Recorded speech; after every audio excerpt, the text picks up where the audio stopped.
So the first item on our agenda is to approve the agenda. Could I get a mover and seconder, please? That approve the agenda as circulated. Councillor Bray moves, seconded by Councillor Lamb. Any discussion? All those in favor, please indicate. And those of you who are on Zoom, if you could, councillors, if you could just say your name so we know you're in agreement. Councillor Woods, yes. Councillor Nash, yes. Thank you very much. That's carried.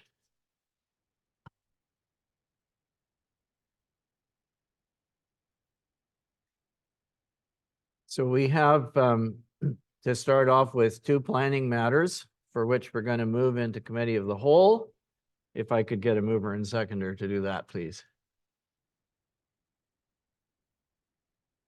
Councillor Lamb moves, seconded by Councillor Ray.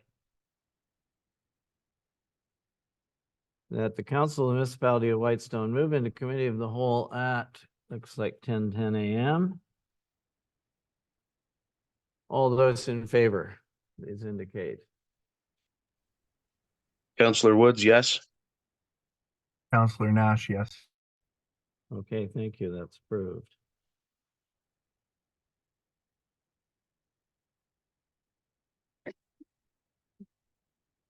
So, our first planning matter is item 5.1.1.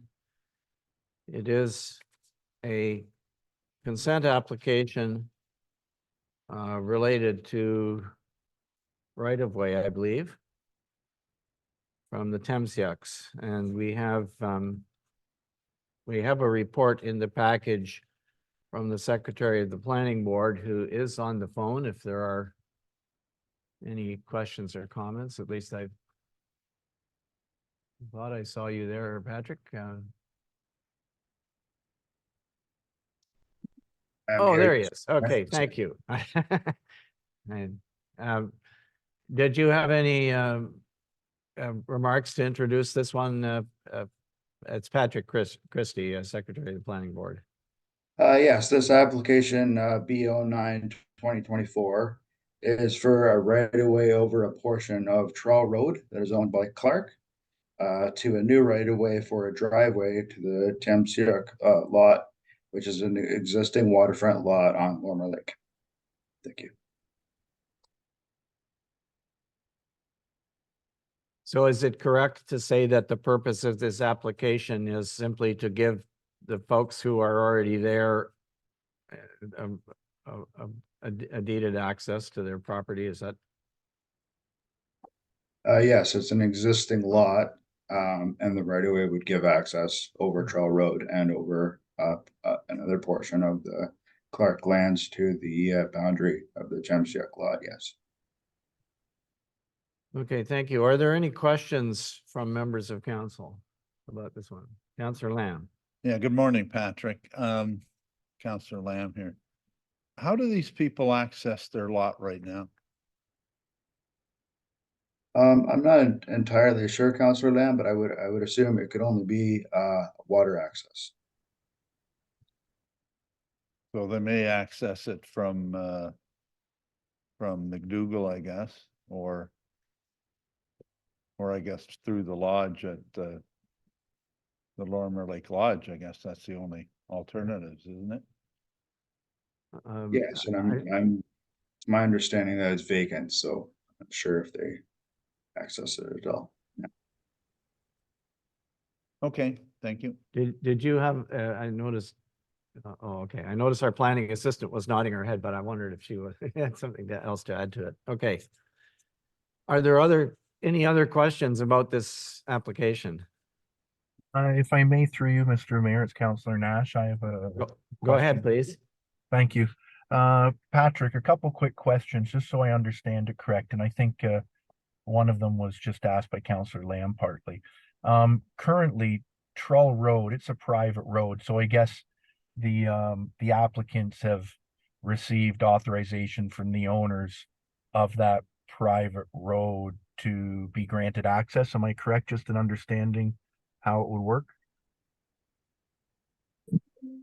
It is a private road and this portion of the private road is owned by the Clarks. So the Clarks are giving access for right away.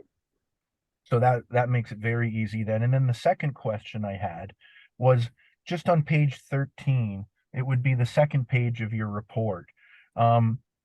Just where it says right of way, and it talks about the length, I'll call it, and the width of it.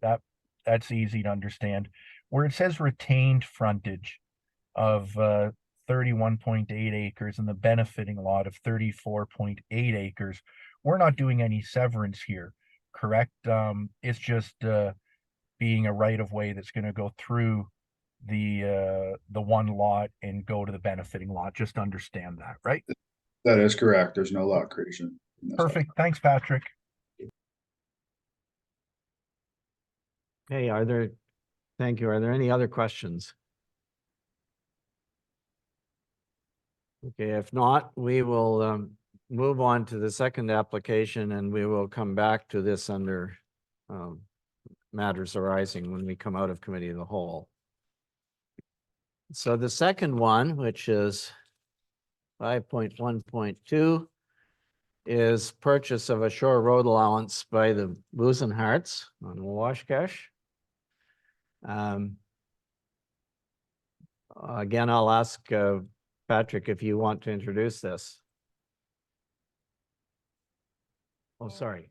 I understand. Our planning assistant, Paula, is going to introduce it if she can get her microphone to work. Through you, can you hear me? Yeah, we can. Through you, your worship, this shore road allowance came to council. Can you May- get a little, sorry, can you get a little closer? I'm not sure if everybody can hear you. Okay, I'll speak louder. On May 16th, the Busenharts shore road allowance application was presented to council. It was deferred as council wanted to confirm that the adjacent property owners had no concerns with the Busenharts purchase of the shore road allowance. I have contacted the adjacent property owner. It's one of 7 registered property owners, and they all reside in the US, to obtain signatures on a certificate of confirmation with respect to the dividing lot lines of the shore road allowance. In December, the Busenharts had the shore road allowance surveyed, and it indicates that there are structures on the shore road allowances. I've contacted the adjacent property owner, Yinger, who now goes by Kime, and there were a few complications with respect to their title issues to the property. She has tried to clear title by contacting the registry office, but she was advised to obtain a lawyer. In January of this year, Ms. Klein advised that she had not retained legal counsel to assist her in this matter. In the meantime, the Busenharts retained a lawyer to address the title issues highlighted by John Jackson, planner, in his report dated April 12th. And this matter has been rectified. The recommendations, considering the unsolved title issues for the adjacent property owners and the time it will take for the adjacent property owners to resolve their title issues, it is recommended that council approve Busenhart's purchase of the shore road allowance in the absence of receiving the signed certificate of confirmation. And in light of the fact that these structures are on the shore road allowance. And that's the end of my report. Any questions? Thank you. Questions on this one? Through you, Mr. Mayor, it's Councillor Nash. If I could, I have several. Yes, go questions. ahead, please. Thank you, Paula. Thank you for your report and your presentation there. I guess from what I recall on this, it was brought back and all of council voted in favor of having the property owners go back to the adjacent landowners to make sure that they were okay with the lot line extension. And if I'm correct, I believe that part of the application process, there's supposed to be a preliminary confirmation provided and then a final one once the reference plan is done. But I guess when I read the report, and I understand that they live in the United States, but it would sound like the applicant, I guess the surveyor by accident, I'm gonna say, deposited the plan or registered the plan on title, which could be removed from what I understand. But when the report goes on to note that there is some legal issues with the title of the property next to them, the Yingers, I think would be doing an injustice if we pass this before the Yingers approved the lot extension line going out into the water for the purchase of the shore road allowance. But what I don't quite understand is, I don't quite understand why this would be brought back to us. I don't think any member of council has asked for this to be reconsidered, the motion that we passed. And if we wanted to vote on this, we'd have to do a motion to reconsider this. Somebody that had approved it would have to ask for it to be put onto a future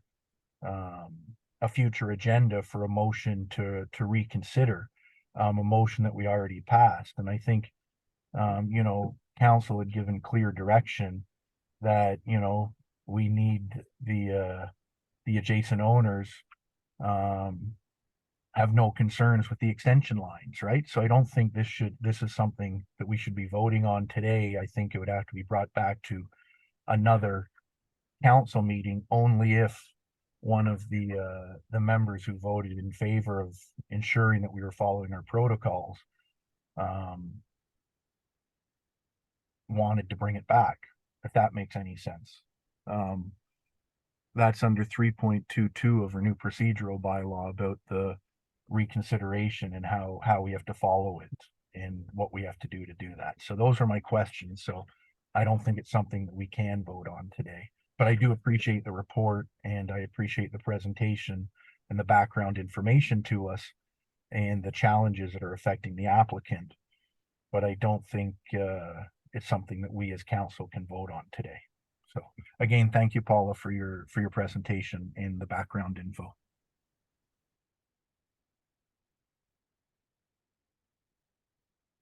Okay, so I'm going to try and respond to your question, Councillor Nash. The complicating factor here is that this is really a Planning Act matter, and the Planning Act, as you probably know, has some time constraints in it, which require applicants to get responses within a certain period of time.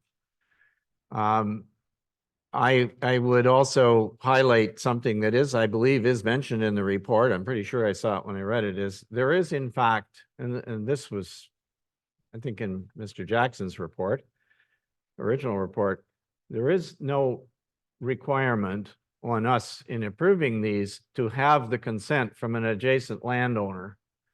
There is a requirement that we would notify them, which didn't happen the last time around, because the planner at the time believed that there were no adjacent landowners that were affected, and it turned out that there was. But the adjacent landowner does not have a veto over this or any other. They can express it. They need to be notified, and they can express an opinion if they want. But we're not obligated to follow any requests from them in approving the application. And in fact, some of you will recall that we've done this when there has been a disagreement in the past about how the property line should be extended. We have made an arbitrary decision on the matter. So again, we're not obligated to do anything. I believe that the only error that occurred the previous time was the fact that the adjacent landowners were not notified. They have now been notified and have basically said, well, we're not in a position to sort this out because I think there's been some change in ownership of the property, of that adjacent property. So I do not see any reason to delay this any further. If we do that, then I guess one of two things, and maybe Patrick can clarify this, but one of two things happens. Either the applicants have to reapply, or they can contest at the tribunal the fact that we didn't give them an answer in a timely manner. So I think we should proceed with this, and we've made a reasonable effort, and we should carry on and deal with it today. If I might, through you, Mr. Mayor, Sir. just to respond back, if I might, I don't think there is any timeline on Shore Road allowance purchase. It's not a consent or a subdivision, so that'd be the one question. But I have one more comment. I don't know if Patrick or Paula could confirm if there is a time constraint. But the second part to that is, it's not a matter of what we want to do. It's a matter of how we follow our rules and procedures.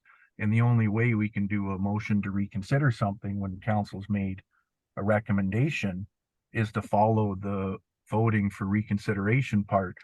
Council members have asked for stuff to be put on agendas in the past, and we're told we can't if we're not following the reconsideration 3.22 of the new procedural bylaw, but yet we can't just forgo it on this one just because, right? We have to follow the procedures that we put in place, but I don't think there is a timeline. I don't know if, again, if Patrick or Paula could confirm if there is a timeline for purchase of Shore Road allowance, and I do believe there is not, but I could be mistaken on that.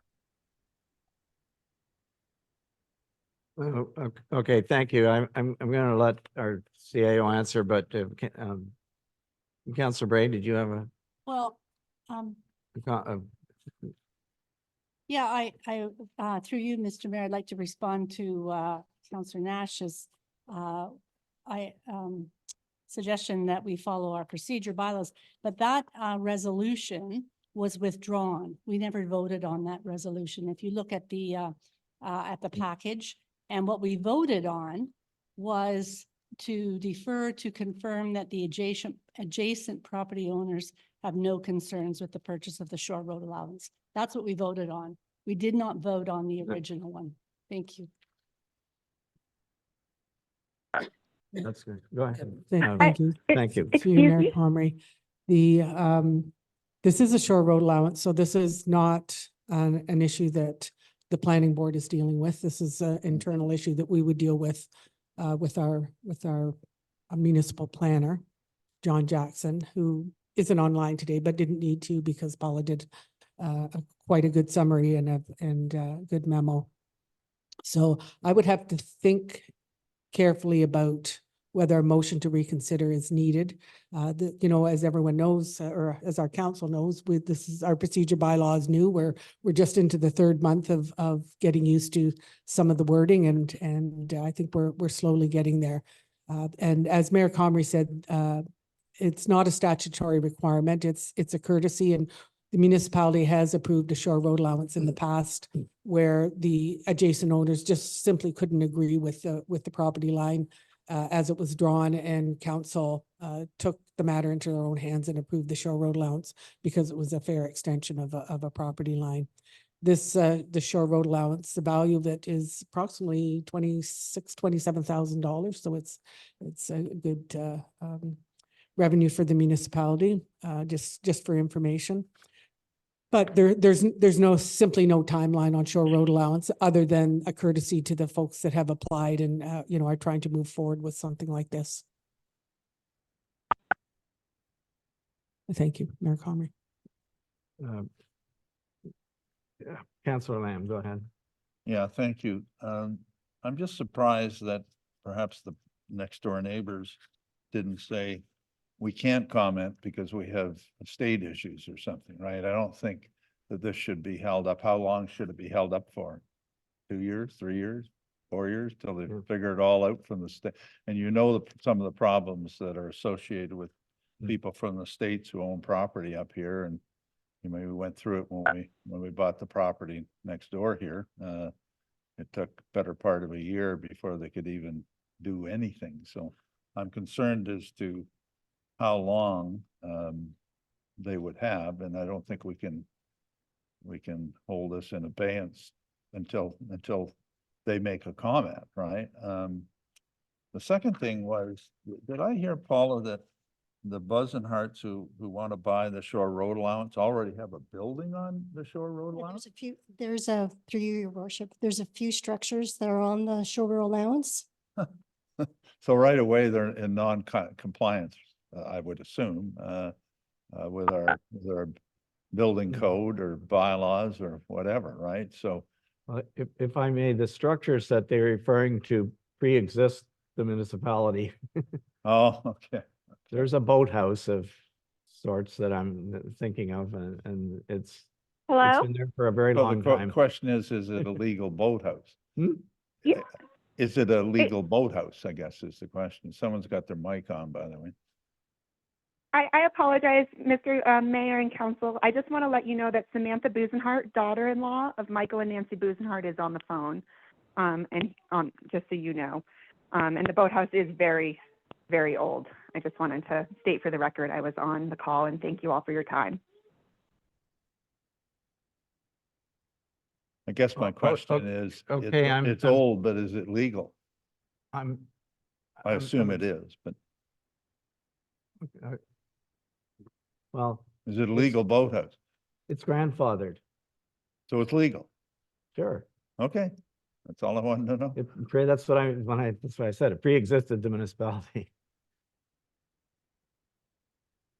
Okay, so are there any other questions for this application, Councillor Woods, or, Yeah, Mr. Mayor, if I could, yeah?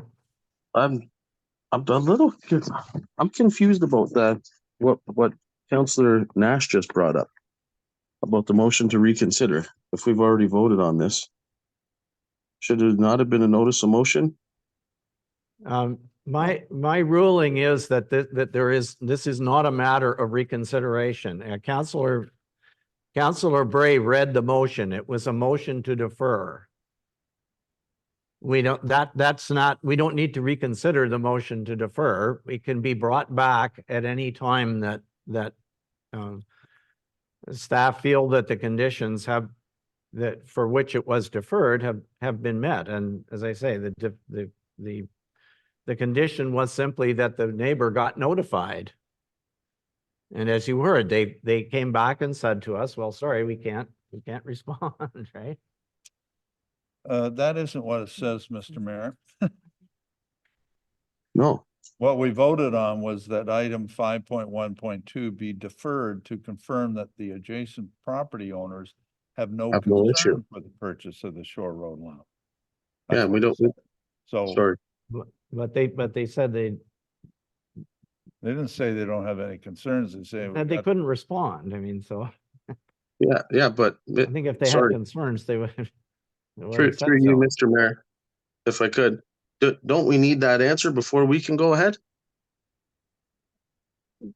Through you, Mayor Comrie, from a clerk's perspective, if I read the motion that was carried, that item 5.1.2 be deferred to confirm that adjacent property owners have no concerns with the purchase of the Shore Road allowance.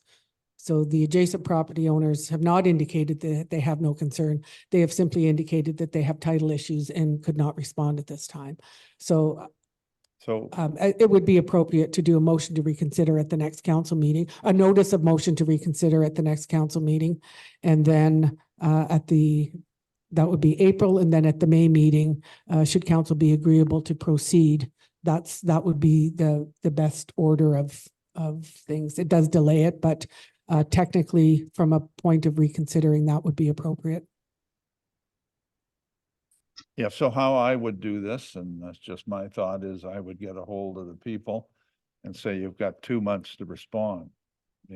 we're not gonna wait around forever till you get your state, settled. It's a fairly simple shore road allowance, application. So you've got till May to tell us, and if you don't tell us, we're gonna proceed with it.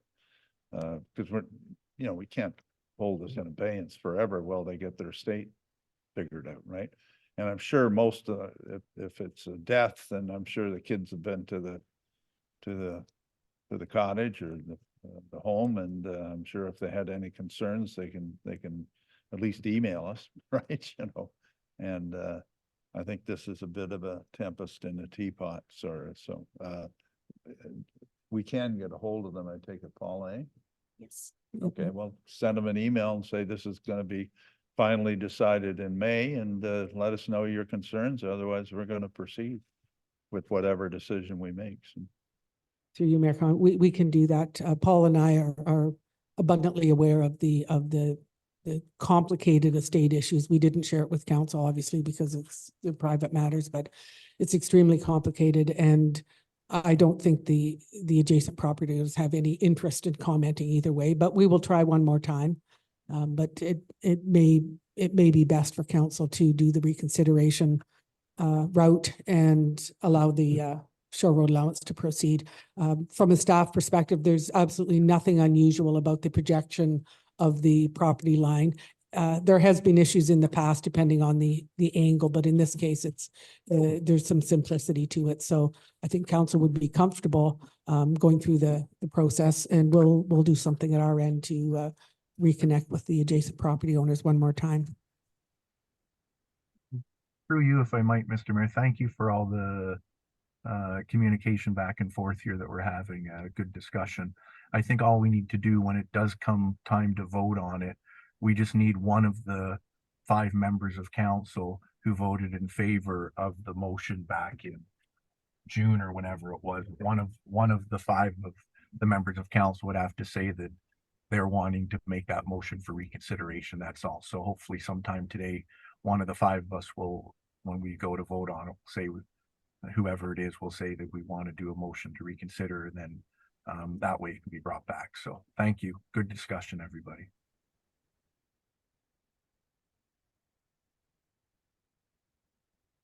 Okay, thank you.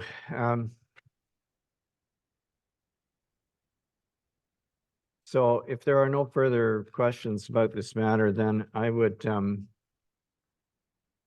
entertain a motion that we reconvene to a regular meeting, please. Councillor Lamb. I can second that, Councillor Nash. Councillor Nash. It's 10:37. All those in favor, please indicate. Councillor Woods, yes.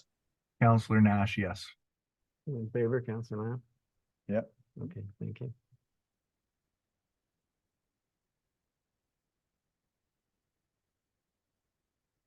Okay, we're back in regular session. Matters arising from committee of the whole. First one, the consent.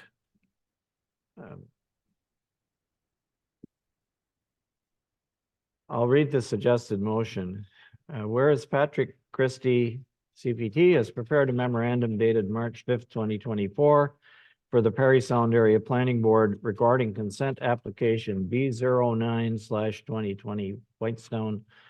The applicants are the Temsiaks, and provided a copy to the municipality of Whitestone. Now therefore be it resolved that the council of the municipality of Whitestone receives this memorandum as information, and that the council of the municipality of Whitestone recommends this consent application for approval in principle, subject to the following conditions.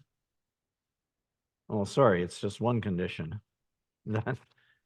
That payment of all applicable planning fees be made to the municipality of Whitestone. Mover and seconder, please. Councillor Lamb moves, seconded by. I can second that, Councillor Nash. Okay, thank you, Councillor Nash. Take Councillor Nash. Any further discussion? Yeah, so what planning fees do we have? I know the planning board has fees. these people put an application into the planning board, right? Yes. So what fees do we have? Just Patrick's report? Yes, just Patrick's report. Okay. So Patrick, don't charge us very much, okay? Is he still there? Yeah. Did you hear me, You Pat? don't need. I'm the chairman of the planning board, so I'm not directing you, Patrick. I'm just suggesting it. Anyway, thank you. Understood. Okay, any other questions or comments?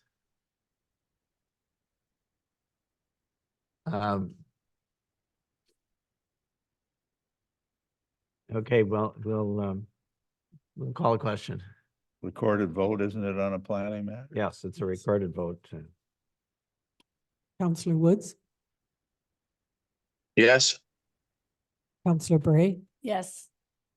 Counselor Lamb, Yes. Counselor Nash, Yes. Mayor Comrie. Yes. That motion carries.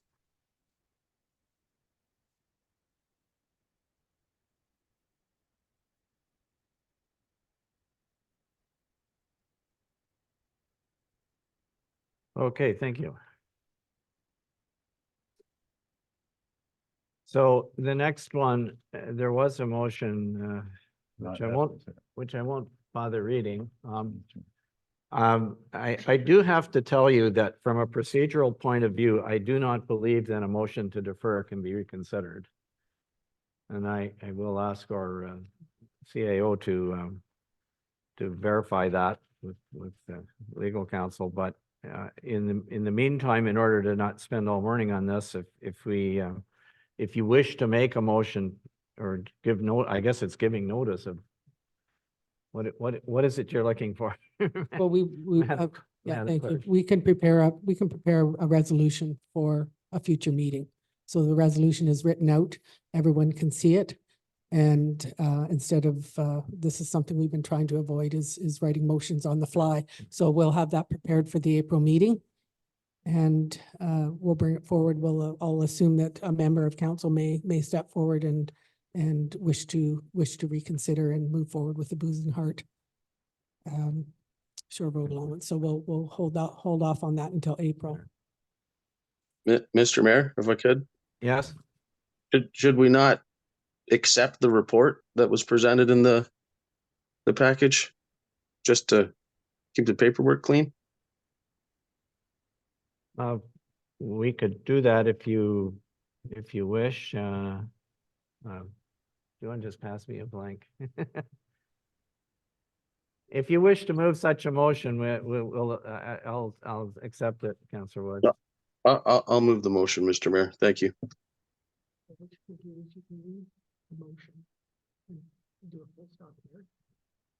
And that way you don't have to motion to amend. What do you mean? I'm not amending anything.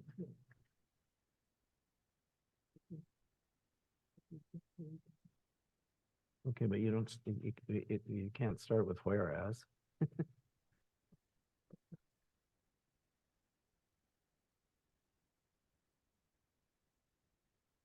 Okay, we're going to use the paper we have and do it that way.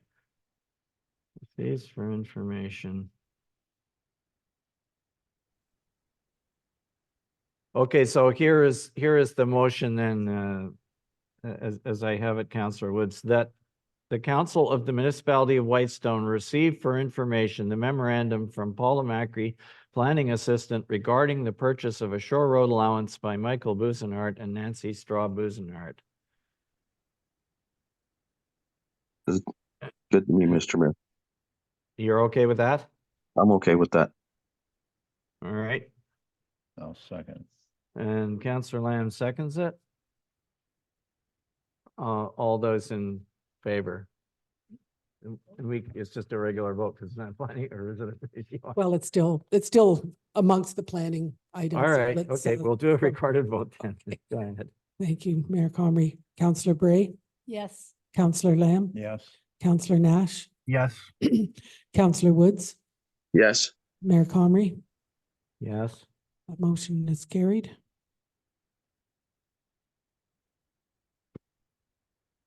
Okay, thank you. Whoops.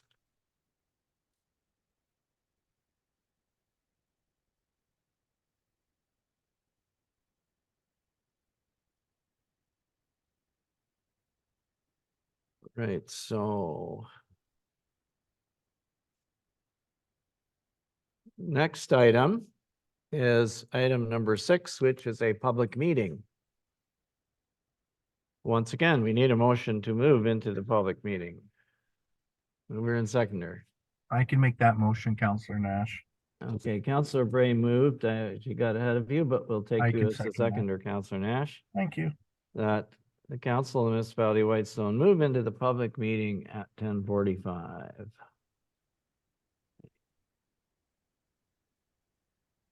All those in favor? Counselor Woods, yes. Counselor Nash, yes. Thank you very much. I do.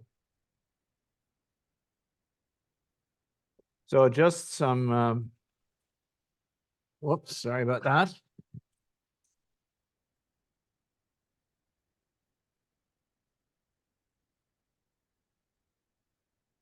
So I'm calling the public meeting to order, and again, introducing the council and staff. We have all of our counselors here today, Counselor Bray, Counselor Lamb, Counselor Nash, and Counselor Woods, myself, Mayor Comrie.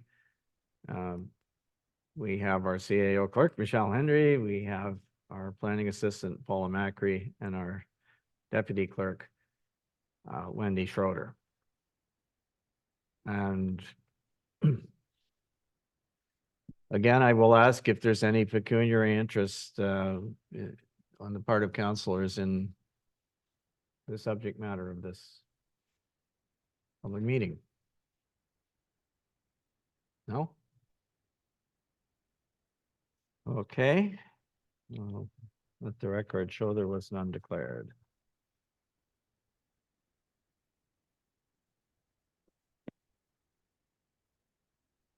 So just by way of protocol, we are required to take a roll call of guests and visitors in attendance. And those of you who are in the room, I believe, have signed a paper that our deputy clerk circulated when you came in.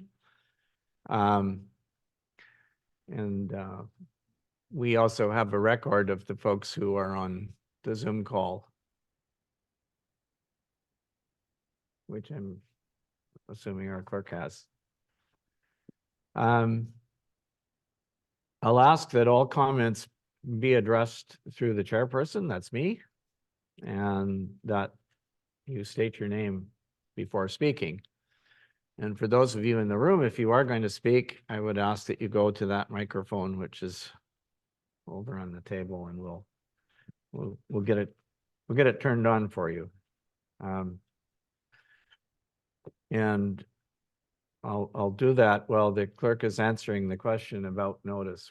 Information about the notice and about the comments that we received, which I think are probably all in the package as of now. But anyway, while you're answering, Madam Clerk, I'm going to just turn that microphone on. Very good. Thank you, Mayor Comrie. The notice was posted on the municipality's website and at the municipal office on January 22nd, 2024. It was posted in the local digital newspaper on January 24th, 2004, and it was added to the February newsletter, which was included in the February tax bill mailing. Check.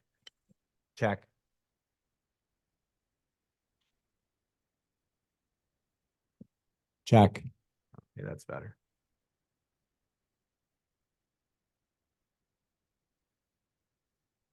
In regard to correspondence received, which is a little further down on the agenda, but I'll let you know. Within the agenda package that was published, there were comments received from Janet Morris, Darcy and Emily England, Jennifer Matern, and Dr. Jody Locke O'Brien, Barbara Thompson, Jim Williamson, and Margaret Polanyi. We've also subsequently received a number of comments, and those are in a package that was provided to council yesterday around 4 o'clock, and it will be posted, it may be posted on our website at this point from, I would suggest maybe 12 or 13 more respondents. I won't read out the names just for the sake of time, but it is available publicly. Thank you, Mayor Comrie. Okay, thank you very much. I will just refer to the fact that there are a couple of documents which are in the package. We're not going to read them or go over them today, but sure you've had a chance to read them. A short set of frequently asked questions about short-term rentals to simply bring people up to date on sort of what's been done so far and what we believe that the problem is that we're trying to solve here. There is a copy of the existing bylaw, which you'll notice does require permits for rentals. And in addition to that, we have with us today a guest who is our new planner, if you like, Jamie Robinson from MHBC. And Jamie, you are, yes, I see you on Zoom. Jamie has turned on his microphone, so the folks who are on Zoom will be able to see him. And he has a presentation which was actually given to the District of Parry Sound Municipal Association meeting that was held last fall here in this room. And we thought it would be useful for members of the public to hear that presentation. And so Jamie is with us today and is going to go through it. The slides will come up for those of you who are on Zoom. Correct? Yes, one moment, Mayor Comrie. Mr. Robinson, would you like me to share my screen so you can manage the presentation? Yeah, if I can share screen, that's fine. I've got a copy of the agenda package open, so I'll be referring to so if anyone has a copy of the agenda too, they can follow along. So it's at page 40 of that PDF agenda package. But yes, if I can share my screen, I can. Okay, you should be able to access and share screen at this point. There we go. Thank you, Mayor Comrie. Can you see that okay? Yes, it looks good. I can see it. Am I good to go then? Go ahead, take it away. All right, perfect. So thank you, your worship, members of council, and members of the public. Again, I was asked to come here today to provide a bit of an overview of short-term accommodations and sort of why they've come to be and what the opportunities are or options are for municipalities to manage them. As the mayor mentioned, I did provide a very similar presentation of this one to the Parry Sound Municipal Association. I also presented on this topic at the Ontario Law Society, which is the group of lawyers in the province. I was asked to come speak about this topic at their annual meeting last year. So this is really, again, just to be a bit of a primer and some food for thought as the municipality works through the process of regulating short-term accommodations. So what the presentation will do is I'll give a bit of a history and an overview. I'll talk about the question of commercial versus residential use. I know that's something that often comes up in shoreline areas and concern that the possible renting of a dwelling could be a commercial use and what impact that may have on the historic shoreline character of the area.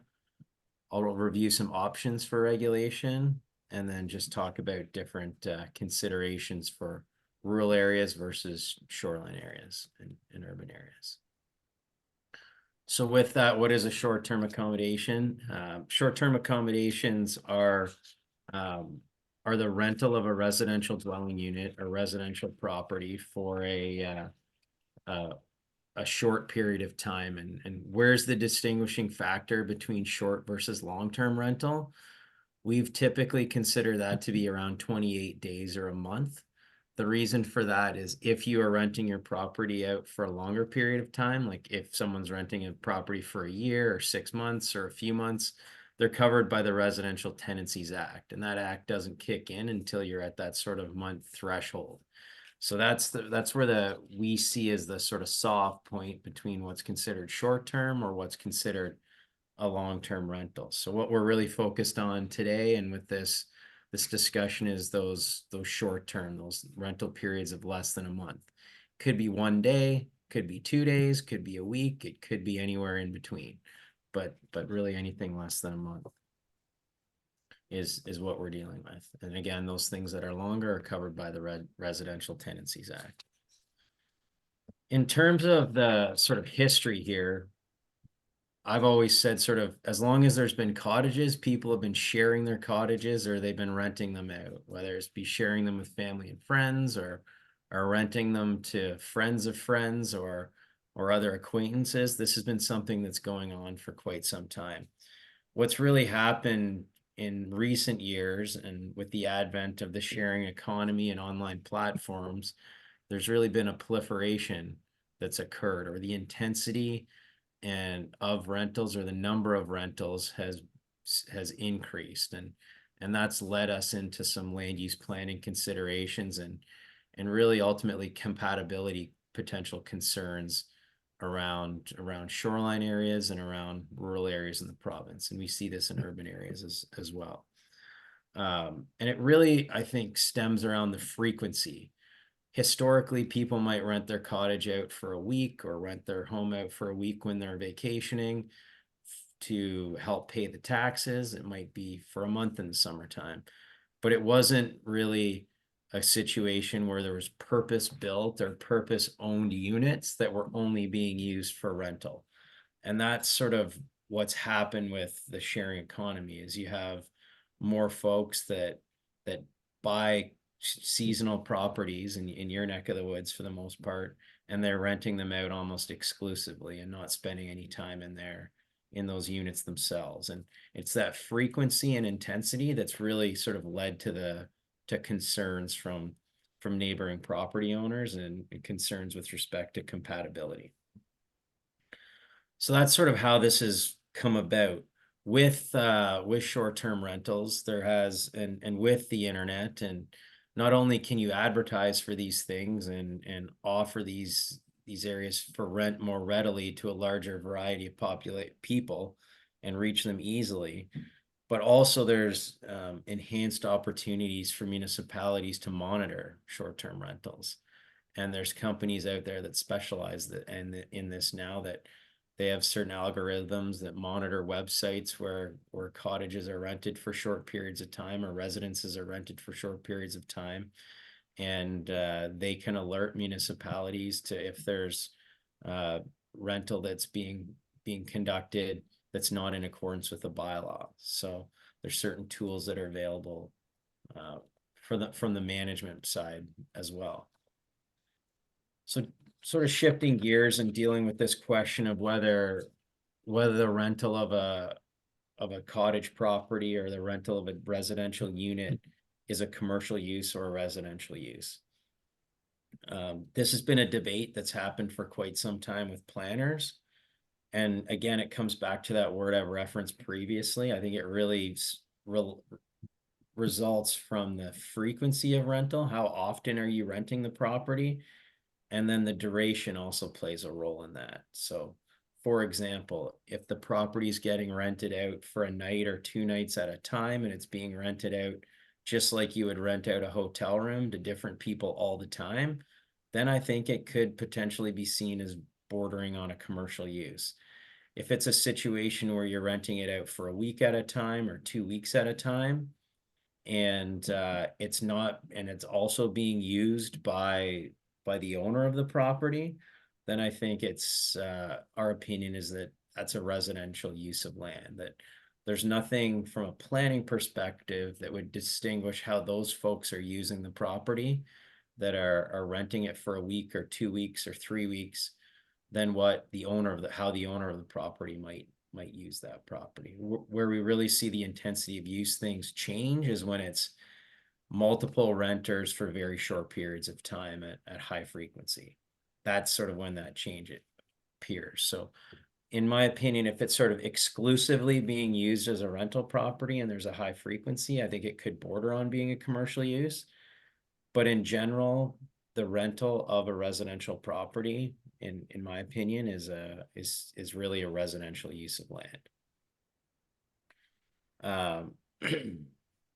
And again, there's opportunities through online platforms to monitor these things, and through complaint basis from neighbors, there's opportunities on how to regulate and monitor short-term rentals.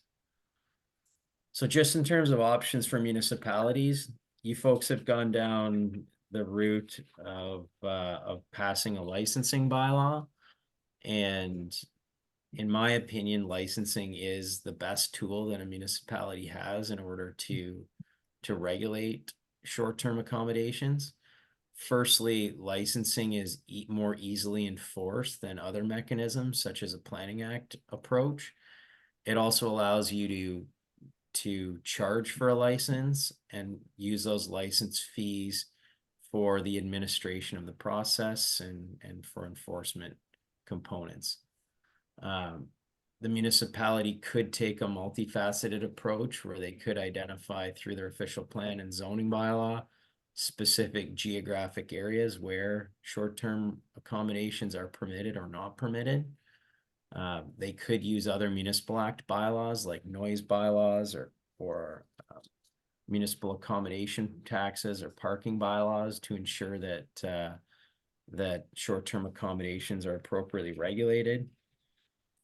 The other thing that licensing affords the municipality to do is ensure that other legislation is met, so that fire code and building code requirements are met, that septic systems are appropriately functioning and working in order to accommodate the use of a property as on a short-term basis. So it does provide those sort of checks and balances in place that zoning or official plan policies don't specifically allow for or provide the opportunity to look at. And again, from an enforcement perspective, licensing really is the most easiest tool for the municipality to enforce in comparison to some of the other bylaws that are mentioned.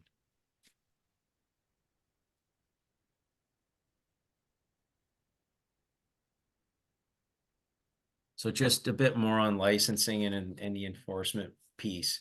So as I mentioned, licenses, through a licensing process, the terms of the license are clearly laid out. It would clearly identify how often you're allowed to rent, what steps need to be undertaken in order to be eligible to rent on a short-term basis, what the fees are, and all that information is very easily understood, or can be easily understood by folks looking to rent, by potential neighbors, but then also by the municipality. From an enforcement perspective, just like any municipal bylaw, licensing of short-term rentals would be enforced on a complaint basis. That's how any municipal bylaw really gets enforced, unless the municipalities, unless there's a bylaw officer that identifies something, an issue prior to a complaint. But typically it's a complaint and then monitoring takes place. And then from a sort of evidence gathering perspective, there's certain tools that are available, as I mentioned, through the complaint process is one piece for gathering evidence, or through the use of software monitoring tools is another opportunity for monitoring.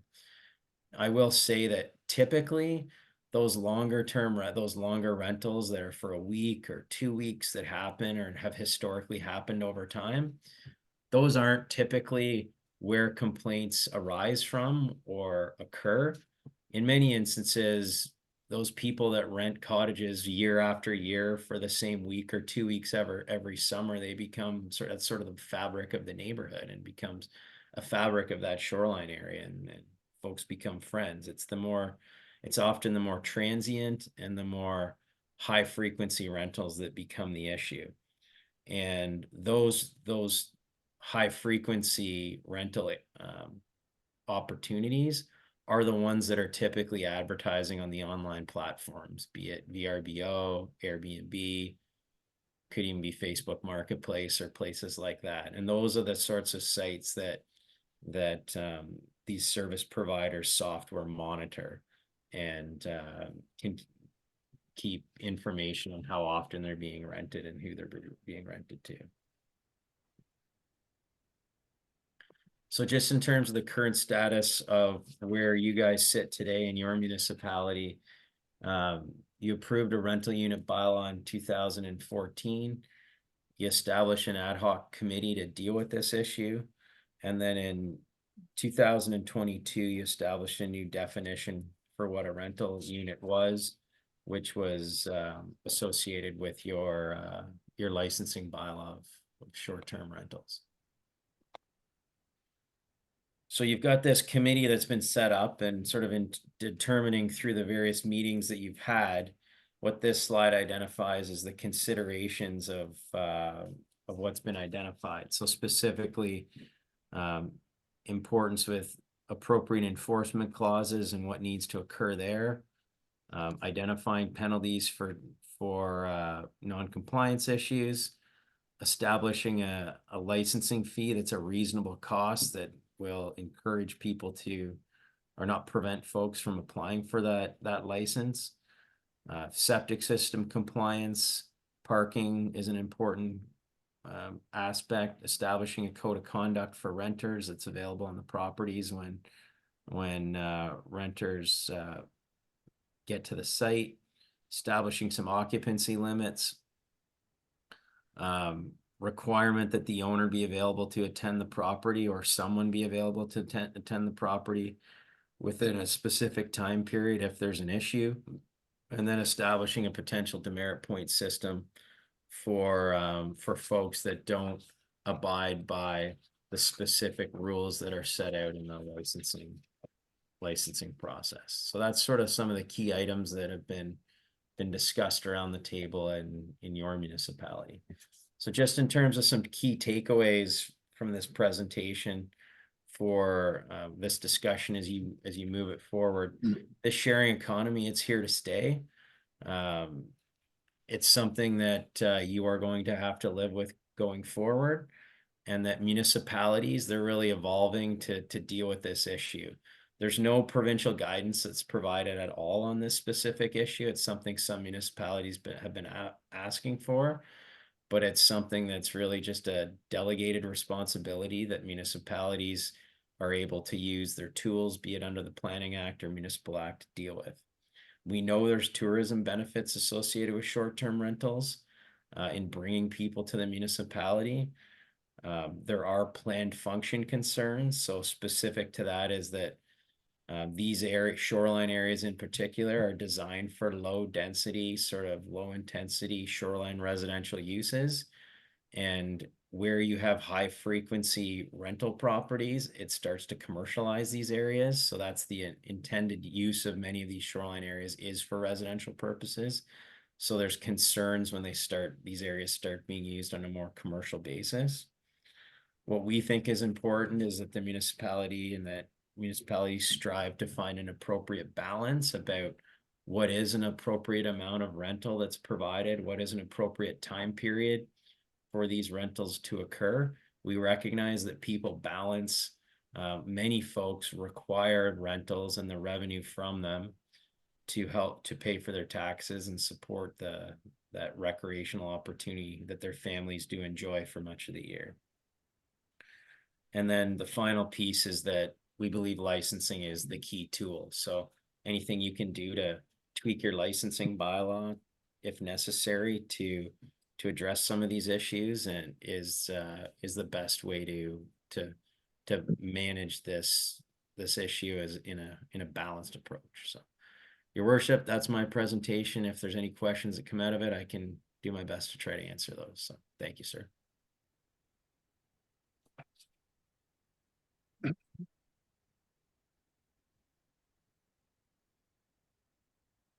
Okay, thank you, Jamie, there was one thing that you mentioned in your material was the municipal accommodation tax. Did you want to comment on that? You didn't mention it, I don't think, but. No, he didn't. Sure, I can give you a bit of an, so effectively what that is, a municipal accommodation tax is something that some municipalities have looked at.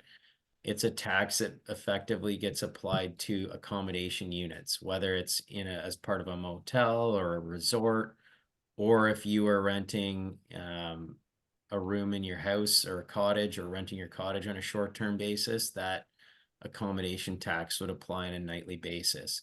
What it is intended to do is a couple of things, is generates revenue for the municipality that can be used for programming or to support, to offset operational costs associated with having additional tourists in the area. For example, there's waste management costs increase as tourists come to the area. It could help offset those costs as an example. It also intends to help level the playing field a little bit with respect to these resorts or tourist accommodation businesses or motels, for example, that are paying commercial taxes versus a residential property that's renting out on a short-term basis that is gaining revenue but isn't being taxed in the same way that a commercial property is. So there's really a couple of functions there to that accommodation tax. Are there constraints on how those funds can be used? Like, I mean, do you have to justify to somebody that you're? So, Your Worship, I'm not an expert on the use of those. I think that's a better question for the clerk. But they would be governed under the Municipal Act in terms of how they can use those funds, or maybe even the treasurer, I guess. So I'll defer that question. Okay, thank you. Thanks. All right. What we're going to do now is we will open up the floor to questions. Again, I would ask you, well, let me just say at the outset, the reason that we're doing this is to assist council in getting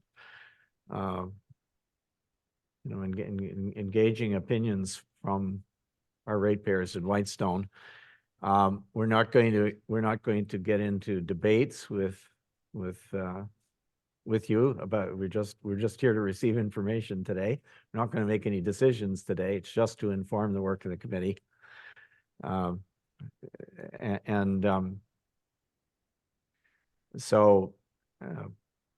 we're not, and we're also not trying to get into any debate amongst the presenters here. But what I will ask you to do is, if you'd like to speak to this, and I'll sort of alternate between people who wish to speak who are on Zoom and people who are in the room here.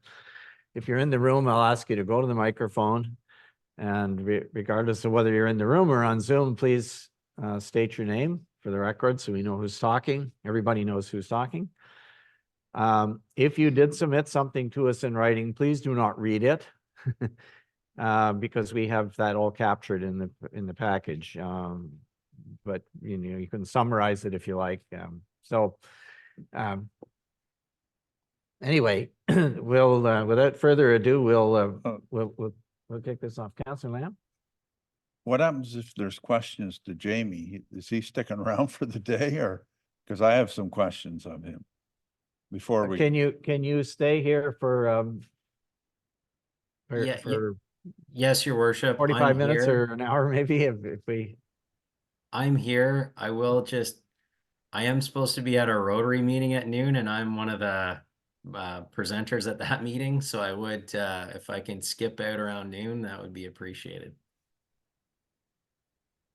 Okay, so when your bill comes in, don't bill us after noon, right? So we've got that noted.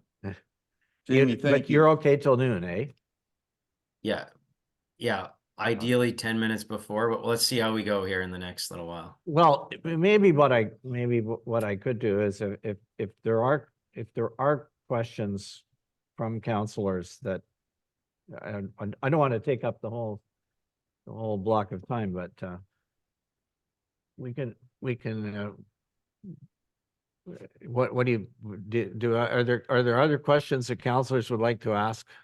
I have a What- question. You want to do, well, go ahead and do that. Yeah, Why don't and you I ask think your it's question important first, because then? Jamie obviously knows probably more about this than any of us in the room, so I see his answers as pretty relevant, so let me just roll here for a bit. Private roads, Jamie, a lot of the submissions are, abuses of particularly renters on private roads. What is our ability within the municipality to put regulations in with respect to private roads? Because obviously that's what they are. They're private. They're owned by people. People have rights away across those roads. And I'm unsure as to what we can say or do with respect to that whole area of private roads. So maybe you can enlighten us on that.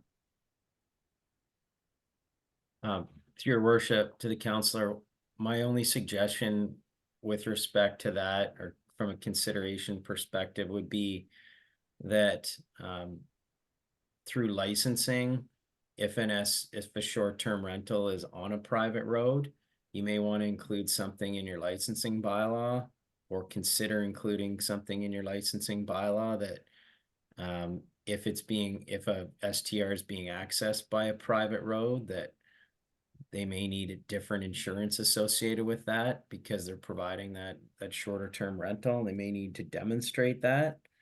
I'm really looking at it sort of from a public health and safety perspective. That's really the land use planning component of it. I don't think it's incumbent on the municipality to deal with the landowner conflict piece and intensity and maintenance of that road. That's more of a civil issue between the various property owners to sort out. But from a municipality's perspective, you might want to see a demonstration that they've got appropriate insurance that might cover any concerns associated with a private road. Okay, my next question is, there's talk of, 3 strikes and you're out, or your license is suspended, that sort of thing. What are the 3 strikes? Are they warnings or visitations to the property, or are they convictions in court, or what are the 3 strikes, I guess, is my question. So through your worship, it could be any confirmation of non-compliance with the bylaw. I'm not an expert on your bylaw or what it specifically says, but what I can speak to in general terms is that if someone is in contravention of the bylaw, there's typically a demerit point system that identifies that if you're in contravention of this bylaw, then you get a strike for this. Or if you're in contravention of another section in the bylaw, you get a strike for something else. And if you're operating without a license, for example, then you're in contravention of the bylaw as a whole, and then you're not eligible to get a license in the future. So there's a couple of different, it's really dependent on the bylaw in terms of what that strike is, or how it's enforced at the end of the day. So Yeah, these are all legal opinions, because quite frankly, if someone says, well, my dog wasn't running and I'm taking it to court, that can sometimes take 2 years and cost thousands and thousands of dollars from the municipality standpoint to get a $500 fine for a dog, right? And that's sort of the reality that we live in. So I guess we'd have to get a legal opinion on what the 3 strikes are, I guess. When it comes to our bylaws, whether it's noise, fire, anything else, I don't think we can set up different rules for different people. For in other words, your dog's running, if you own a property, the fine's $100, but oh, you're a renter, it's $200. I don't think we can do that, right? So all our fines within all our bylaws have to be consistent. Is that right or wrong? Or am I right or wrong, Jamie? That's not really a planning question for me, but what I can tell you from my experience, so not without my planning hat on, is that the bylaws can't discriminate based on personal, like where you live or who you are. Like they have to be consistent for everybody. That's more of a constitutional thing, I would suggest. Okay, okay, that's all I'll ask for now. Thank you. Okay, thanks. Oh, excuse me, just yeah. one last one. The idea of, well, that may be running commercially, and I agree that there are people that, in the community, I don't think there's many, but there's maybe a dozen or so that their sole purpose is to rent, never come to the cottage or the home. They just rent. And if it was 52 weeks a year, it's 52 weeks a year. So there's a difference there. But if we were to zone those or say you must be zoned commercial, my experience is there's a whole bunch of commercial uses that any neighbor would say, no, I don't want that. You know, zone them commercial, they can become a marina or they can become a whole bunch of other things that I don't want, right? So that's not so easy to just, and it's a question, is it that easy to just flip them and say, you professional renters is what I would call them. You know, you must apply to be rezoned to commercial. There's some pitfalls in that, are there not? If I may, your worship, I think the point is that that nobody wants commercial uses adjacent to shoreline residential properties.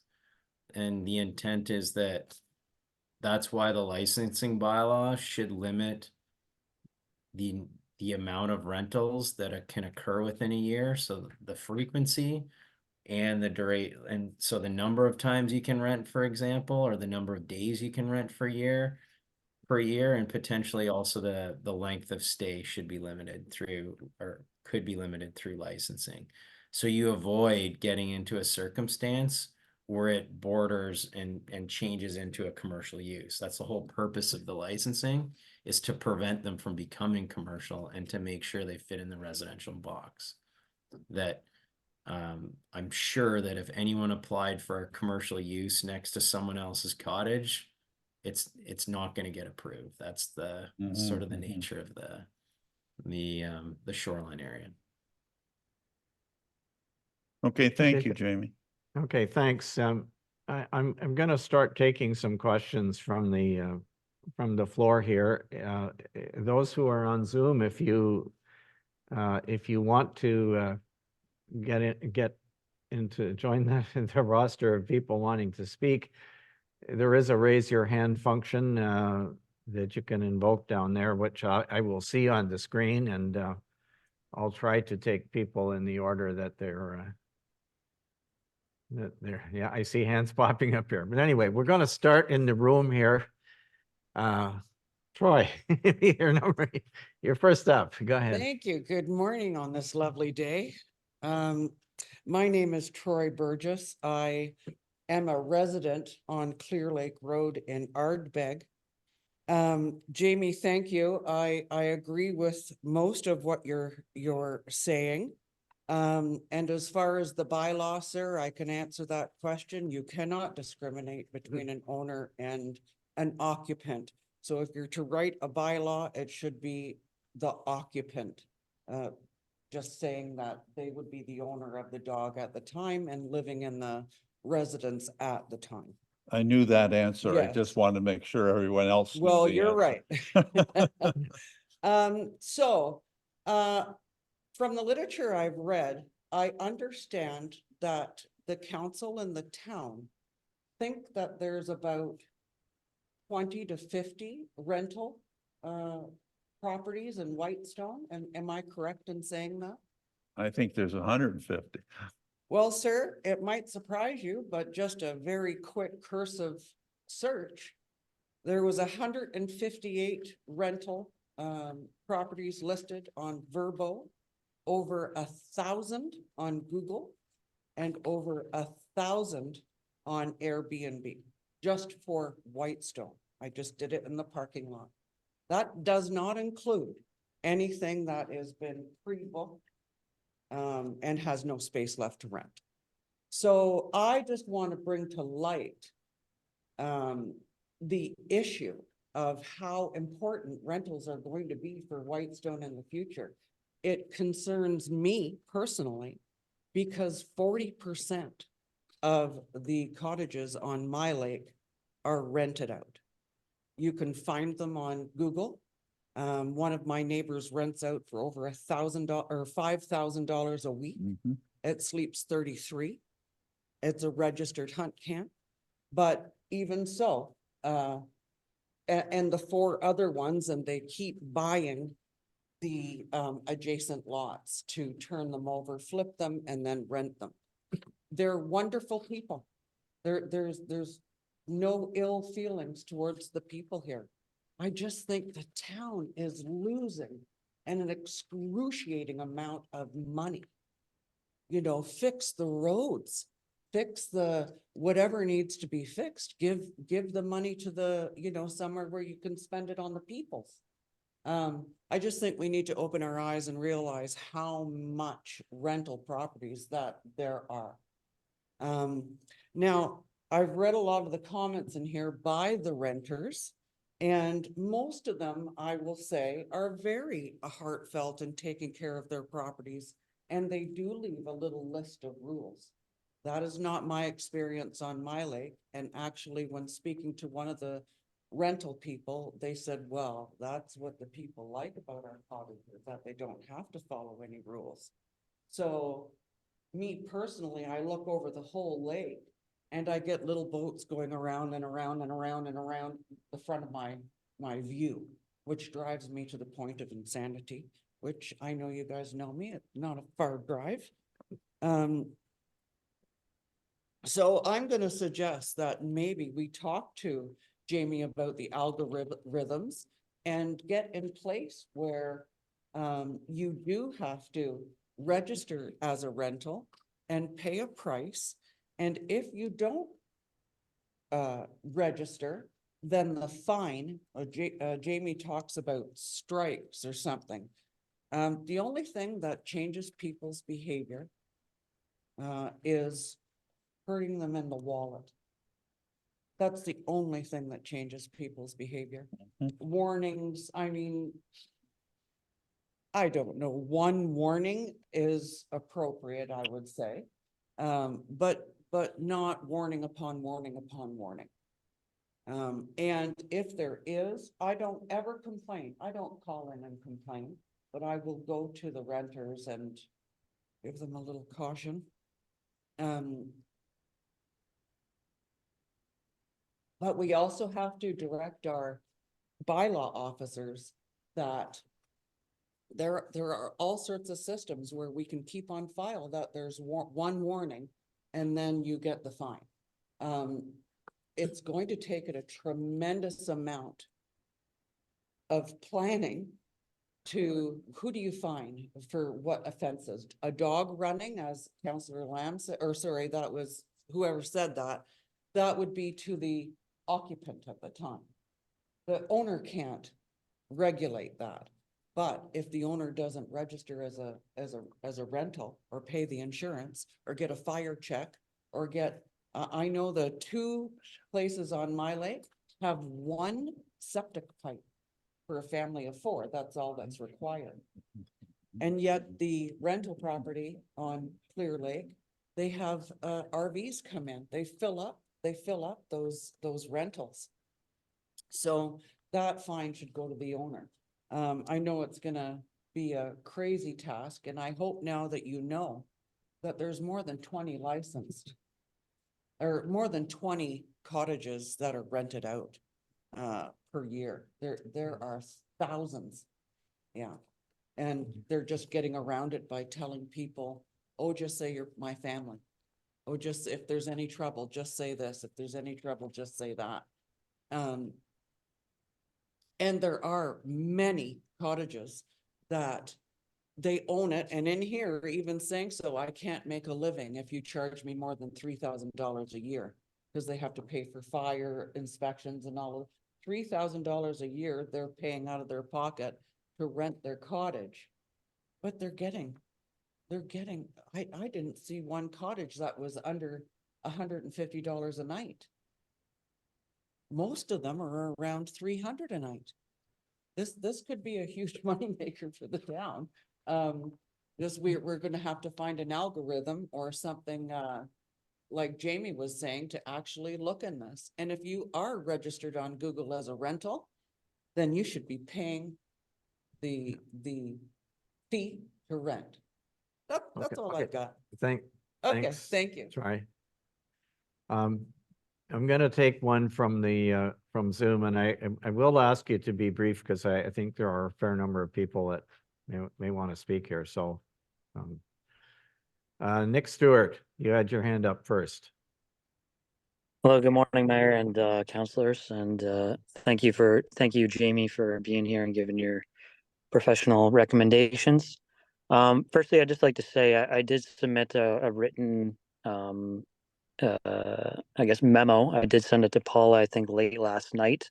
So I didn't see it on the most updated list of writing submissions. I'm just wondering, first off, my first question would be, would that be on the record for this meeting, or would it, is it too late? I'll ask the clerk to respond. It is on the record, Mayor Conry.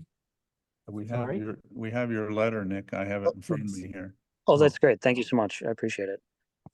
Yeah, I guess, people can read through my letter and everything. My family's been on Whitestone Lake since 1987.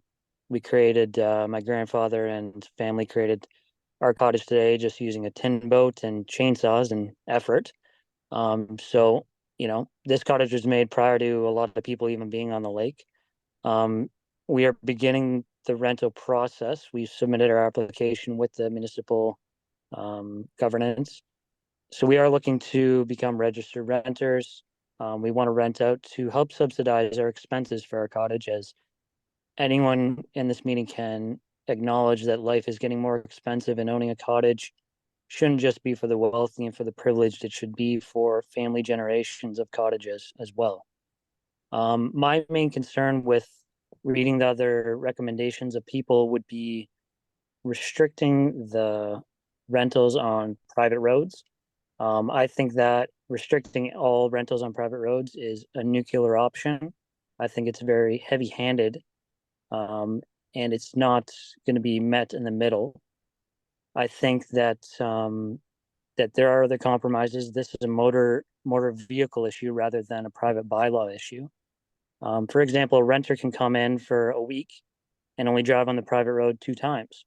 A full-time resident living on that road could drive that road 50 times in a week. So it's not increasing the volume of damage to the road per se. It is, I agree with that there's value in providing renters respectful rules to adhere to on the road, on these private roads especially. And again, I can empathize with the situation that people speeding on the roads, if people are speeding in front of my property, coming onto my property with their vehicle, driving in a hazardous way, that would provide me great stress. But I believe that restricting cottage rentals on private roads is a very drastic measure that will only be met with circumnavigation of the bylaw. We want to encourage people to come into the bylaw. We want to encourage them to pay the fees, to do all those things that will benefit Whitestone municipality, still draw people here to spend money, still allow cottage owners to subsidize and improve their cottages rather than just holding on to the burden or unfortunately forcing the sale of these family cottages because of the ever increasing cost of our daily lives and our cottage lives. So I just want to thank the council for listening, and the mayor as well. And thank you, Jamie, for being there. Appreciate it. Okay, thank you. We'll take the next one in the room here, please. Good morning. Thank you. My name is Brian Barron. I own a place over on Wawashkesh, and maybe putting a target on my back by saying I'm a short-term rental owner. But what I have to say is that I am very encouraged by what I'm hearing today. For the most part, I mean, I'm at a bit of a disadvantage because I couldn't actually see the presentation that Jamie gave, but it sounded pretty good. I've read through the submissions that are in here, and by and large, I agree with most of them. I think there's a few that are maybe a little on the heavy-handed side. But I certainly believe that the environment should be protected, that capacity limits should be protected, that septic issues are a concern. I mean, the reason people buy here is because it's beautiful. They want it to stay that way, and I can certainly appreciate that. And I also wouldn't ever want to see any of my neighbors sort of disadvantaged. As a result, I did have one bad renter this year, and that's not a situation that anybody wants to have. That being said, I do have kind of a couple quick comments on this, and I think that, you know, the days of kind of renting things the way that they used to be rented are long gone. So I've been renting places for well over 15 years now, both long and short term. And there are certain technological advances now that are very significant for a landlord or somebody who owns a place that I think should be considered by the council in addressing some of this stuff. And I mean, I pay yearly subscriptions to companies who monitor sound. So I have devices inside and outside of my cottage that measure sound. It measures capacity limits. It will measure any smoke. It also measures all the alarms in the place, as well as I have cameras and that sort of stuff, because I don't want my properties destroyed. And I only own one here, just to be clear. But so I think that is stuff that can be considered. In terms of the fees, I don't actually know what's being proposed from the fee perspective. I saw that the council meeting was happening as part of my tax bill, so I wanted to be part of it.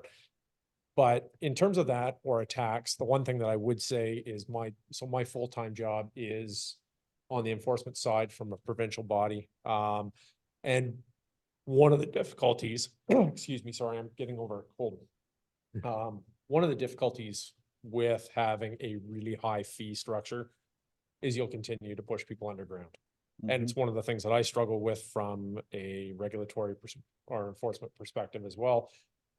So what I would suggest is that whatever is selected, and I'm not against fees, I don't have a problem with the license, I don't have a problem with even potentially a tax around it, if that's what's required. But I would suggest that it should be kept reasonable for folks. And I appreciate what you're saying, but I got to tell you, there's actually not as much money as you think there is in it. The fees that I pay are massive. My insurance is massive. So I actually don't recover as much as you would think I do, but I can certainly respect where you're coming from. And I certainly respect, you know, the folks that are here that are opposing it. Nobody wants to see, you know, rentals run the area down or anything like that. So anyway, thank you very much for your time. Appreciate it. Thank you very much. Okay, we'll go to Zoom. Next, Sandra Bray. Good morning. Can you hear me all right? Yes. Thank you. Good morning, Mayor Crombie, and thank you, Jamie, for the presentation as well. And good morning, councillors. So I have a little tiny cabin, 380 square feet. And so I did write in a letter to the CAO. I will not review what's in that letter, but I've thought of a couple of things since Jamie's presentation that I might add. My situation is about as different from the last speaker's situation as could be imagined. I rent for two-week periods each year to the same people. There's a young teenager who's grown up. His entire summers of his life that he will remember have been at my little cabin. The two things I wanted to speak to specifically, one is septic systems. I have a new outhouse. Well, I guess it's a little bit older now, but it was built according to the diagrams and specifications from the township for outhouses. It's on solid clay, and it's far from from any of the water shorelines. And it's worked really well. So I would like just for you to know that that system exists and has been very functional. We had an old outhouse, which we no longer use. That was from way back. And so this is the second one. The second thing I wanted to address was the number of occupants. Because my place is very small, it has 2 bedrooms. But there's one family that comes and they have 7 children. And they're trying to help their kids become more acquainted with the outdoors and more connected with the natural world. So what they do is they bring 2 tents. And the older kids get to have the experiences of sleeping outside, but with mom and dad and the little ones close by. I would hate to have to give this up because of some kind of a restriction on the number of occupants based on the number of bedrooms on my particular property. A final point that has not come up yet, and I think really could be considered, has to do with motor watercraft coming for rental properties. The emissions rate for Whitestone is extremely high compared to on the water compared to the emissions created on land. And I think that that's something that needs to be looked into because that's going to probably become more of an issue as things move forward. So thank you. Those are the 3 things I wanted to bring up. I know my situation is different, but I just wanted you to know it works really well. Oh yes, and my income, by the way, is $1,200 for 2 weeks. So I'm not exactly in the high roller category. Are there any questions for me? Okay, All right. Thank you very much. Sandra. Our next speaker in the room, go ahead. Hi, I'm Dave Mason. I live on a private lane, Black Fly Lane over on Taylor Lake. My point is, I think at the permit side, I think that like there are 10 things or so on that permit application that need to be addressed. I was thinking, what about a site access by someone, I don't know, the bylaw officer or whomever it would be, to come to the property and to look, because there are people that access past my lane that there is an Airbnb on it. So if there was someone to show up and take a look at the property and then decide whether how much that infringes on my, you know, the permanent resident.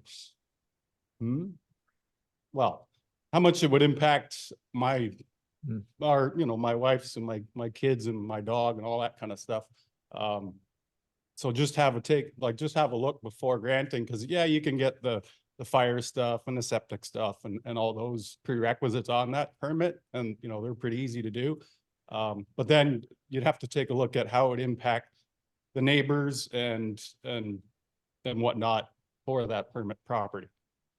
So yes, I mean, I think it was, what's his name? Jamie mentioned something about the damage to the roadway, and he is correct in that sense. Like you can't limit the number of passes on a lane, and all that sort of stuff. Like the owner, like he said, could go out 100 times. So that's kind of a moot point.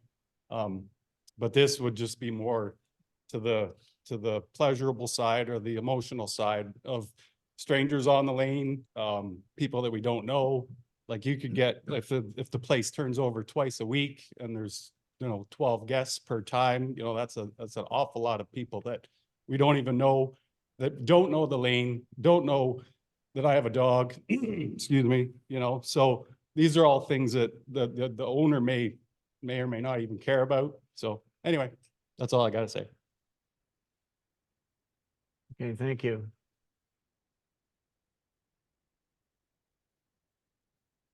Okay, who is next? Is there? See any flags up on? They're all Zoom? in the corner there. No, I don't have any on Zoom, so you go ahead if you're. Thank you, Mayor, councilors. Put the mic down. So. Is that better? Yeah. Okay. Thank you, Mayor, councilors. My letter was not included in the. Tell us your name, sorry. I'm sorry, Carol Jackson. I live on Maple Island. My letter did not get included. My letter from February 1st, 2023 did not get included with the package. So I'm going to read parts of that if you don't mind. My husband and I have owned our home on Maple Island for 27 years. It's been it has been quiet and peaceful up until the last approximate 12 years when new owners started renting. Many of these short-term, mainly weekend renters were loud, ignorant, and disrespectful of private property. If you have ever heard karaoke at 2 a.m. in the morning on a hot August day when you have no air conditioning and every window is open, and you call the bylaw enforcement officer and know that nothing is going to be done, your blood pressure and your evening sleep is just through the roof. And then 3 years ago, Ollie Panheiser, not sure how to pronounce that, bought this cottage, which had numerous work orders for a septic system and building code infractions. In spite of these violations, he was still renting the cottage, even though we made several complaints to the building inspector at that time regarding these issues with no avail. There was always multiple cars every weekend. 1 week, never fewer than 4 cars. One weekend, there were 11 cars renting the property for a 3-day stay. During the first year, Ollie rented the septic was being pumped every 2 to 3 weeks. The hole was always open for the truck to come. Finally, he was forced to put in a new system in July of 2023 when it completely failed on some people who were renting it.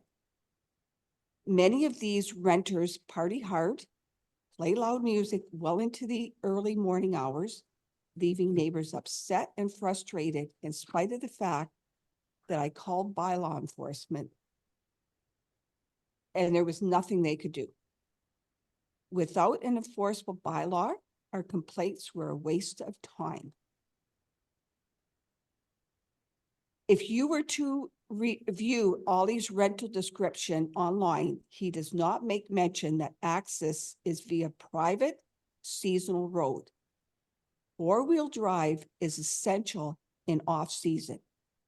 Many winter renters come in. We've had incidents with renters trying to drive 2.5 kilometers in a car or a van with no snow tires, trying to get up one of the slippery hills,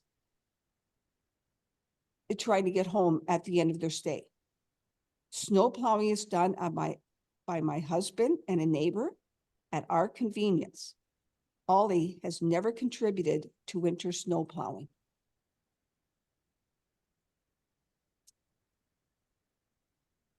I had a personal encounter with a woman walking Ollie's dog 2 winters ago.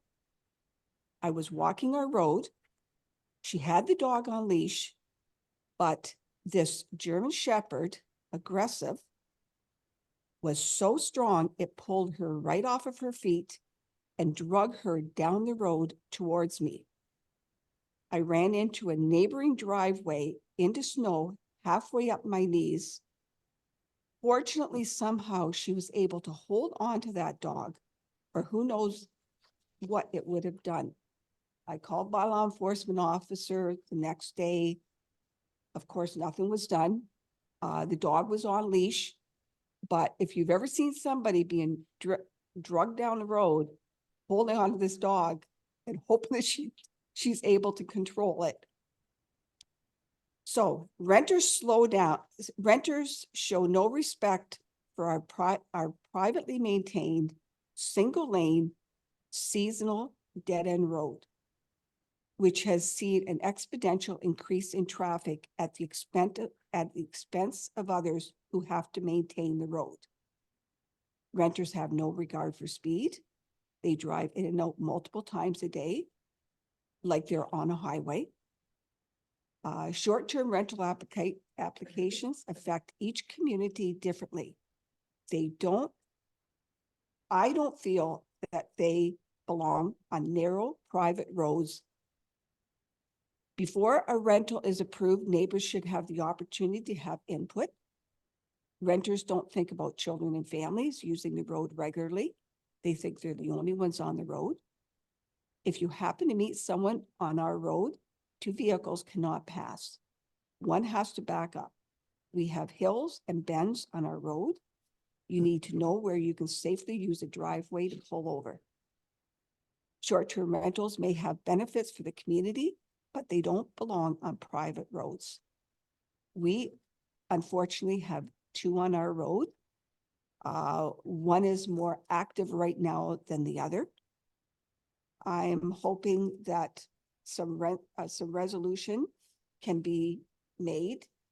I also just wanted to mention that I did write a letter into council back on February 1st of 2023, which did not make it into the minutes. If you would like to review that, it is on record somewhere. Thank you very much for your time. Okay, thank you. Through you, Mr. Mayor, it's Councillor Nash. I know Jamie has to leave. Would you mind if I asked him one question before he leaves? I think he has to go in a minute or two. Would that be Yeah, okay? I think I think about now is when he has to go, but go ahead. Okay. So Councillor Jamie, Nash. if you're there, this is Councillor Nash. I have 2 quick questions for you. One would be, could you maybe refer myself or maybe other members from the public? Is there any rental bylaws out there, I'll say it in the near north or cottage country, that you think have done a fairly good job on a rental bylaw thus far, as an example? And the second question is simply, in your experience, what have you maybe seen as a accommodation tax or a rental bylaw fee that you might say is more a norm for rates? Those are the 2 quick questions, because I know you have to go. Thank you. So I can't really speak towards the tax or the rate specifically, but what I can tell you, because I think it really depends on the cost of administering the program in each municipality. It's kind of specific. And I think what you should do is set a reasonable, like what you would consider a normal rate for the first year, and then evaluate how it's worked over that first year to make sure it's not burdening the existing taxpayer and then on one side of the equation, and then on the other side, make sure it's appropriate for the service that's being provided, and then use that to adjust if necessary in year 2. But then as far as a good bylaw, I think you should take a look at Tiny Township. I'm only saying that because I helped author it. But what it really did was it's been in effect for a year. And I think both sides, so those that were kind of opposed to any kind of regulation, being the operators, and then those that were opposed to any kind of short-term rental at all, they've all been, I think, relatively satisfied with what's occurred there. And there's been a drastic drop in complaints related to STRs since this bylaw has come into effect. So I think it's something that would be one I would take a look at.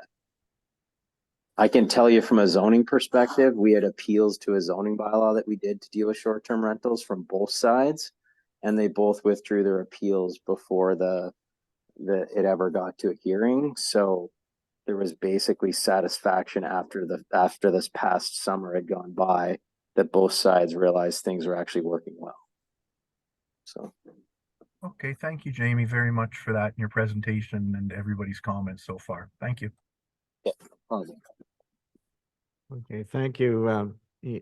You'll note, if you look at the FAQ, you'll notice that there is a list there of some of the other township bylaws that we looked at, and Tiny Township is definitely one of those ones. Tiny is down in the Midland area. Some of you know that. Tiny, Tay, and Floss were Lady Simcoe's dogs, the names of her dogs. the little piece of history trivia. Those are the 3 townships that are around the Midland, Victoria Harbor area. Okay, next, in the room. Hi there, my name is Kimberly Dare. I am a cottage owner. My cottage is on Waitstone Lake. For the last 20 years, we've been owners. We're also short-term rental. We also take in short-term rental income. We're at the end of Hamilton Bay. I'd like to comment on this idea that all short-term renters don't manage their properties properly. Like the amount of investment we've put into our cottage to make it sort of rental proof is considerable. In terms of managing my guests, I screen all my guests. I have an age limit in place, so you have to be over 30 years old to rent my cottage. In terms of communication, I cannot tell you how much work I put into communicating with the renters that come into our place. I communicate upon booking. I have a full guest welcome package that is over 30 pages long that includes all the bylaws and everything in the community that may impact them. I communicate with them and answer all their questions, of course, because they're usually considerable, because not all city people have an idea of what it's like to come up north and rent a cottage in summer or winter. I also have a email that I send out a week before they arrive, and I am in contact with them by text on the morning, during their stay, and on their departure. I also give them a departure package. So I think maybe I might be over managing them, but I can say that this protects my investment, and it really does keep everybody under the umbrella of respect for my neighbors. We do have neighbors across our lake that I communicate with on a regular basis that will tell me if anybody is out of line. I also post little signs down at the waterfront to be respectful to not only the waterways, but the other people on the lake. I feel that short-term rentals bring a lot to the communities. Whitestone is such a small community. There's lots of people that have to be financially struggling in this municipality. Bringing business into this area is important to building our community, and having people come up and see what we have here is part of that. I think that over-regulating rentals by increasing fees is not the answer. I think giving our bylaw officer some support so that they can go in and manage short-term renters and owners in terms of complaints is a better way to enforce anything going forward. The last piece is that as an owner, our family enjoys this area, and we have tremendous respect for the counselors and everybody who manages our neighborhood. I think that recouping some of the costs that we have put into our property and everything that we do to keep our property safe and secure and utilized by people who come up here is really important. So that's sort of my take, and I appreciate you giving me the place to speak my mind. Thanks so much. Thank you. Can I say one more thing? Sure. Go.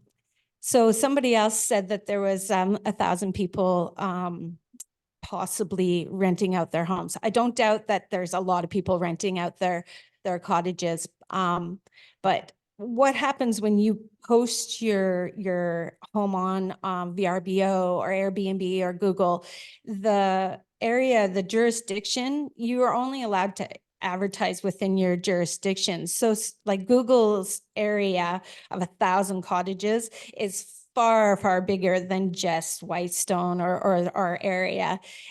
So don't confuse the two. I'd say 176 on VRBO is probably a better number to go with, because VRBO's fees are really, really high. So you have to host your home and pay a considerable fee to advertise there. They also work really hard at only advertising or bringing in people who want to rent the whole house. So that's a lot of families instead of just your partiers, which I screen for anyways. Okay. Thanks. Mr. Mayor, could I ask you a quick question? It's Councillor Woods. Yes, go ahead, Councillor Woods. I missed that lady's name that was just talking there. I was just wondering if I could get that. I really liked what she had to say. Was Kimberly Dare, correct? Okay. Did you Okay, get that, thank you. Councillor Yeah, Woods? that's all, Mr. Mayor. Thank you very much. Okay, we have another speaker in the community center. Hi there, my name is Kylie O'Donnell. I actually probably bring a very unique perspective. I'm actually a short-term rental property manager. I own my own company. I manage 9 cottages, family cottages for people across Southern Ontario. Few of them are, I'm not what I would call a professional renter. I believe in having short-term rentals in a very sustainable way. I want to come to the families who have these family cottages and want to keep them because of increasing costs, or people that have found the ability to buy their future retirement home, are not in the have the ability to move there yet, but are renting it out in the meantime until they can get there. I've been part of a couple licensing bylaw discussions, and I've had some very interesting points like come up that I wanted to just bring. So one of them is it's really important when you're coming up with a licensing bylaw to separate problems that are caused directly because of short-term rentals and problems that can be caused by anybody. You can have anyone buy a property in your neighborhood and cause problems. They can be up partying late, they can have kids, they can be on the roads, they can have dogs. All of these things are not short-term rental bylaw problems, they're bylaw problems. And what I've been hearing from a lot of the people who are upset, and I'm with you, I hear you, nobody wants to be upset where they live. These are bylaw enforcement problems. So they need to be addressed by enforcement. Enforcement is probably the biggest point with any licensing bylaw. You can put whatever rule you want down on the paper, but if somebody calls the bylaw officer and nobody shows up, it's not going to stop, right? So whatever it is that you decide to do, you need to be able to enforce it. In terms of the municipal occupancy tax, it's 4%. That's what's mandated. From what I know from some of the other meetings, at least half of it can go to like infrastructure and like garbage disposal and stuff, but the other half has to go to actually promoting tourism in your municipality, which I know some municipalities have chosen to do that, others have chosen not to. In order to pay for your licensing bylaw, that has to come from the licensing fees. I had one more thing to say and I forget. I'm very much in favor of licensing bylaw. I think that it makes all of us better. It really, really infuriates me as someone who is passionate about what I do. When I hear people that are operating in a way that makes all of us look bad. Licensing allows, make your standard and have everybody come up to that standard. Don't stop people from doing what they're doing just because of a few bad apples, because that happens everywhere all the time. But anyway, those are the 3 main things I wanted to say. And thank you for your time. Thanks a lot.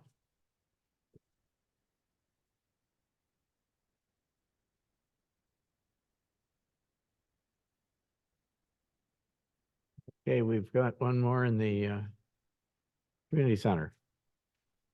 Hi, my name is Pam Stevens. Thank you for providing us an opportunity to speak.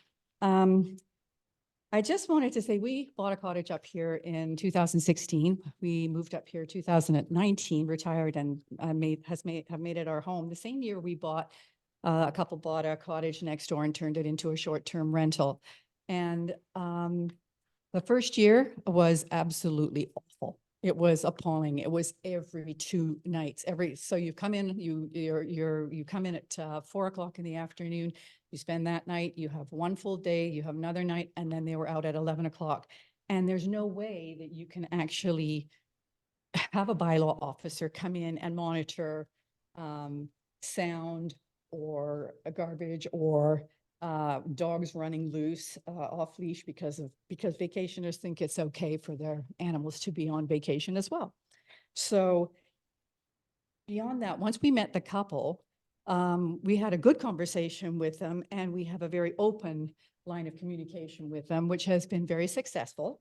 And so if we have problems, we don't call a bylaw officer, we call the owners. And they have always been very good, and they are working really hard at trying to make this work because they want to. But they do have an agenda, which is they want to pay their cottage off in 10 years. So it's a short-term rental that very often translates to every 2 nights, and it is rented all the time. So there's a part of me that says, you know, we've resolved a lot of the issues, but there's some of it that says, no, we haven't, in that you're constantly bracing yourself like, what are we going to get next, right? And I think that's something that anybody who's had issues with it or probably, you know, they've experienced it, so they know that it's pretty bad. Now, having said all of that, if in fact that you've only got 20% of the rentals that have permits that people have registered, and they've got 20% of your population of renters, then maybe we should be looking at, and I just want to speak to what Jamie said, which is to go to a monitoring firm and find out just exactly how many rentals you really do have here. And then something you mentioned in your the way in which you would deal with it would be to announce it. So if you announce it to the community and say, yeah, we're going to be cracking down on this, you better get this. We know, you know, that there are people renting under the radar. So you have an opportunity to come and get your permits now and give them a period of time to do that. And then this will provide some revenue for the community, and perhaps would pay for the monitoring process, right? So that would be part of it. I do think that the fees could be increased a little, or revenue for the municipality, because you know, right now they're not that, and the fines also should perhaps be raised as well, because a lot of people, I think, would just look at it and say, if I have to pay a $200 fine, I'm sorry, that's just the cost of doing business, and it's not a big deal. And there are definitely going to be costs associated to renting your cottage, but I do actually feel that as our neighbors have told us, it's basically a cash cow. And that, when you hear that, you're kind of groaning and going, yeah, that's why you're doing it every couple of days, right? You know, that kind of thing.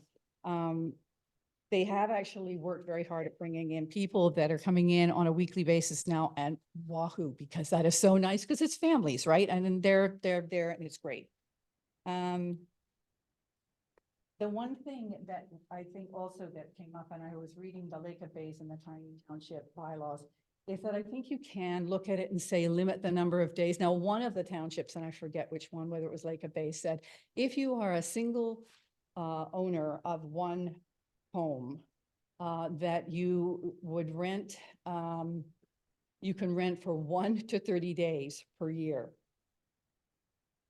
And then it would be, I think it would be based on your, and it has to be 6 nights at a time.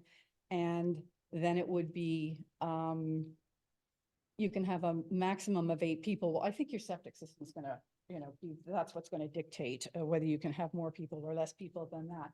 However, I think that 1 to 30 days is short, but when you know that your neighbors and are going to be renting, if they can, 365, then you know maybe there's sort of a happy medium in there, so that you know there's going to be some relief time. Anyway, that's really all I have to say. I love the idea that everybody's looking into this. It is something that we should be doing, and glad you brought it up. Thanks so much. Thank you. Okay. I don't see anybody else, any other hands up on Zoom. And I don't see anybody else that's standing in the in the community center. So I don't know if there are any, as I said earlier, we don't want to get into a debate here, but are there any other questions before we close the public meeting and go back? Councillor Lamb.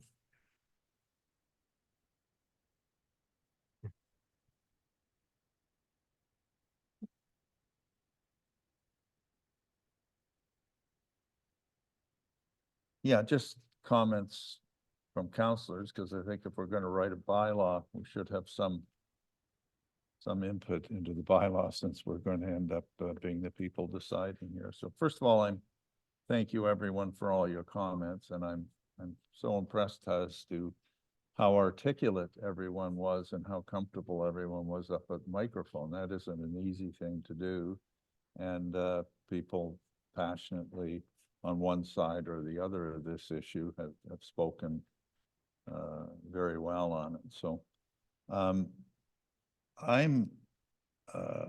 been on council for 17 years, and I was a major contributor of the bylaw that was written in 2014, which is the old bylaw. And I can tell you that Whitestone was one of the first communities to ever write a bylaw like that. Okay. And for years I would get calls from other communities who were trying to replicate, and from some of the rental places, cottages in Canada and others that I remember, wanted to duplicate sort of our bylaw, but there were flaws in it. One of them was enforceability, and I want people to understand what enforceability means. What we decided back in 2014 was we'd give everyone a 2-week break, right? If you wanted to rent to your cousin or your whatever, we weren't going to try to over-regulate 1 or 2 weeks in a year. That became almost impossible to enforce, because if you complain, the bylaw officer would go and say, "Are you a renter? Yeah. How long are you here? You're here for a week." Okay, there's a check mark. And then 1 month later, someone would complain and go in, "Are you a renter?" Yeah, there's week number 2. And by the time you got to the 3rd, you could say, "You rented for 3 weeks. I'm going to charge you." And then you go back to the first 2 and say, "You got to show up in court in Parry Sound in the middle of January." And suddenly they weren't renters anymore. I forgot to tell you, I was a cousin. I didn't pay. So, you were spinning your wheels when you got to the actual court part of it. That's what became very unenforceable. So, anyway, this is, in my opinion, is obviously a balance between property rights and unfortunately, I spent my life in labor relations and collective agreements and things like that. Unfortunately, we write all the rules for 2 or 5% of the people in this world who act up, and I would put to you, I rented for 8 years when I first bought 20 some odd years ago. Never had one complaint. We interviewed every single person who came into our place and said, "You don't leave it like you found it. You're not coming back." And they kept wanting to come back, and the same people every year until we stopped it, right? So, and again, never had a complaint. And there are very, very, very reasonable, I would put the vast majority of renters are good people, and the renters themselves are good. So we're dealing with the, maybe 5 or 10 places that are abusing it, right? And we have to deal with that. So I've always said that in writing a new bylaw, it must be enforceable, okay? It must be, and it really bothers me that there's only 20. Someone wrote a letter saying there was 20 in my bay. There's not 20 in my bay, but there's 20 at this end of Whitestone Lake, I'll guarantee you, that are renting.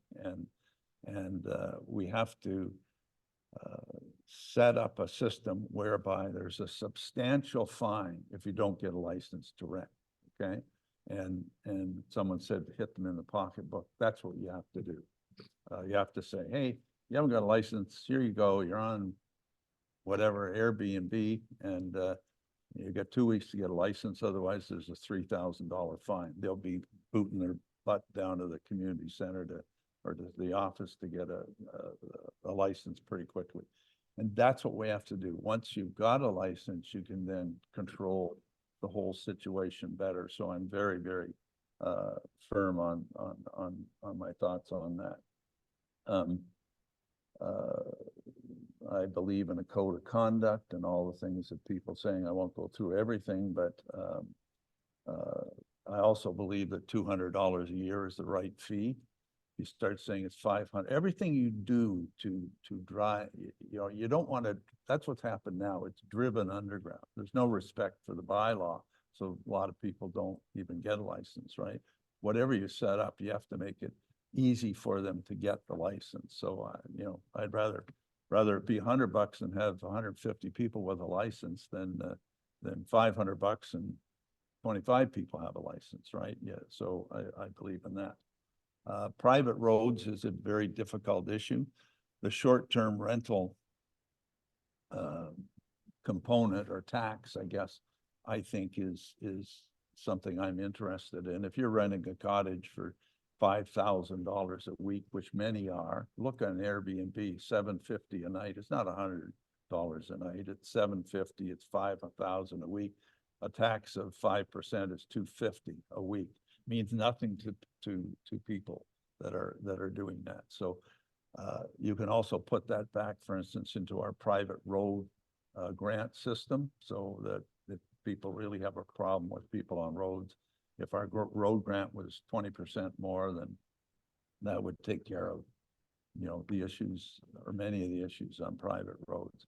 Insurance is very important for me. I'm a firm believer that people are renting their cottages. Part of the reason they're underground is twofold. A, they're not reporting it to CRA, but we're not going there. We're not going to, get into CRA, but they also don't have insurance, and they don't realize that if one of their renters trips off their porch and breaks their neck, that their insurance isn't going to cover it.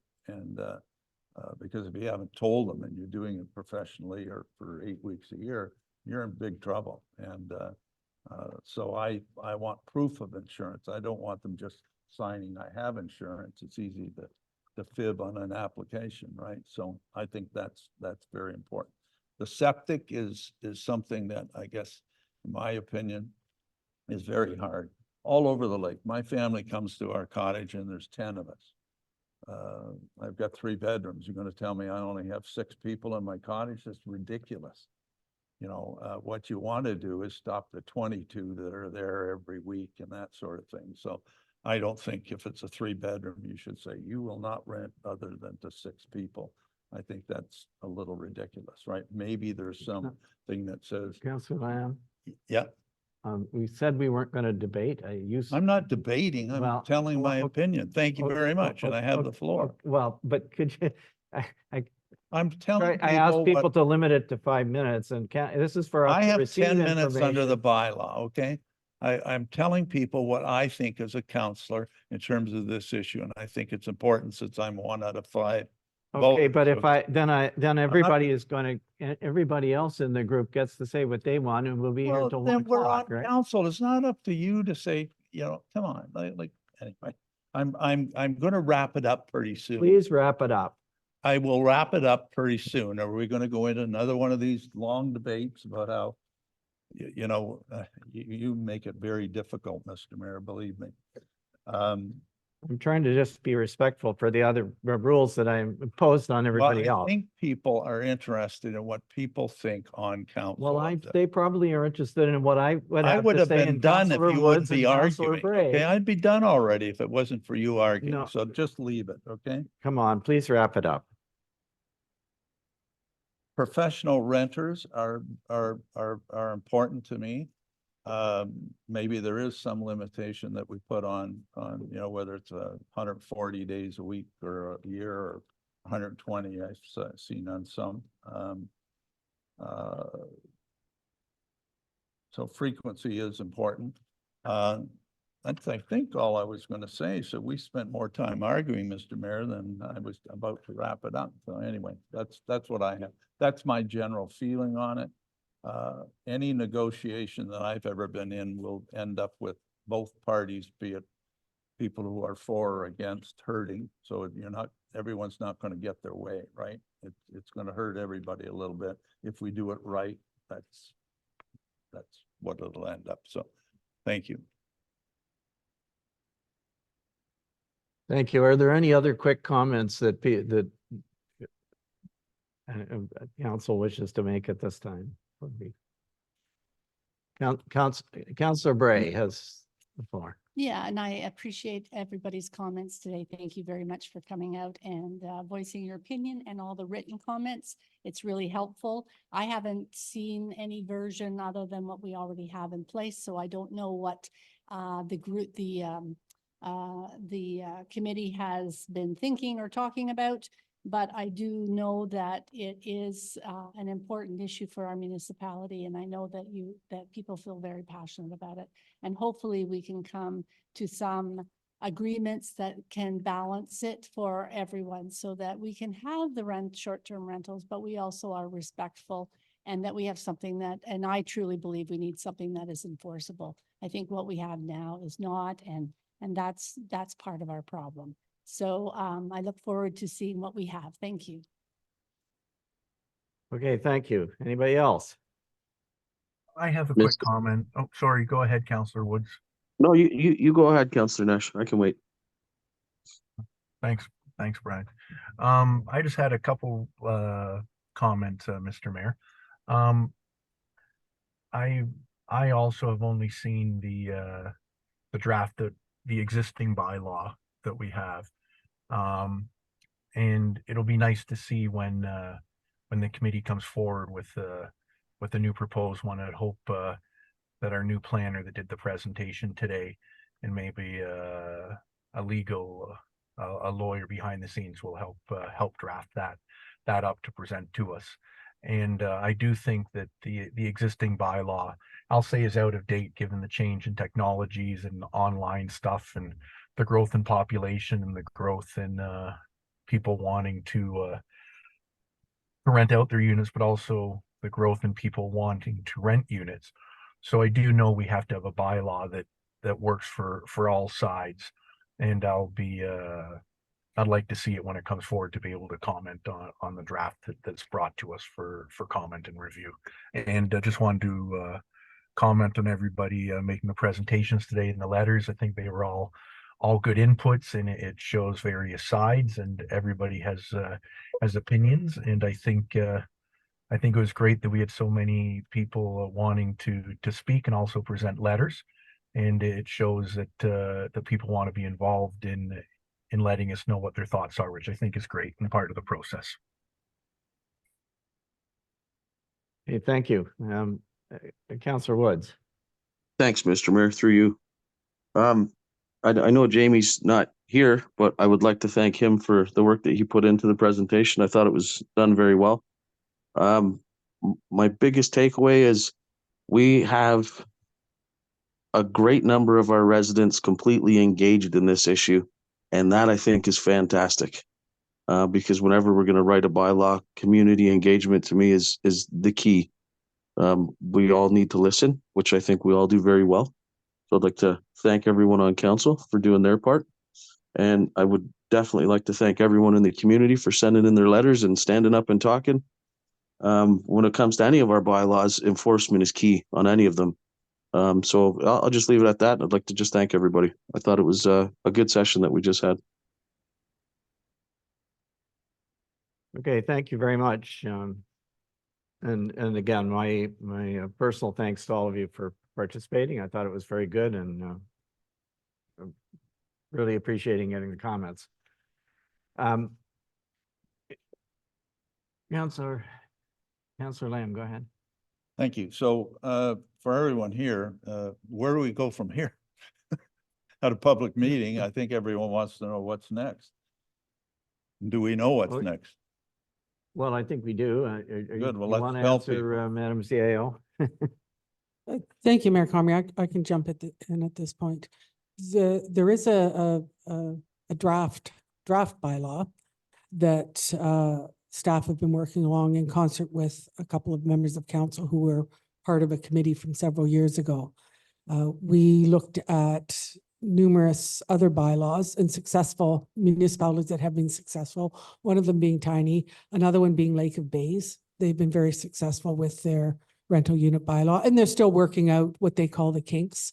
It's been in place for a couple of years. So based on all the input today, I think there's a clear direction that we need a bylaw, we need enforcement, we need fees that are reasonable. We don't want to drive people underground. We want to understand where the rental units are and work with them so that the neighbors know that they're comfortable when there's a rental unit beside them, and have the greatest respect for the people who work very hard at making sure the rental units are well managed. So with all that said, I'm hoping to have a draft before council in May at we have one meeting a month, and that would be, I think it's May 21st, if I'm correct. And that would be the first look that council will have at a draft bylaw. And keeping in mind that it's draft, it's there for comment and consideration. The public will take notice of that. So that's where we are right now. We're well on our way to undertaking a revised bylaw. Okay, thank you. Can I get a motion to reconvene into the regular meeting, please? Councillor Bray moves. Seconded by. I'll second, Mr. Mayor. Councillor Woods. Thank you, Councillor Woods. That the council municipality reconvene into the regular meeting at, looks like 12:25 p.m. All those in favor? Councillor Woods, yes. Councillor Nash, yes. Okay, thank you. That's carried. And just one more to wrap this up. Under matters arising, can I get a mover and seconder, please, that the council of the municipality of Whitestone receive for information the frequently asked questions on short-term rentals in Whitestone, the presentation from Jamie Robinson, MHBC Planning Limited regarding short-term rentals, the comments of ratepayers in the public meeting, with thanks. Mover and seconder. I'll move, Councillor Woods. Thank you, Councillor Woods, seconded by Councillor Bray, I saw. All those in favor of that motion? Councillor Woods, yes. Councillor Nash, yes. Okay, thank you. And it being 12:30, I will declare a recess for at least half an hour.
So I think we're ready to start back up after recess. Can I just check with Councillor Nash and Councillor Woods, make sure that you're back with us?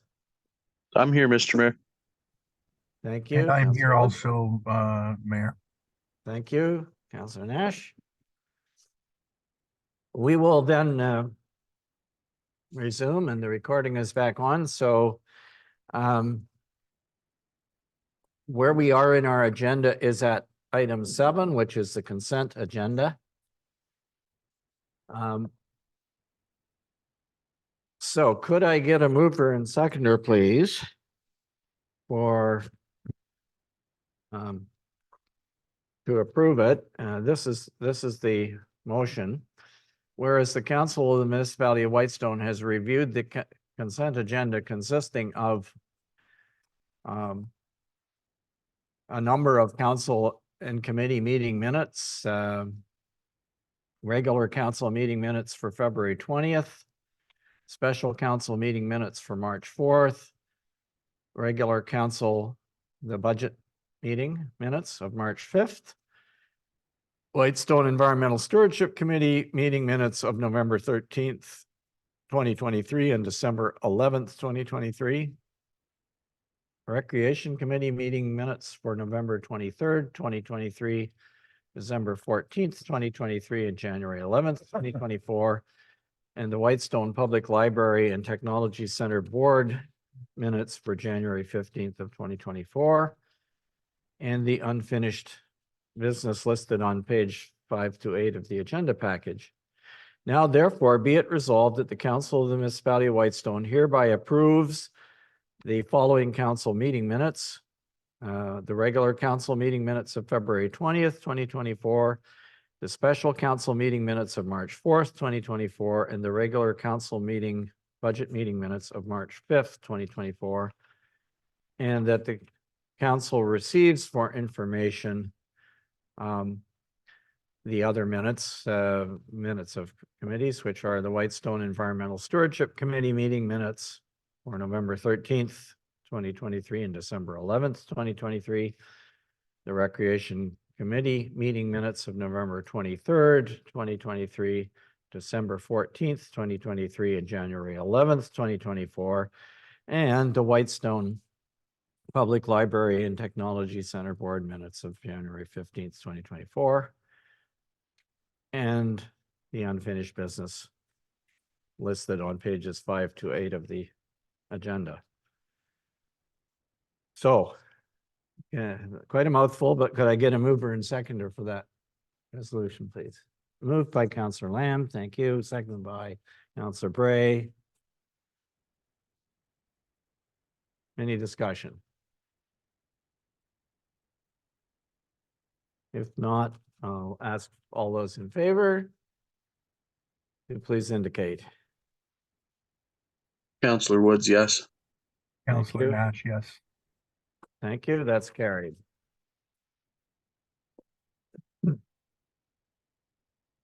Next, we have accounts payable. And I get a mover and seconder, please, that the Council of the Municipality of Whitestone receive for information the accounts payable listing in the amount of $397,710.81 for the period ending March 1st, 2024. Who would like to move that? I'll move. Councillor Woods. Thank you, Councillor Woods, seconded by Councillor Lamb. It's moved and seconded. Any discussion in the payables? Councillor Lamb. Yeah, just one quick one. Page 109. It's only because they're one right after the other. ExploreNet. We pay $90 at Alls for internet, and we pay $141 for Station 2. So same company.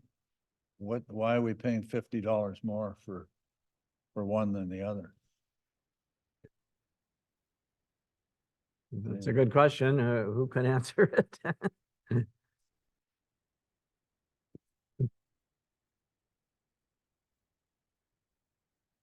Our CAO is going to answer. Sorry, my microphone was off because of the recess.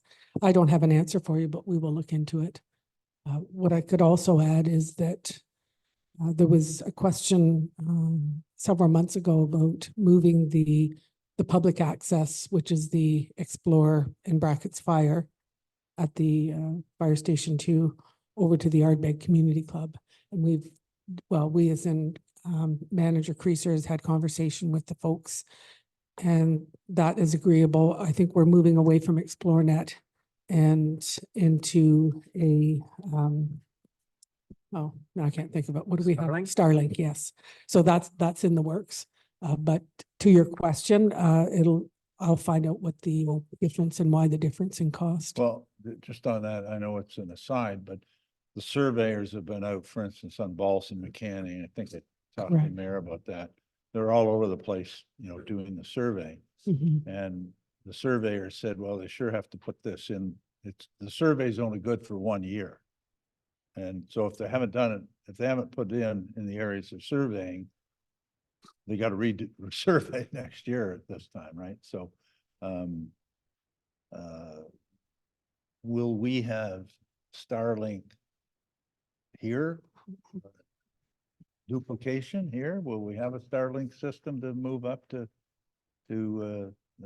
Ardbeg? I would, through you, Mr. Mayor, I believe by the end of 2025, and that's the best that Cogeco can tell us in terms of timing. So we're Okay. a year and a half away.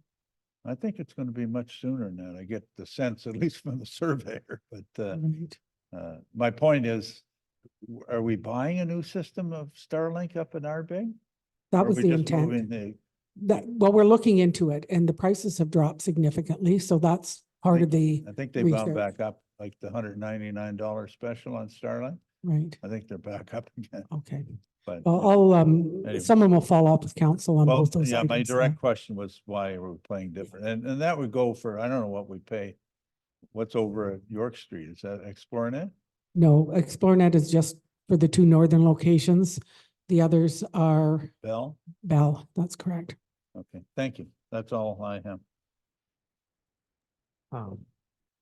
Yeah, just to answer that, my suggestion would be that even after the Cogeco service is here, that we continue to keep the Starlink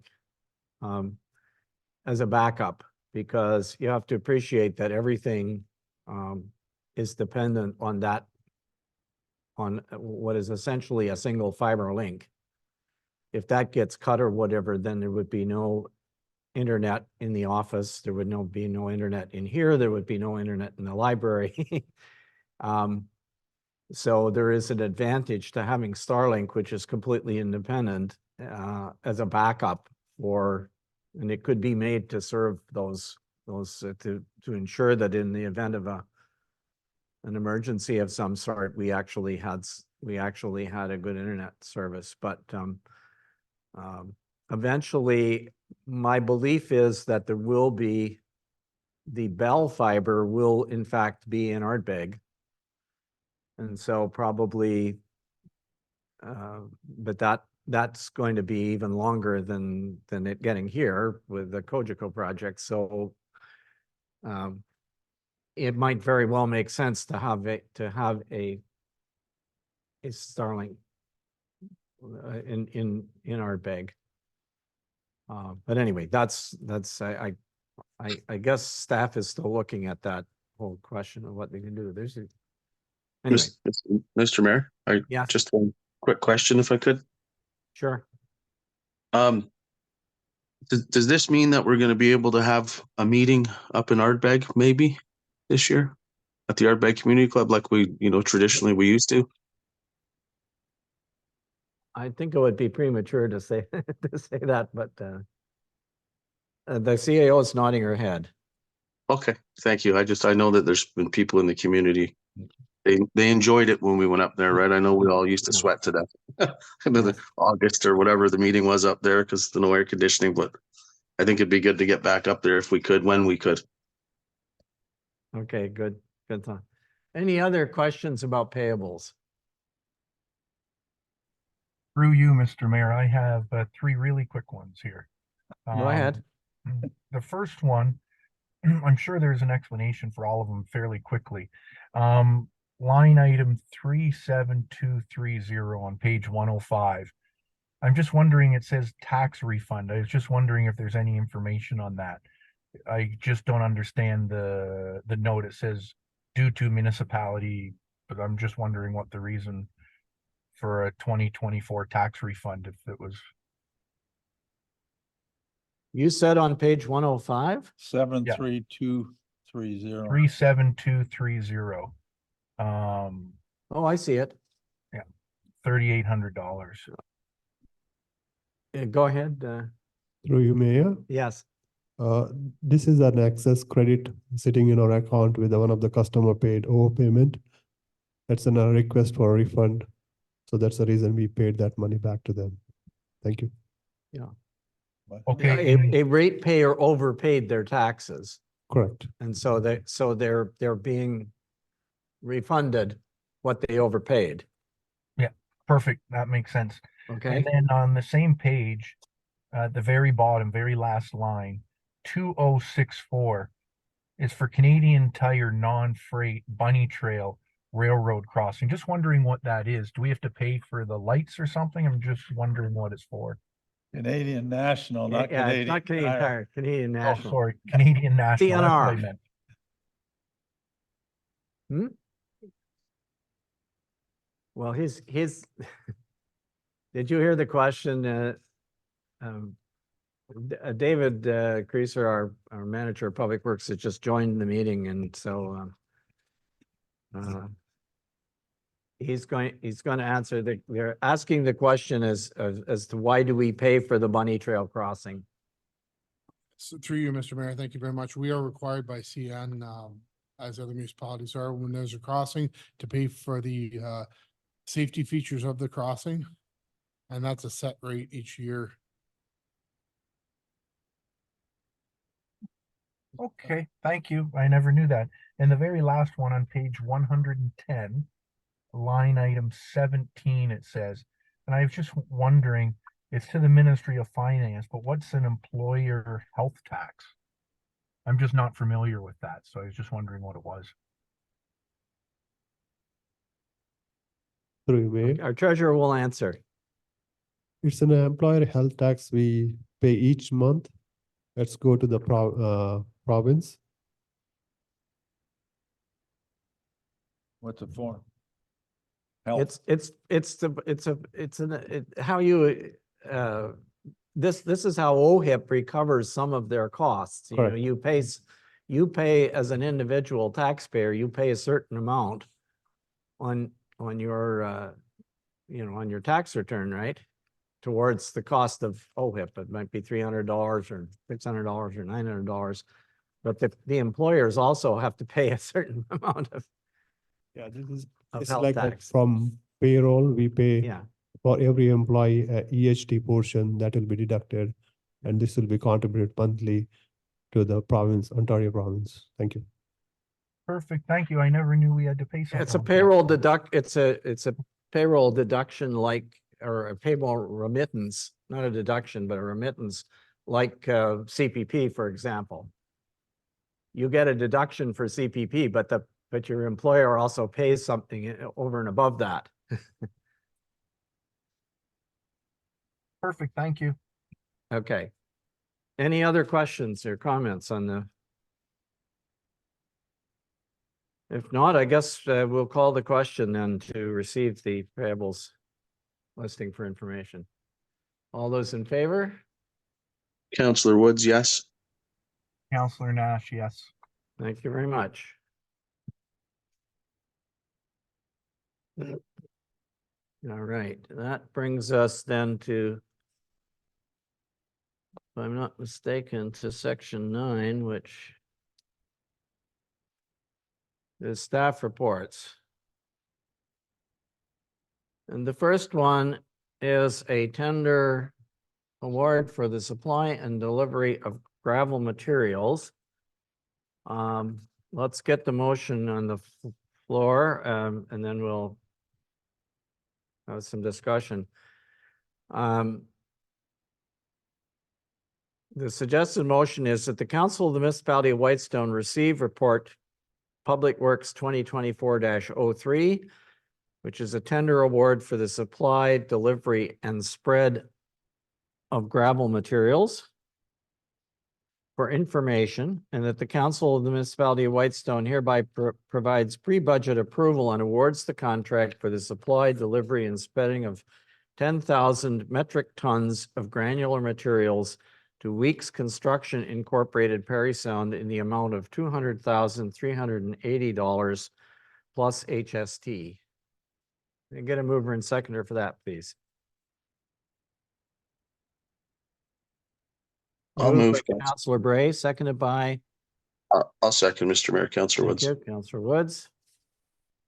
Discussion. Well, first of all, I should ask, I guess if our manager of Public Works wants to comment on his report, which you have in your package. Through you, Mr. Mayor, thank you very much. This is a continuation of our budget, our gravel plan. We've been working and staying on plan for, well, this is a few years now. This is in line with our road needs study and the plan that it lays out as well.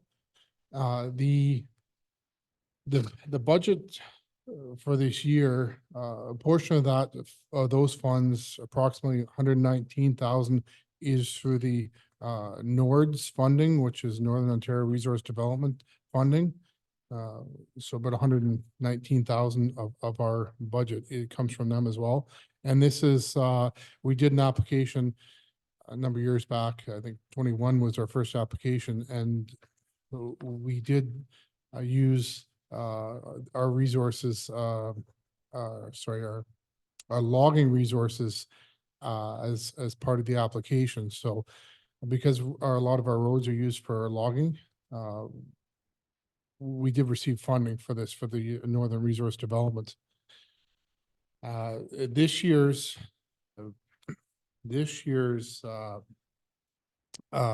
contract is recommended to be awarded to Weeks Construction. Their bid is low overall. Where the big job this year is going up to Wawashkesh. The plan is to start at Highway 520, moving all the way up to Redgate Lane with 4 inches of gravel to be placed.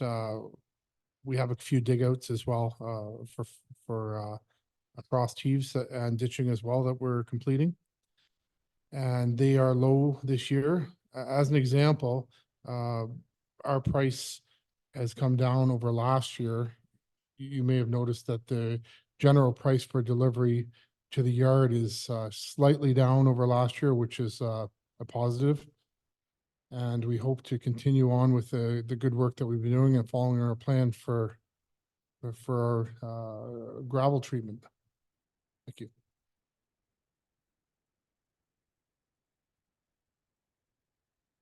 Okay, thank you. Just a question on the second page of your report, David. It says tender awarded, including HST adjusted for rebate. But the amount, there's another, well, 3,600 or something. Why did it go up when it was adjusted for the rebate? Through you, Mr. Mayor, thank you very much. The total amount before taxes is $200,380. And then we have apply our tax, the HST of 13% to that. And then of that 13%, we receive a portion of that back. And so the difference between how much we pay and how much we receive back that's the difference. So that's our true cost after we get our HST rebate back. Okay, I understand. I'm sorry, the 200,380 is without the HST. Yeah. So once we, Yeah. 200,000, we pay HST, the 13%, what's it, 226? Yeah. And then we get some of that money back, our HST back. Yeah. And Oh. then so our end of the day, the number that would hit our budget would be 203,906. That's the final end of the day amount after our total amount, after we pay our taxes. Is that what Okay. you're asking? Yeah, thank you. Yeah, I understand now what it just, So yeah. So, are there any other questions? Councillor Lamb? yeah, so does this mean we can take 23,000, which is 203 minus our budget of, what was it, 226? So we can take 23,000 and put it into reserves, for instance? Is this all the gravel you need for the year? So our plan was to go from Highway 520 to Red Gate Lane. The tender came in lower than we anticipated. Yeah. Wawashkesh is a long haul it's a long way away. So you have the option of doing what you said, or you could take advantage of this good price because next year we had planned to go from Red Gate Lane to Bennett's Landing. So we could use that additional budget to keep going at a good rate, take advantage of our aggressive pricing that we have this year and continue on Wawashkesh, or do as you said, put it in reserves. Our tender did allow for us to adjust our quantities 20%. So we could go over if we needed to at that rate. So I guess that'll be a budget discussion when the budget comes back. It's a good news. We are getting a very good Yeah, price. but I just want to Yes. make sure that we highlight that Yes. in our budget as being something we can debate, I guess, and decide on. Thank you. So we could either, when we come to the budget discussion, we could either reduce the amount that is currently there, or we could leave the amount there and deploy additional gravel if that. Yeah. Or we could just Yeah. move the difference into a reserve of some Yes, sort. yeah. Exactly. Okay, any other questions about Through you, this Mr. report? Mayor. Councillor Nash? Thank you. David, thank you for the report. Hopefully everybody can hear me okay.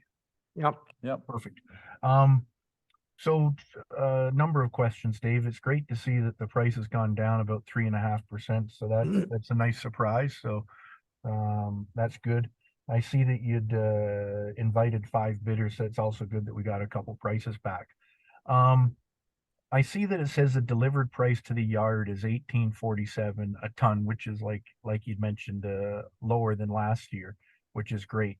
Do you know roughly what the delivery cost is per yard? Like I know you said Lake Wawashkesh Road. Just wondering how much more the delivery price is.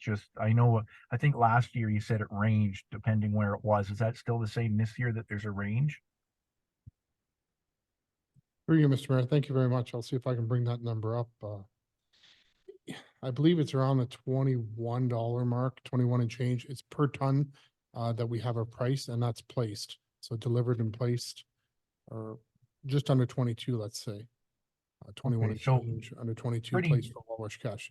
The further away we are from the supplier or the source, the higher the cost. They also need a location to turn around as well. So when they're placing, they will have to haul down the road, and then they will have to continue driving until they have a suitable location to make that turnaround and come back. So usually that turnaround point is your distance used from the source pit.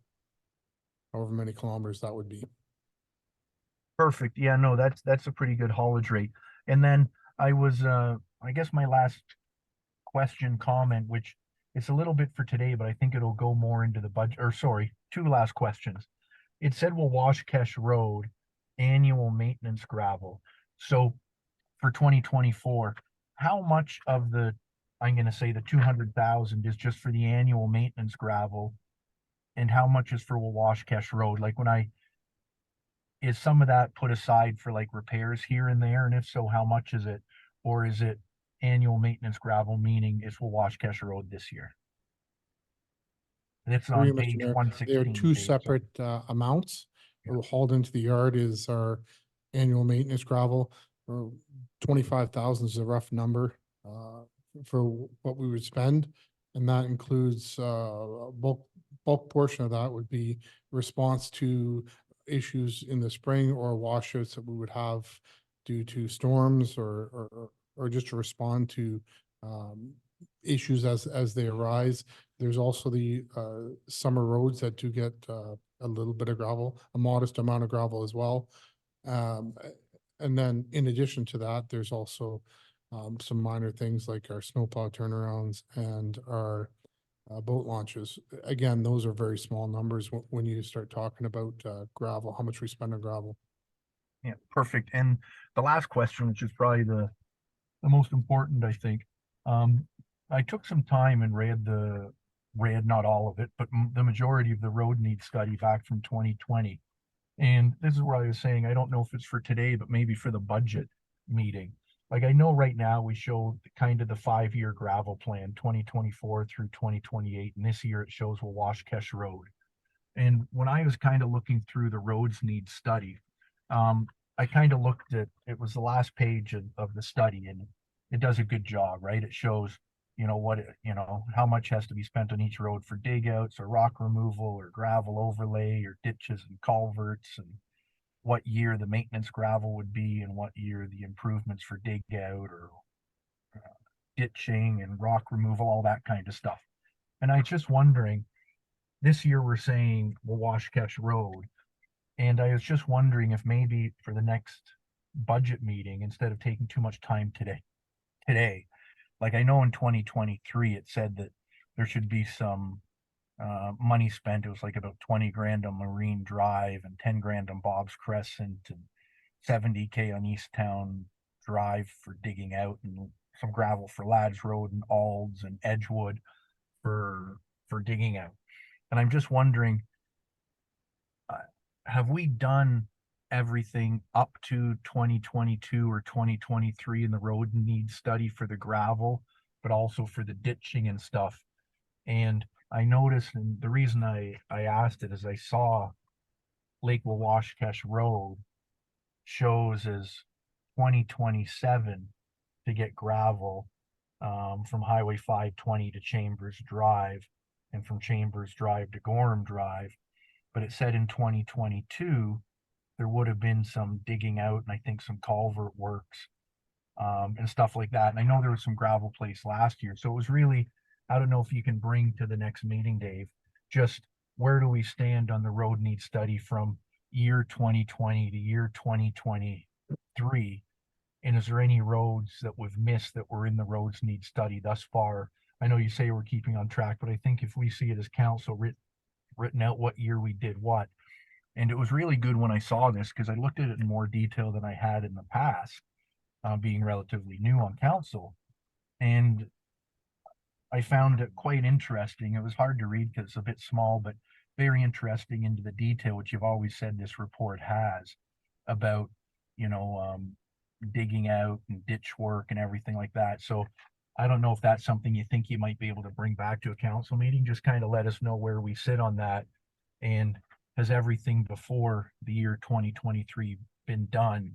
And are we on track, or are we having to put any roads ahead of others? Does that kind of make sense? And then at the end, right now we just showed a 2028. But when I look at the number of roads that's there and I look at the number of roads in the road needs, I'm guessing there might be a 2029 or 2030. So I'm just wondering if we can maybe extend it a couple years past that to show all the roads that are left. Is that something that you think you might be able to do instead of taking time today and going through it? Through you, Mr. Mayor, yes, you're on the right track. That is was the plan that was made in 2020. As we move down through the years and we have issues arise on different roads, that is a living document that is updated, and we do present the 5-year gravel plan, and that's typically comes out every year, and it's updated and massaged a bit as issues do arise in the roads. So there's a bit of shuffling around. Some of the closer roads, they are like Bob's Crescent, Marina Drive, and they never got their 4 inches. They got a little bit here and there, but Marina Drive did. Bob's not so much.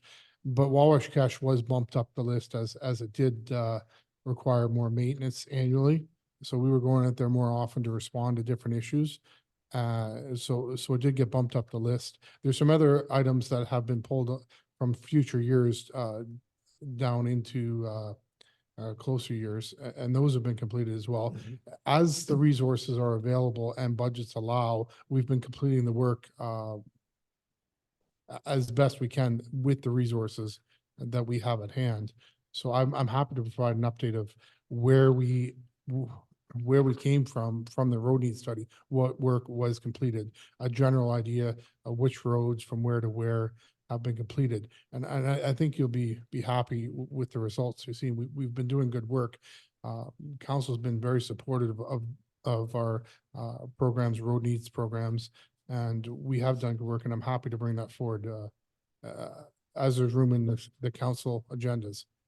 So next meeting, absolutely, or if there's room, absolutely. Yeah, perfect. Thanks, Dave. I think it'll just help, because when I read that study, as you said, it'll kind of help show, hey, we moved this road forward or this road back, and this is when we were gonna do it, and the roads need this when we're doing it. I think it'll really help show council and the public all the work that we're doing.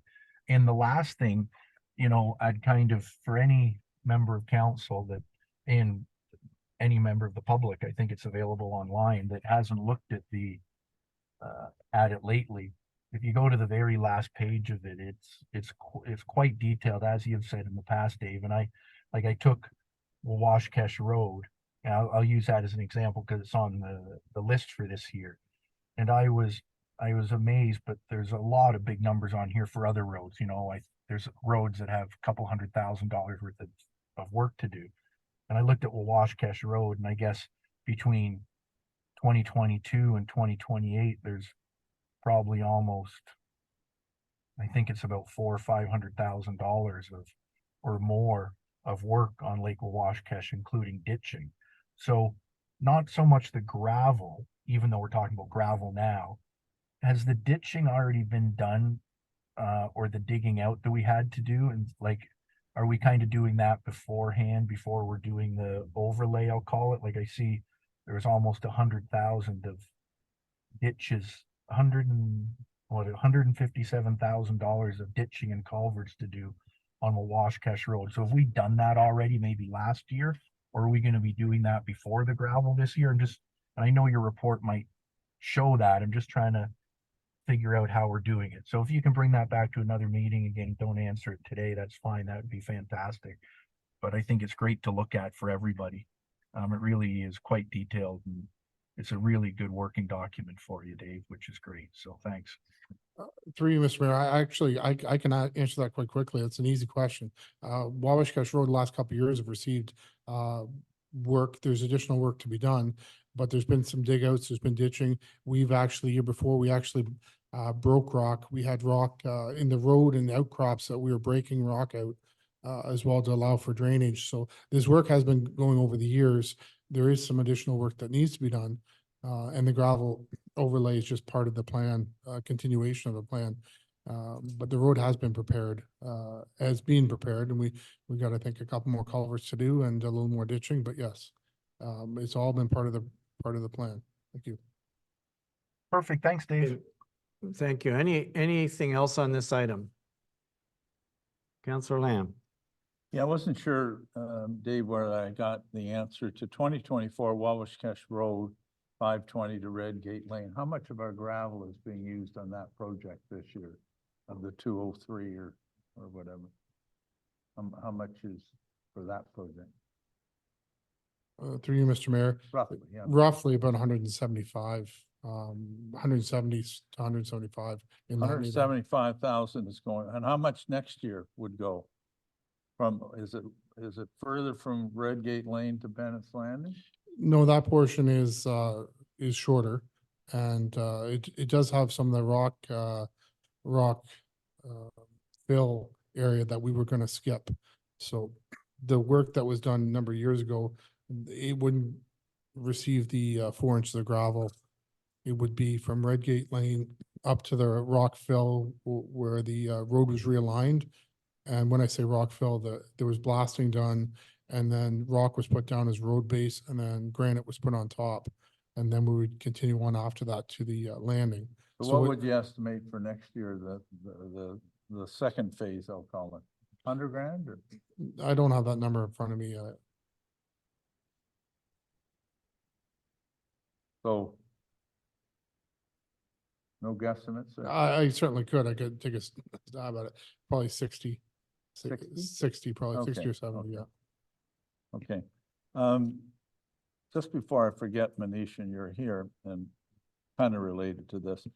I'd like to know in the reserves for our budget meeting next month, what we were supposed to put into reserves last year and what we did put in, say going back 3 years, okay? What was recommended in the asset management plans that we put into reserves and what we actually put into reserves. I think that gives us a little better clarity in terms of a big issue, which is reserves. That's all the questions I have. The other thing, Dave, on this is, I guess what you're saying is, well, we've got too many problems on Wawashkesh, so we're moving it up from whatever it was, 2027 to, we're moving it up 3 years, right? But if the asset management plan said that road, and that road were supposed to be done in 2024, what are we doing with that? I mean, that requirement under the asset management plan doesn't go away. If I'm on one of those roads that was supposed to get gravel in 2024 and suddenly I'm out into 2027 because of that. So who got swapped out, I guess is my question. Because we're doing Wawashkesh 3 years early. Obviously, someone with $175,000 worth of gravel is losing out, if you will. That's probably the wrong term this year. And I want to know which roads are. Through you, Mr. Mayor, I wouldn't call it losing out. I think we've been fairly aggressive with the work that we've been doing since I've come. Some of the biggest roads, Wawashkesh is one of your bigger gravel roads, Bunny Trail being one of the largest surface treated roads. Farley's is another big one. Balsam's another big one. Farley's, that one was done. We've done Crown Retreats. A lot of the smaller roads, Whitestone, Shirley, another good sized road. I mean, going down there in the spring, you'll certainly see the difference. Lorimer Lake's another big one. I believe you joined me down there, and it's another one that's received gravel and ditching dig outs and blowing out rock as well. We've done that in a number of roads. So Yeah, David, I don't know I'm if- not being critical Sure. of what you've I done. can bring You've that done a great forward. job. My simple question is, if we had stuck to Wawashkesh Road and put 175,000 or whatever in 2027, where would we put it? What did the plan tell us to do? That's my question. Mhm. So if you said, well, the plan said do Balsam Road, then maybe losing out is the wrong term. But if I'm on Balsam Road and I kept looking at it saying, hey, 2027 or Bear's Paw, right? It's way down here in 2027. If that was in the plans for 2024, Mhm. in essence, my road loses out, but maybe there's a better terminology for it. So my simple question is, what was in 2024 that you took out in order to put Wawashkesh in for 175,000? That, you can come back to me on that, but I'll have to come back to you on that. Through you, Mr. Mayor, I think I can help answer that because I have that little spreadsheet in front of me for you, for everybody listening. Gray Owl Road for 2024 is going to get 58 grand. Lorimer Lake Road was called for to get 129 grand, and Shawanigan Lake Road, 136,000 from Lorimer Lake Road to Granite Lane, if that helps. Those were the how three. much was that? About, I'm rounding 60,000 for Gray Owl Road from Shaker Yeah, Road no, to I know. The Bridge. last one is Shawanigan Lake Road from to Granite Lane was getting how much?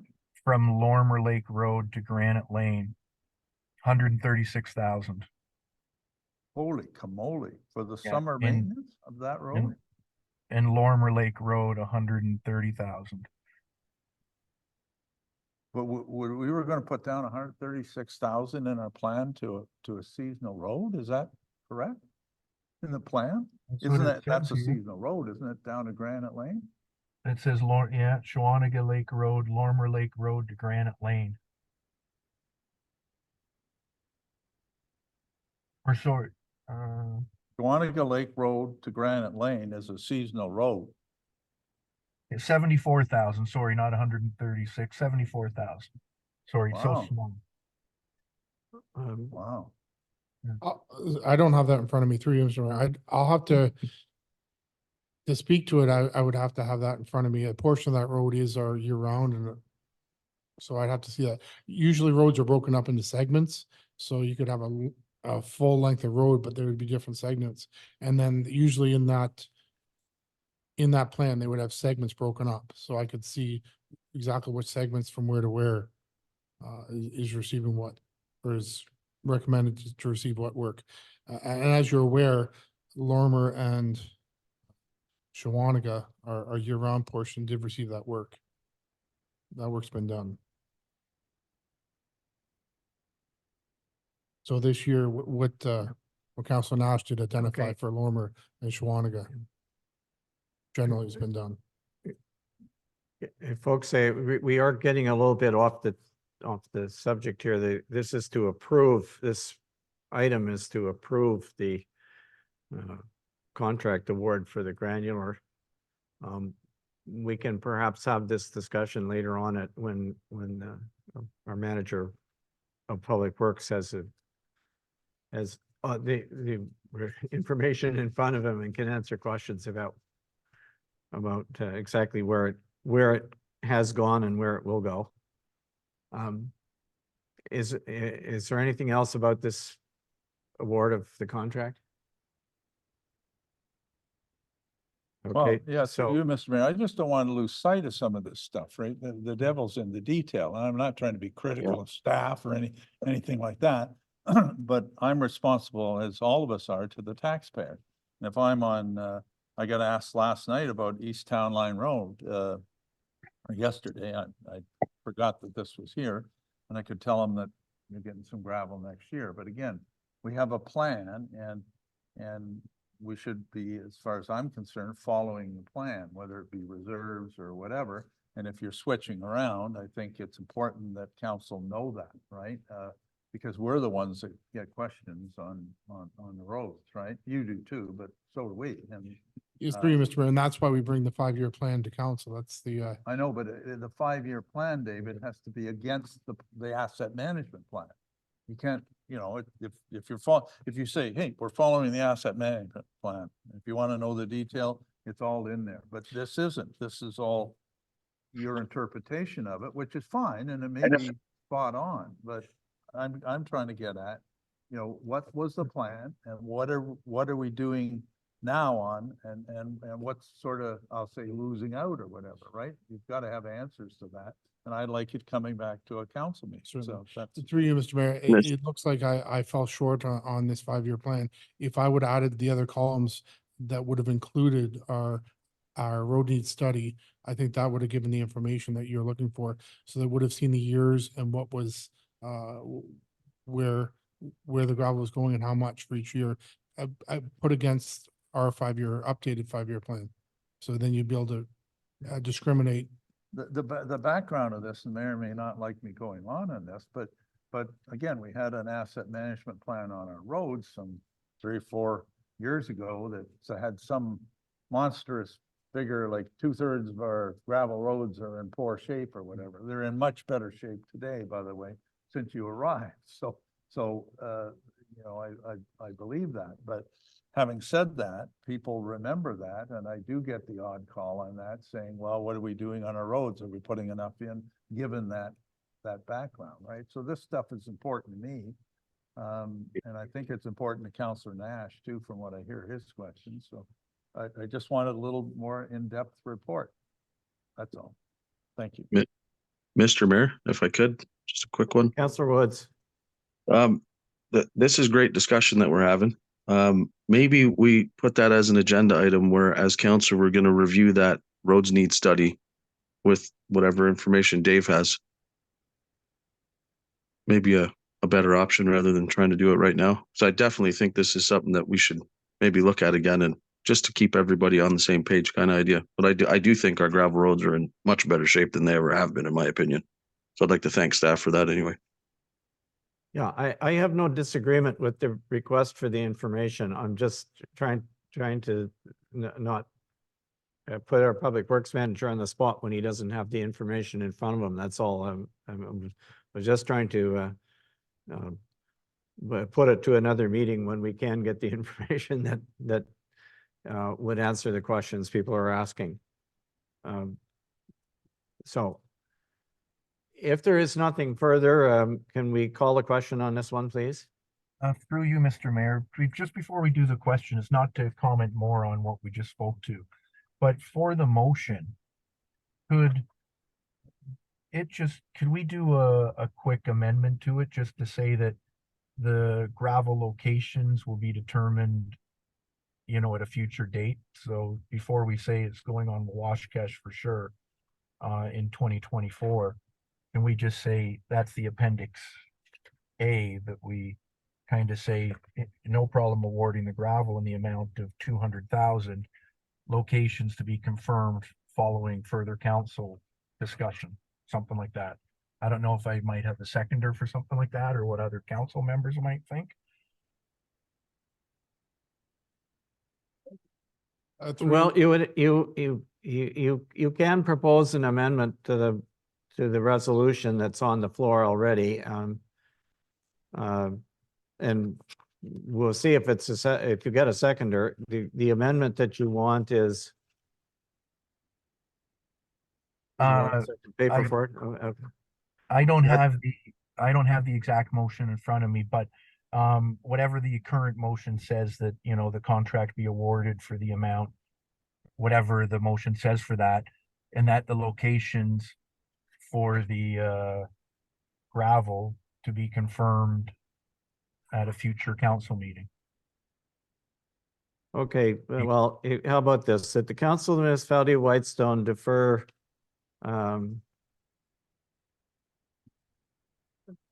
what? Read the motion. Yeah. So his amendment will be. Get the gravel, it's just we discussed The location. where it's going at the next meeting. Yeah. I should Deferred speak to- to this. I should speak to it before. Why? Through you, Mr. Mayor, may I speak to this quickly and just to bring some light to what the implications are of this tender? Okay, go ahead. This tender laid out specifically these two locations for so it's been tendered for these two locations, our yard and Wawashkesh Road. Should we change the tender and where it's going, we'll need to retender. Through you, Mr. Mayor, why would we need to retender if the quantities can be adjusted by 20%? And if, sorry, Dave, and again, I don't want to catch you off guard, but if the unit rate varies on different spots, as long as we're not further off from Washkesh, if anything, it would just save us more money, I think, if unless I'm wrong. But, you know, to me, if we can't award it today, I really think we need an update on the road needs study. What roads have been pushed forward? What roads have been pushed backwards? Where do we stand? As Councillor Lamb said, how much should we put in? How much have we over the last years to get caught up to say, where do we sit now? Versus where should we, and what roads have been left behind? And what roads have been pushed forward? And if that means not awarding this contract today, for me, I'd say I'm perfectly fine with pushing it off until we can get all the information in front of us to see how the roads need study has, you know, where we sit on the years and what roads are being pushed and moved forward and backwards and stuff. Because if the gravel contract is being based on only Wawashkesh being done right now, I think from what I'm hearing from other members of council, I think we all want to have that discussion to see where we sit right now. Through you, Mr. Mayor, I need to bring to light that this contract is been for delivery to the yard and placement to the yard. The other one is deliver and place on Wawashkesh Road. And if we substantially change those key facts, then we are exposed to, or at risk anyway, of substantially changing it. So it's up to the contractor. So if I'm a contractor, Dave Creaser Construction, and I'm bidding on this, if I deliver to the yard, it would be advantageous for me to use a large truck, truck and trailer that I can come in and turn around with a live bottom. So I've got a belt-driven truck that I can just dump it off the back. If I'm gonna go place it on a road and I change the road, I need to be able to get that truck in there. So what size? Now that big, long tractor trailer that I was using before may not get into this road and get turned around. So I can't use that anymore, nor can I use a belt-driven one to just dump it off in piles. It's just gonna dump it. To place it on the road, it's spread, so I need to use a live bottom, or can be a truck and a pup. I gotta be careful of the wires. I gotta watch out. So it's really up to the discretion of Dave Creaser Construction, what truck size I'm gonna use. I'm gonna use the most efficient one I can to haul down the road. So if I can use a truck that hauls 40 ton to the yard, that's gonna be much more efficient than it is if I have to use a much smaller truck, let's say a triaxle, that can carry 20, because I can't get turned around. So now I need, there's substantial costs. It's not minor. It really affects the ability for them to be competitive and for them to make money. And if we do substantially change it, it needs to be retendered. It cannot be, the road locations cannot be, if all the factors were equal, it may be okay, but all our roads do not have turnarounds for, that are equal. They have to find a spot that they can use their truck. Thank you. But through you, Mr. Mayor, I'd say many roads are similar. Some of them are similar, like a seasonal road is similar to another seasonal road. Washcash Road turnaround might be similar to Edgewood Road. I don't want to get into a debate really over it, but if we need to retender it, we had two contractors within a couple $1,000s of each other. If one person doesn't want to go to, let's say, Shawanega Lake Road instead of a Washcash, and Shawanega Lake Road's way closer, I'm sure the other contractor might be more than happy to take the contract then, right? I'm sure one of the two would be willing to go to a closer location, but still a major road. That would be my guess. But again, if we're picking locations, I think we first need to know how we're doing on a road need study instead of putting $200,000 on Lake Washcash when there's other roads that were well ahead of it on a road need study. And so often we hear we have to stay on track with the road need study and do what the road need study is saying, right? That's just my opinion. Again, I don't want to get into a debate here, but I would certainly hope that a contractor would be willing to accept it for another location that's no further. Washcash is probably one of the furthest locations in our municipality away from where they're going to be hauling the gravel, right? So if anything, I think we might have money savings if we go to a closer location for them, which is still a main road. Through you, Mr. Mayor, may I suggest that it sounds like I should bring back more information. If we defer this tender just as is, we bring back more information, the council can scrutinize the plan and where we are, and then decide at that point if they'd like to modify where the gravel is going. Through you, Mr. Mayor, I would like to say one other thing. I agree with Manager Creaser. So you have two bidders now. We had potentially 5 bidders at one point. If you change the location of the road where it's to be hauled and spread, the other bidder could say, well, listen, I could have done that at a more competitive price than the folk that you awarded to. So that's why when we do a tender for gravel, we're fairly specific about the location, because as Dave Creaser said, they look at the location relative to their pit, relative to their crushing operations, the type of trucks that they need. So it's all linked together. If you're changing significantly, if you had 10 roads on there and you're swapping one out for another, that's probably not as significant as this. The majority of the gravel was to be for the Wawakesh Road, and that will, as Dave Creaser said, put the municipality at risk in terms of our tendering process. So if you want to not award, that means that this would come back in April with the budget.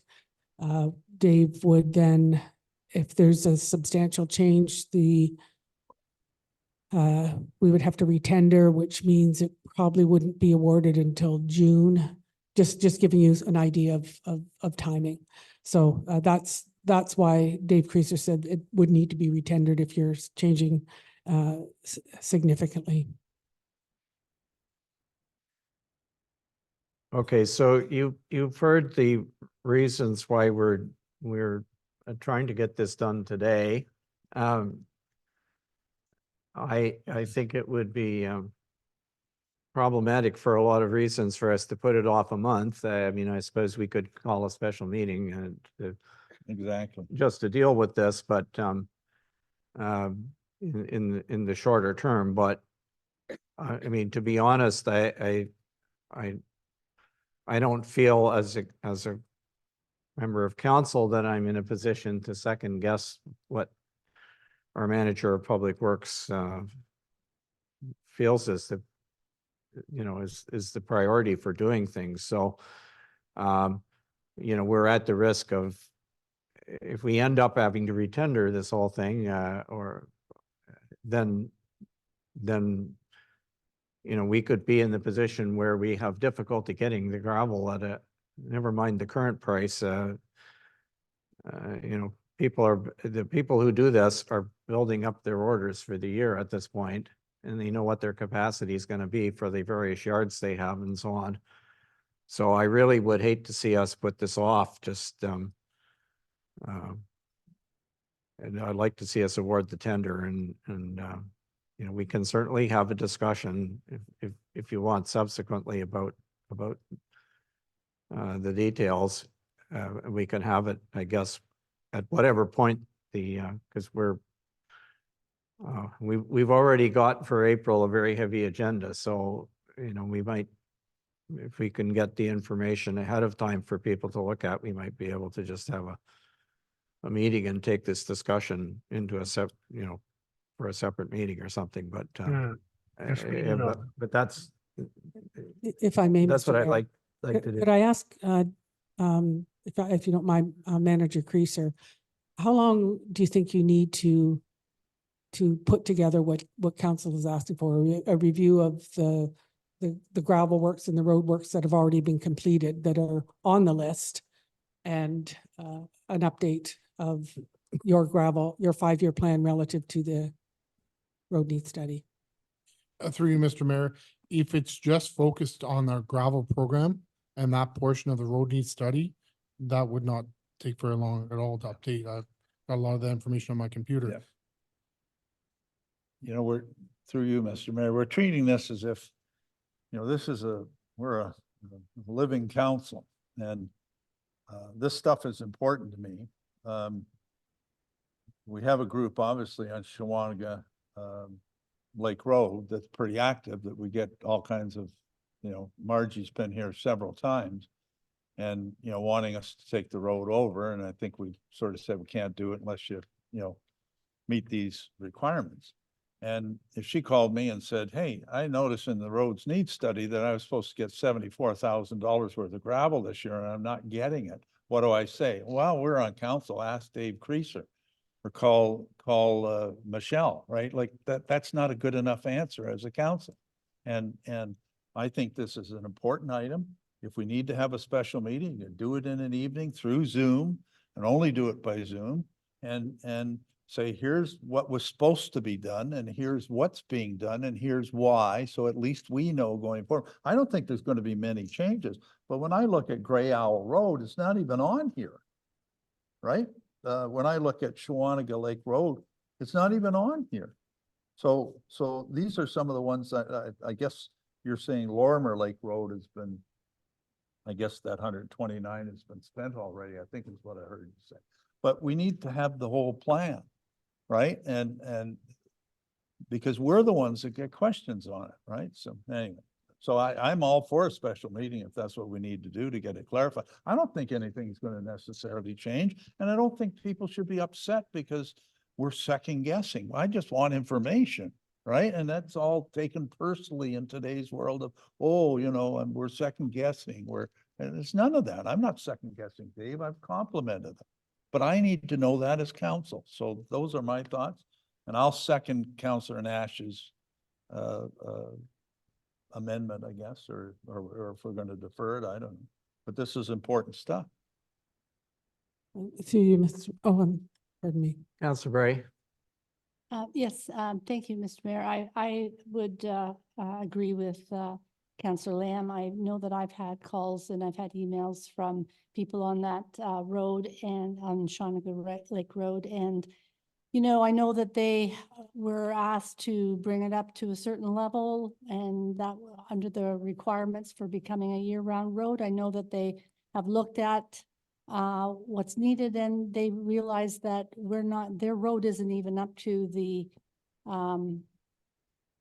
summer standards, and they would be happy to go forward if the road was up to summer standards. So I think it would be really difficult for us not to at least have a good explanation as to why we're not considering it and when we're going to consider it.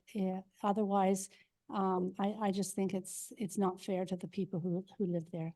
Thanks.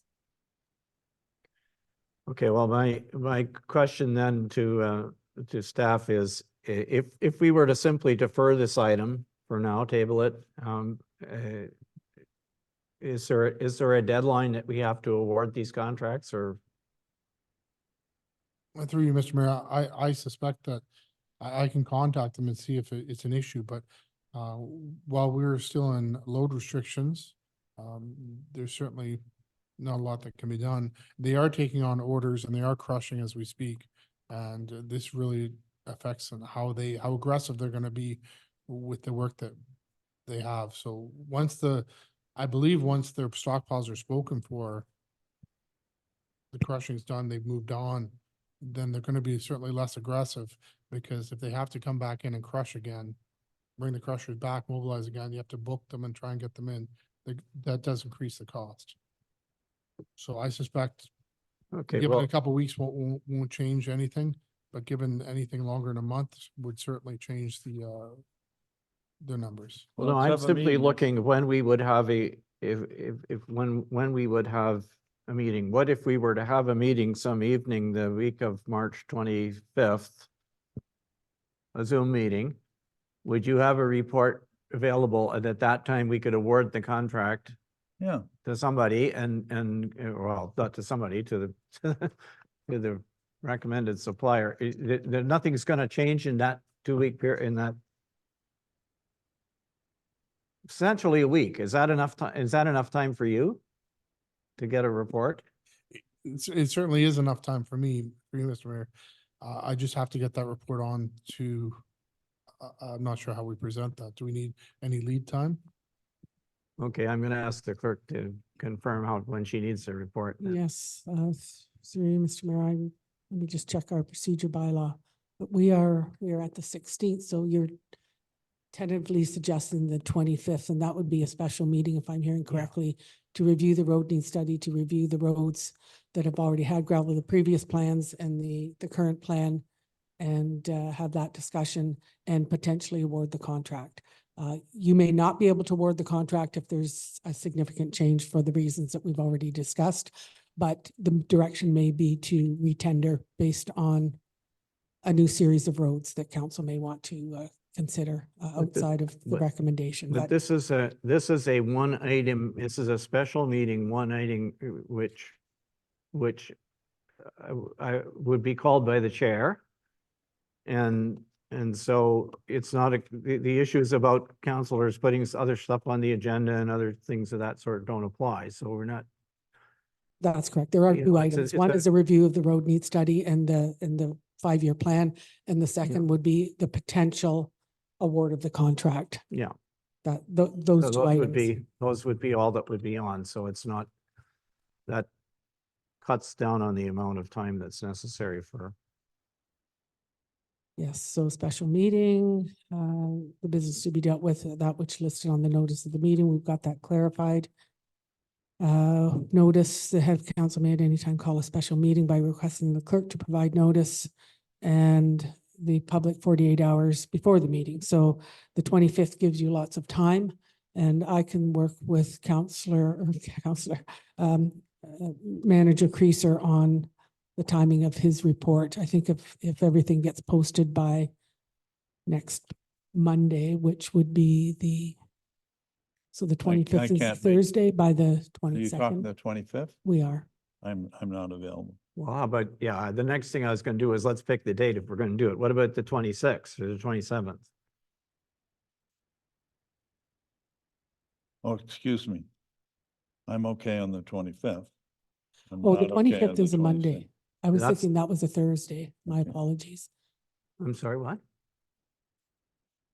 The 28th, I was trying to give 28th is fine. some time to manage your creaser and some time to get it posted and a report written, that kind of thing. Okay, the 28th, Fine by me. The 28th would work for myself, Mr. Mayor, Counselor Nash. not. Well, there's a recreation committee meeting at 7, so could we pick the afternoon, say 4 o'clock or something? Is that, or would that not work for you? 27th, perhaps. How about the 27th? Is that any good? 27th is okay by me. Anybody not able to do the 27th? I could do the 27th as long as it was 7 o'clock or later. All right, is that okay with? 27th at 7 o'clock, going once. Okay, so special, I'm just gonna make a pencil note here so that special meeting. Re-gravel. Okay, so in order to deal with this, then what I guess we should do is Defer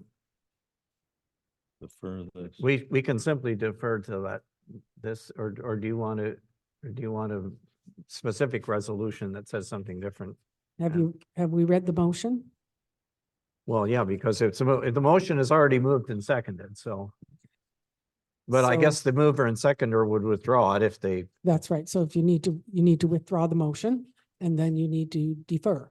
so, all right. Can I get a mover and seconder? Mover was Counselor Gray, seconder was Counselor Woods. Are you willing to withdraw your motion? I'm willing to withdraw the motion. Thank you. I'm okay with that as well, Mr. Mayor. All right, withdrawn. Okay, so that motion is withdrawn. Now what we want then is a motion, a different motion, that the Council of the Municipality of Whitestone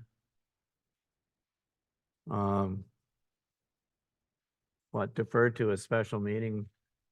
I'm thinking as you're speaking, Mayor Comrie, the direction to staff was a meeting is called on the 27th at 7 PM. Yeah. And it was a special council meeting called by the chair. I think that's sufficient. You don't need a motion. I don't then. believe we need a Alright. motion. Okay, That will be Yeah. noted in the minutes. Thank you. all right, if that's your decision, we will. I'm okay with that. Saves writing. All right, so thank you, everybody, for that. We'll, now we're gonna go to, what are we at? 11.2, I would, or 9.2, I'm sorry. It'd help if I turn the page over. That's good. All right. So this is our annual donations piece. And again, what we're going to need is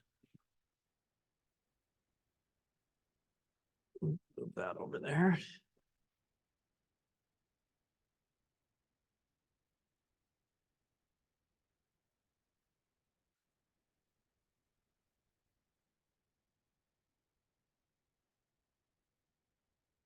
All right, so I'll read the motion that the Council of the Municipality of Whitestone receive report Finance 2024-04, which is the 2024 donation request for information, and the Council of the Municipality of Whitestone approves the following donations for 2024. And there is a list of them.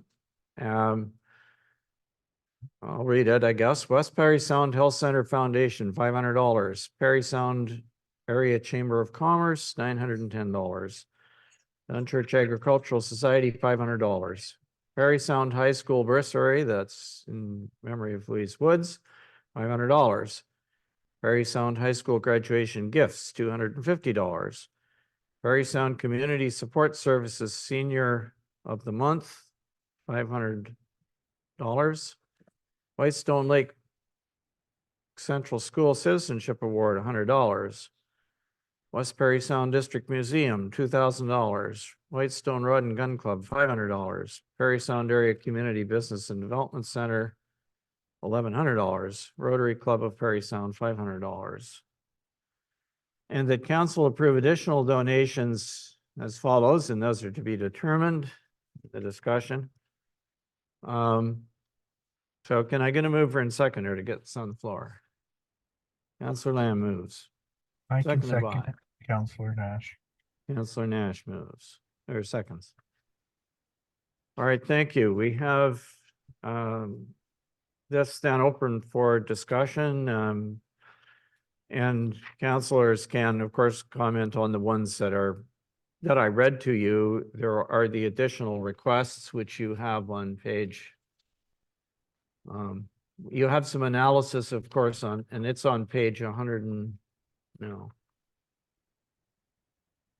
Let me get the right one here.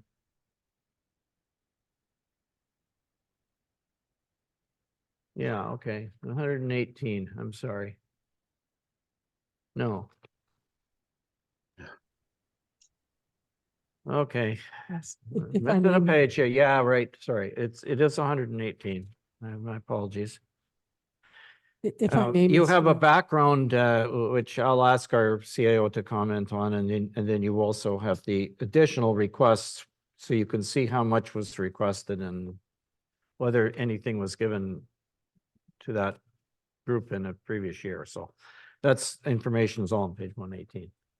Thank you, Mr. Mayor. I'm sure council has already noticed this, but there's a lot of information here and numbers. So on the donations that council would typically give every year without a request, there's two I want to bring to your attention. One is the Perry Sound Chamber of Commerce, and one is the museum. So in previous years, as you'll notice on page 118, the Chamber of Commerce has received $500. The request this year, but they actually made a request this year and they'd like $910. And that's a formula that they use where I think our treasurer Manish probably has that information, but I think it worked out to about 6% comparatively. Correct. And that's fairly typical for Whitestone. Council has seen that number previously. Also, the West Perry Sound Museum, they have typically received $1,000, and as council can recall, they've requested $2,000 this year. So those are the two that are somewhat different than previous years in terms of typical donations, whether they've submitted a request or not.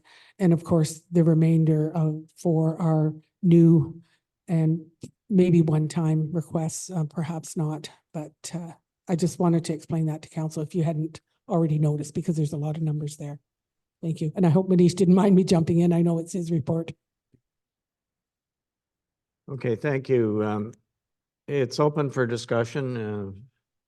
You wish to comment? Councillor Lamb. Yeah, thank you. I think what we have to do is settle on a number to begin with before we get into all these things, right? And if you notice, our donation policy has gone up to $10,000 last year from $7,500. So I don't want to see us spending more than $10,000 this year. So that's sort of the bottom line before we get into anything, at least in my mind. It's not a $12,000 or $15,000 ask.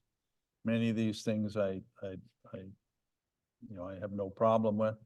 Some of them I do. The Chamber of Commerce, well, first of all, the West Perry Sound Health Center Foundation. I mean, we as a community give through the thrift shop and other areas for that. Charity begins at home, I guess, is where I sort of have some of my thoughts. So I'm not sure on that one from my standpoint. The Chamber of Commerce, I talked to someone from Whitestone who was on the Chamber of Commerce, and that person quit the Chamber of Commerce because he says they don't know what they're doing. They got all the downtown business association. They got all these economic things, and he suggested that they have more like a one committee, or at least two, not 3 or 4 or 5. So, and also, if we look at the Chamber of Commerce, there is exactly 0 members from Whitestone, is what he told me. And when I was there years ago, there was 1 member from Whitestone. So again, I guess you got to give money to the Chamber of Commerce, but we don't have any members. So I'm certainly not in for $910. We give 500, and I guess if we give 500, that's not too bad. The Agricultural Society, no problem. The bursary, no problem. I also think, and I've brought this up before, that I don't think Louise Woods was in perpetuity or whatever, right? Like, she died 15 years ago, and I don't think 100 years from now it should be in her name. I think like it's like a bench or anything else. I think of people like Martin Bridges, who just died in the community. Why don't we name the bursary after him for 5 years, and there might be someone else? So I'm for that, but I don't think the name should be forever in Louise Woods. Nothing against Louise, but anyway. Perry Sound High School, I have no problem. Community support. I don't know what's that? Is that for the lunch and learn or something? Through you, Ms. Barry. Yes, that's the community support service, and it's for not for the senior of the year, but for senior month. So we recognize senior month. In the past, council has given them $500, and it helps support the lunch and learns that happen here in Whitestone. But don't we give them the hall for free? We do, yes. And isn't the meal supported by like, I mean, I don't know. Like, We can just report what council has done in the past. yeah, like, I know, but I'm not convinced that we just throw $500 at the lunch and learn. They're all a social agency where people pay for their meal anyway. It's a good program, don't get me wrong, but Whitestone Rod and Gun, I don't have a problem with. Community Business and Development Center, $1,100. I thought that's the one that's gone by the dodo bird. Isn't that where everybody pulled out the economic development thing? Why are we No. giving $1,100 for that? Through you, Mr. Go Mayor, ahead, the Perry Sound Area Community Business and Development Center, that's downtown by the credit union, and they support businesses who need financing and can't find it elsewhere. They're entirely separated from the Economic Development Board that's made up of the area municipalities, or a few of them that are left. So it is a separate entity. And from what we can see, council has supported them. Again, you with- got all these agencies in Perry Sound trying to do economic development, and most of the community said to heck with that. The other, I know it's not this one, but I mean, I don't know what this has to do necessarily with Whitestone. Maybe it does. Maybe we're getting grants that I don't know about, but we're throwing $1,100 there. The Rotary Club of Perry Sound, we've supported the baseball tournament. Again, that's a Perry Sound thing, not necessarily us. Ardbeg Community Club, I'll just go on just for a second. They obviously get the bottle shed now, so I don't think they necessarily need $3,000 that they put in. But it's a very, very important asset in our community, I think. And these people work very hard, so maybe we want to put something to them, but not $3,000. The Wawash Conservation thing, I guess that's for the Hobo Link, and is also in here. Question is that also the dock issue? Is that in here? The purchase of the dock for 6,400, or this is just the Hobo Link? This is just the Hobo Link. The dock issue will be dealt with in April. So I don't have a problem giving a contribution to that. The Nordic Outdoor Activity Center, I don't want to get caught into anything that's year after year after year after year. It's, people can use it. They pay a fee over there. Anyway, I don't know about that one, but anyway, those are some of the comments that I have. So I'm certainly not going to buy into the district museum giving $12,000 into their program based on 0.4% of the taxes or something. I don't believe in that. I believe we've given 500, and then last year we upped it to 1,000, and I'm certainly not willing to give anything more than that. But those are just some of my general comments. So If I might through you, Mr. We Mayor. have comments from others, please. Go ahead. Thank you. Councillor Nash. Thank you, Mr. Mayor. For section 1, I have no problems. For section 2, I don't really see any issues. But the one thing, and I think Councillor Councillor Lamb made a very good point, that a lot of stuff starts at home. And I think I'd mentioned it last year, and it didn't change. But out of everything in here, to me, one of the most important awards is our local school, the Whitestone Lake School Citizenship Award. Yet it's the least amount of money that's given out. So I would love to see that number brought up to $500, like almost everything else in section 1. There's only one other thing below $500, and it's $250 for the Perry Sound School graduation gifts. So I'd really like to see council support the Whitestone Lake School Citizenship Award being increased. The Ardbeg Community Club under section 3, knowing that they're going to be getting, it says here, $8,000 plus from the Alls Road Bottle Shed. I think we did great in helping them out when they needed some repairs being done. We're talking now about putting in a Starlink service there as well. So I think maybe that can be reduced down to some of the other local community numbers, like the Whitestone Rod and Gun Club, to $500, or maybe it's $1,000. The Georgian Nordic Outdoor Activity Center, I believe that's a for-profit business, if I'm correct. So I'm not sure why I would be contributing $2,500 to that. I would not be in support of that one. And as for the Lake Wawashkesh Conservation Hobo Link, I'm a little torn on this one. I had some phone calls for a road that had washed out, and I think the MPA out at Bolger. What do we give to road associations or lake associations, and what do we not give to? I know Bolger Lake also fluctuates up to 1 meter a year. Other lakes do. No. There's a lot of members, and I think there's 150 plus on the Conservation Association. So I don't feel that that is really something that benefits the community as a whole. It benefits one lake association. So I would not suggest putting that in. So I guess to summarize, I'd love to see the Whitestone Lake School Citizenship Award be increased to 500. The Ardbeg Community Club at either 500 or 1,000. And the Conservation Association Hobo Link not included, nor the Georgian Bay Outdoor Activity Center not included.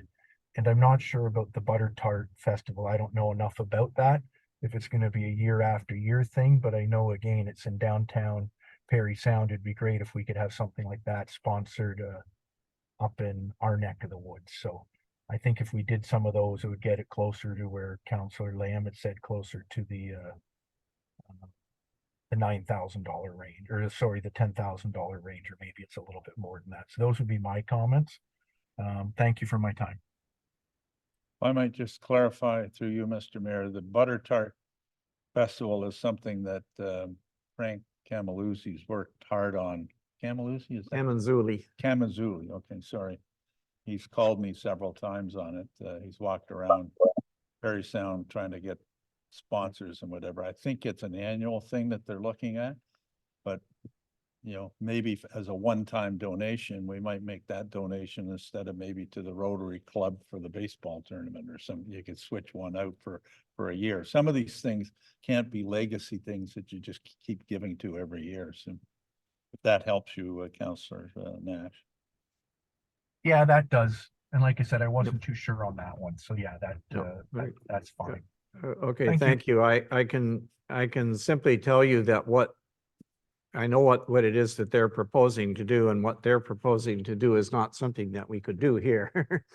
Logistically, there's, as I think I mentioned to the group before, their intention is to try to get a very significant number of people, 1,000, between 1,000 and 2,000 people to come into the Perry Sound area that wouldn't otherwise come here.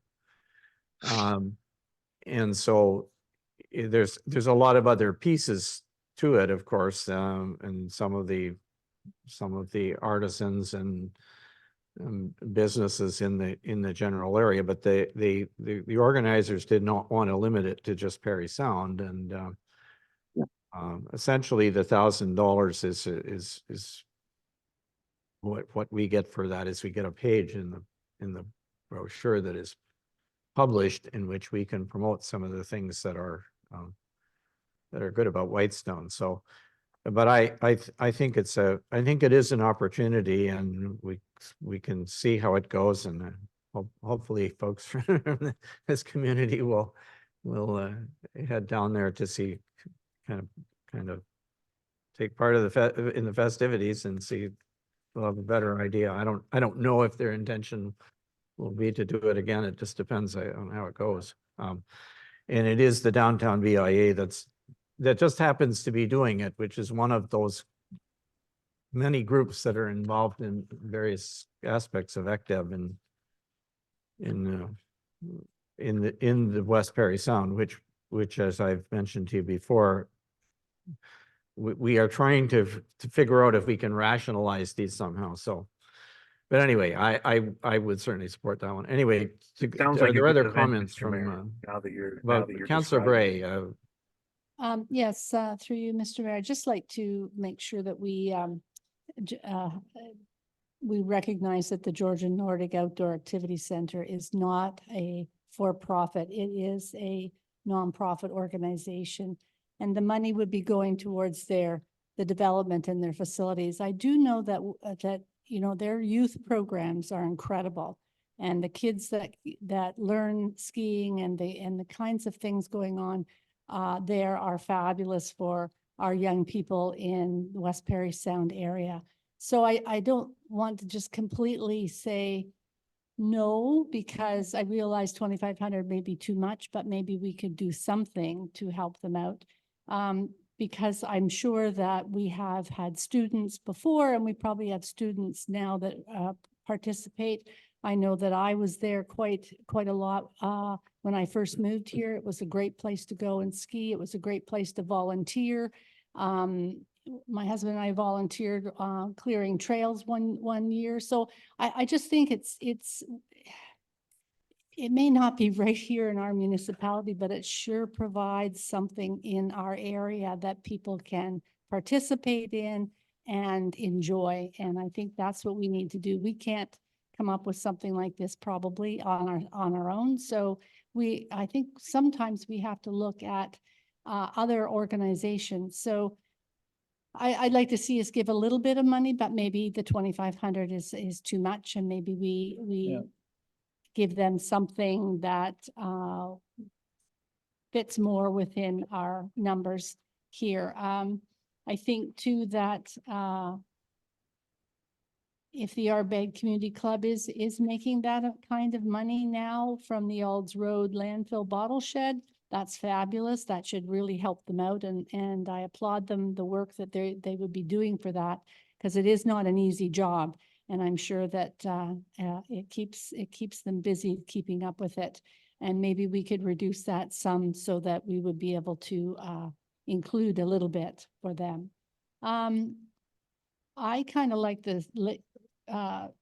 Councillor Nash's idea of upping the citizenship award. I think it's good to recognize the youth in our school that are graduating, and to provide them with incentive to go forward. Anyways, that's about my thoughts right now. Okay, thank you. Councillor Woods, did you have any comments you wanted to make? Sure. Thanks, Mr. Mayor. I'm definitely not opposed to upping the high school graduation gifts or the Whitestone Lake Citizenship Award. $100 doesn't go very far nowadays, right? We all know that. And it's a great thing to try and include the youth in our community and, keep them involved. The district museum, I'm not in favor of 2,000. We always, prior to 2022, I'm sure it was only $500 we used to give them. To give them 2,000 would be a good jump to me. I wouldn't be in favor of that. Everything else there. The economic, so which one was the Butter Tart Festival? Is that the? Oh, that's at the bottom there. It's on the That, second list on, I'm 100% in favor of that. And not just because I'm a true foodie at heart. I completely understand that it would be great for us to have festivals here like that. But if we're gonna have a festival anywhere, I mean, festivals are fantastic. It brings a lot of people into your area, regardless how far out you are. I know I used to tour every festival I could when I lived down in the city, and I always spent a lot of money, and it brings a lot of people together. So I'm always in favor of that or something like that. The Georgia Nordic Activity Center, I know there's people here that use it and a lot of kids that learned how to ski there. I don't agree with 2,500, but I think we could give them a little something. The Ardbeg Community Club, we've helped them out quite a bit. I'm proud to say that we've helped them out. They've done a heck of a lot of good work over there. They are going to get the bottle shed money, so I don't think we need to give them 3,000 this year. The Hobo Link repairs, in all honesty, I mean, it might be a great thing, but it's definitely an advantage for people on Wawashkesh, but I don't see it advantageous to the whole community. What else we got here? Rod and Gun Club, I'm okay with. Yeah, I'm okay with everything else other than that, I think.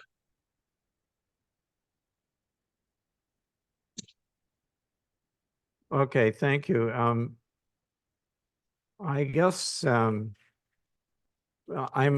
just gonna comment on one, which is, I mean, I guess I share some of the views that have been expressed by others. When I'm finished this, I guess what we'll do is we'll just go down this list and we'll do a little straw vote and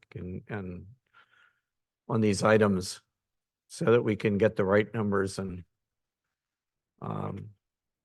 I would say we should just see what it adds up to. I'm not, Yeah. I mean, I don't think it's going to add up to $20,000 or anything like that, but yeah, I mean, I'm not for just saying, well, it can't come over a certain amount of money. We just, we need to look at the merits of what's being asked. But anyway, the one that I wanted to speak to was in fact the Hobolink one.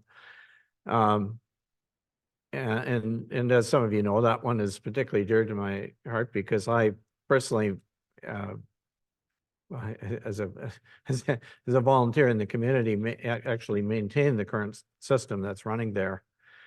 Yeah, and no charge to anybody, of course, but it's this situation is unique to Wawashkesh. There is no other lake, including Bolger, by the way.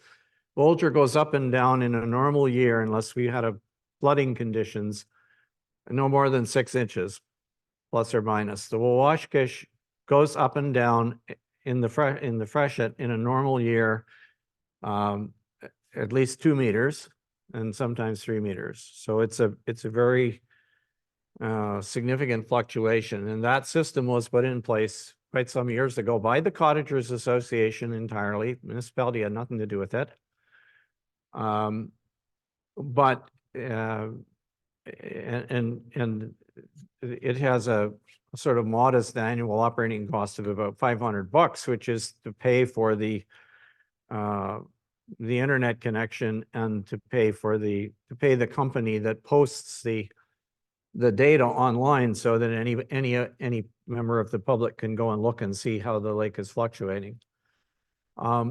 We did use that data for a very important purpose a few years ago, because we were making representation on behalf of the municipality, by the way, to the government, saying you need to do something better about flood forecasting. There was as some of you will remember, there was a significant flood in 2019 in the spring, at which a number of cottages in Wawashkesh were damaged, and this council said, in fact, waived the fees for people who brought you know, when they had to clean up their places in the spring, were bringing damaged materials to the landfill sites. Or to Alds, and landfill site it was in this particular case. So, you know, this is an issue for a significant number of ratepayers, and it's an area where all of the water upstream of us is monitored, and there is flood control in place by the MNR. But they do not do anything west of Amic Harbor. So nothing, Amic Lake, nothing between Amic Lake and Georgian Bay. And so Awashkesh, which is the recipient of all the water that comes from the Magnetawan watershed, including this lake, all the lakes upstream of us, this lake, you know, and you know, Taylor Lake and Island Lake and a whole bunch of others, Maple Lake, Mud Lake, all those that drain into the basin. And so their level goes up and down quite significantly. And because that system was in place, we were able to provide the MNR with some important information for watershed management purposes that they didn't otherwise have. And the reason they don't bother with it is because there are no control dams, no dams that they can actually control west of the ones in Amic Lake. So anyway, the real argument that I have for us assuming this $2,500 that's been requested is that, again, we by making the decision that we did to assume the responsibility of the landings, and by by not charging for people to park, which was the original plan that the task force had come up with, we deprived the Cottagers Association of that source of revenue that they had from the original voluntary parking permits, and they used that money to fund the maintenance of Hobo Link and some Mr. other Mayor? things that they do. And Mr. so my argument is Mr. that Mayor, we through should you. in fact take this, we should in fact accept this. It's a one-time thing. Mr. and Mayor, I you're think we should nearly, accept it. you're over 6 minutes now. Can you kind of wrap it up? If you I'm could? finished. Thank you. I'm finished. So I'm in support of that particular item, and for the reasons I mentioned. So let's go down this list and see where we come up with. The first one is the West Prairie Sound Health Center Foundation, $500. That's our area hospital. Does anybody wish to remove it or change it? I would put it on a second list that we would look at if we don't get to 10,000. I know you don't want to set a figure, but I do for budgetary purposes. So if we come back to it, but I have a problem just, you know, of course it's the hospital and is it a hill to die on? No, right? But if it takes us to 11,500, it is, in my opinion. Well, all right, but I guess I said we do a straw vote. Is there anybody who who is in favor of leaving it at $500? Can I get I'm in favor of leaving it at $500. Is there anybody else?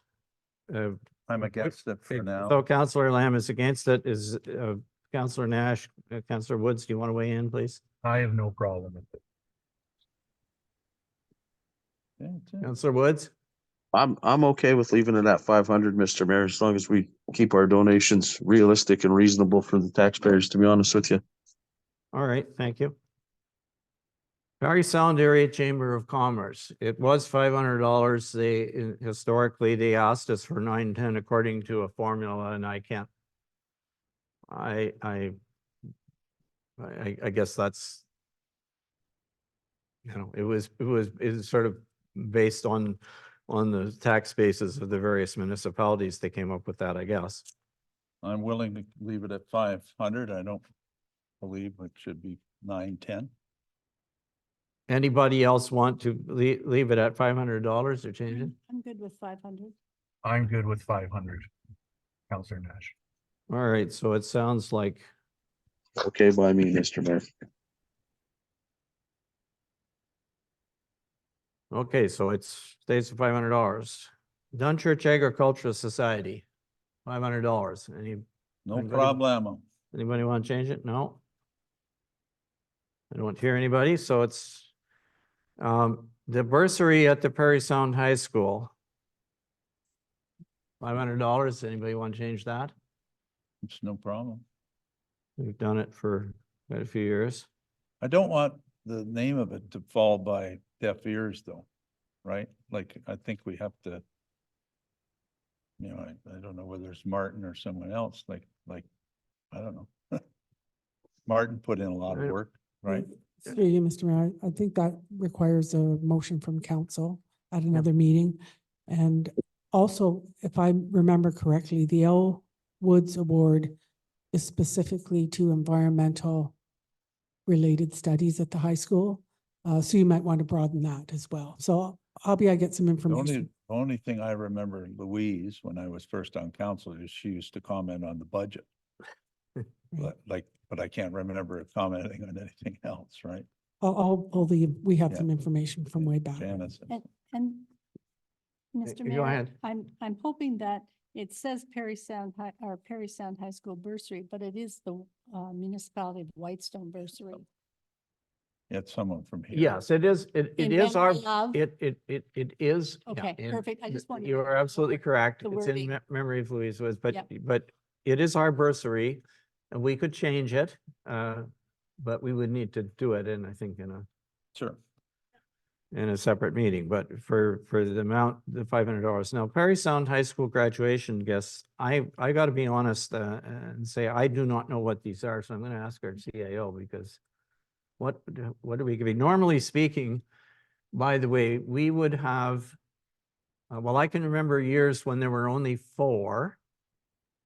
Okay, and I'm thinking of the people who graduated from grade 8 over here at our school. At Central, or our school, Central, Whitestone Lake Central School it was. But, you know, there have been more than that. There've been maybe 8 or 10. I'm trying to think over the years, but what do they get? Is my question for. Through you, Mr. Mayor, my understanding is the word gift is used broadly. It's an amount of money that just simply helps with the ceremony and the graduation activities that surround that.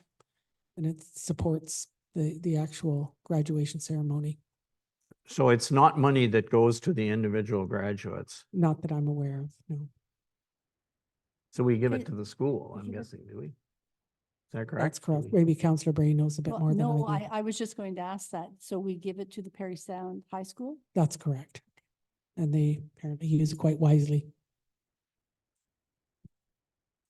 I'm speaking out of honest ignorance here. I have presented that Louise Woods Award, the bursary, at their commencements on several occasions. But I wasn't aware of what the other was. But that goes to a Whitestone student, right? Oh, yeah, Yeah, it doesn't go to the a Perry bursary Sound. goes to someone from Whitestone who Okay. is graduating from high school. So anyway, all right, so what do we want to do this? Do we want to continue to give them the $250 for their graduation ceremony? Does anybody not want to do that? I guess the question I should ask. I'm in support of it, Mr. Mayor. We've done it before. I mean, we're just giving it to the school to assist with their commencement I'm in expenses. support of it. It Yeah. helps the school out. Yeah. Okay, this one is Perry Sound Community Support Services, which as many of you know, actually it runs out of Belvedere Heights. It's these are the people who organize the lunch and learns, or whatever they're going to be called going forward here, and they take place in this room. on a monthly basis normally, but this is something specific for Seniors Month because they pay the costs of the regular monthly dues, right? That's correct, through you, Mr. Mayor. What I recall is that this started a few years ago, prior to 2022, maybe a couple of years before that. And it was just meant as a donation to CSS in recognition that June is Seniors Month. And they were to use the monies in Whitestone, not only to support the Lunch and Learn, but to support the transportation services and other services they provide for seniors. So it was in honor of Senior Month, which is June. Why wouldn't we give that to the library, to the rec committee to do something within Whitestone for seniors? Like library could do programming for $500 that recognizes seniors. Just a question versus just giving it for general seniors. Having said that, we have 3 seniors on council, so I'd be remiss not to send $500 somewhere. Well, Anyway, just a suggestion. I'm sorry, I'm thinking out loud here, but I would have been interested to ask a question to Linda Taylor, which is, do they actually need this money from us, or, which I don't know the answer, but. They're gonna take whatever money. Oh, yeah, they're not gonna refuse it, absolutely, but do they ask us for it, or do we just give it every year? Through you, Mr. Mayor, they don't ask for it. As I said, it was a donation that started maybe 2020. And it was from a previous member of council that thought it would be a good idea to support Seniors Month by a donation to CSS. So it's not actually for them to do something for No, Seniors just- Month. We're just donating for Seniors Month. That's Exactly. correct. As part of Seniors Month, this is our Was donation. donation, and the intent was they do something in Whitestone to support Whitestone residents for Seniors Month. I So- think that could put a question mark beside it for now anyway. Right? Well, all right, we could put a question mark.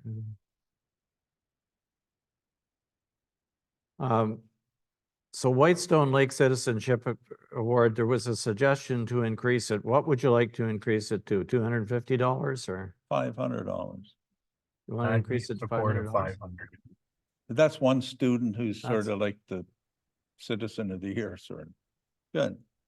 Well, it's a citizenship award and it goes to one Yeah. student.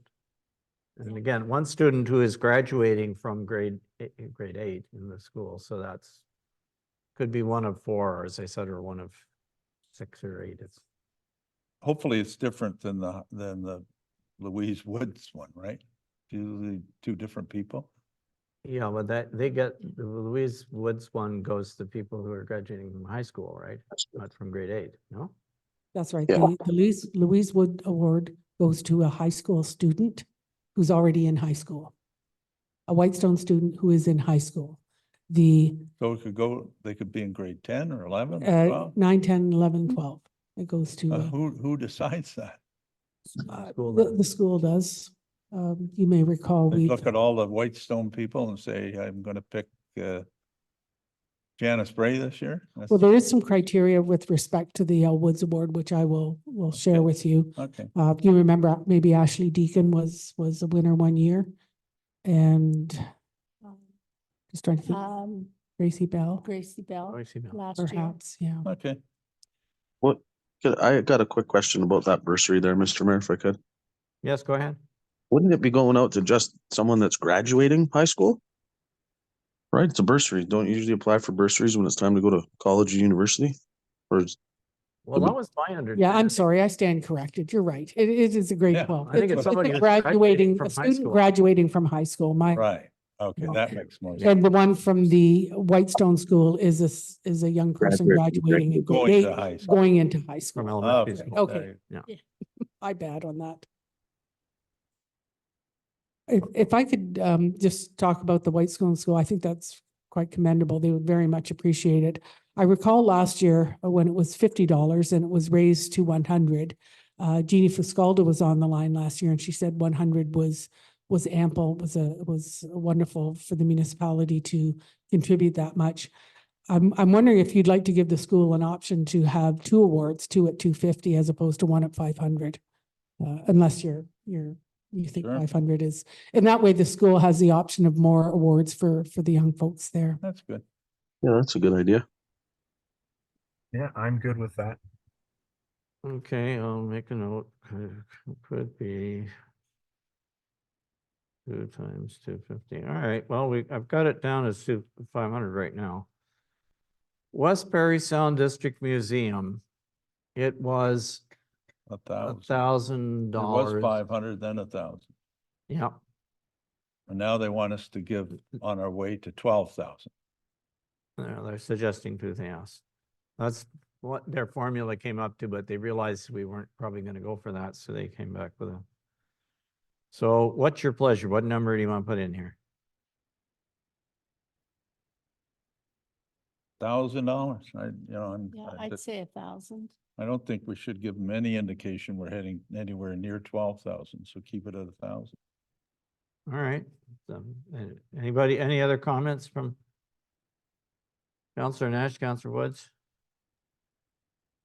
I'm okay with $1,000, Mr. Mayor, but I'd have to agree with Councillor Lamb when it comes back to they want $12,000. I don't know if you're gonna have to show me a lot of information to see if you want me to give you $12,000 of the Whitestone taxpayers' money. No, I understand. Yeah, just. Okay, 1,000, I have it right now. So Whitestone Rod and Gun is at 500. What about the Chamber of Commerce? We haven't. Well, you had I've got the Chamber of Commerce at 500, which is what it was before. No change. Okay, I'm working off section 2. Am I on the wrong page? Oh, sorry. Oh, sorry. I'm looking at the resolution, and maybe they're in a different order in the resolution. Are they? Yes. Oh, Yeah. Yeah, they are. I'm sorry. Sorry. Okay, sorry. So what's what are we doing? The Rod and Gun Club? We're doing Rod and Gun Club. Is it- Okay, yeah. Anybody object to 500? Nope. Good. Nope. Okay, Perry Sound Area Community Business and Development Center, and again, this is money for businesses that they can use to get.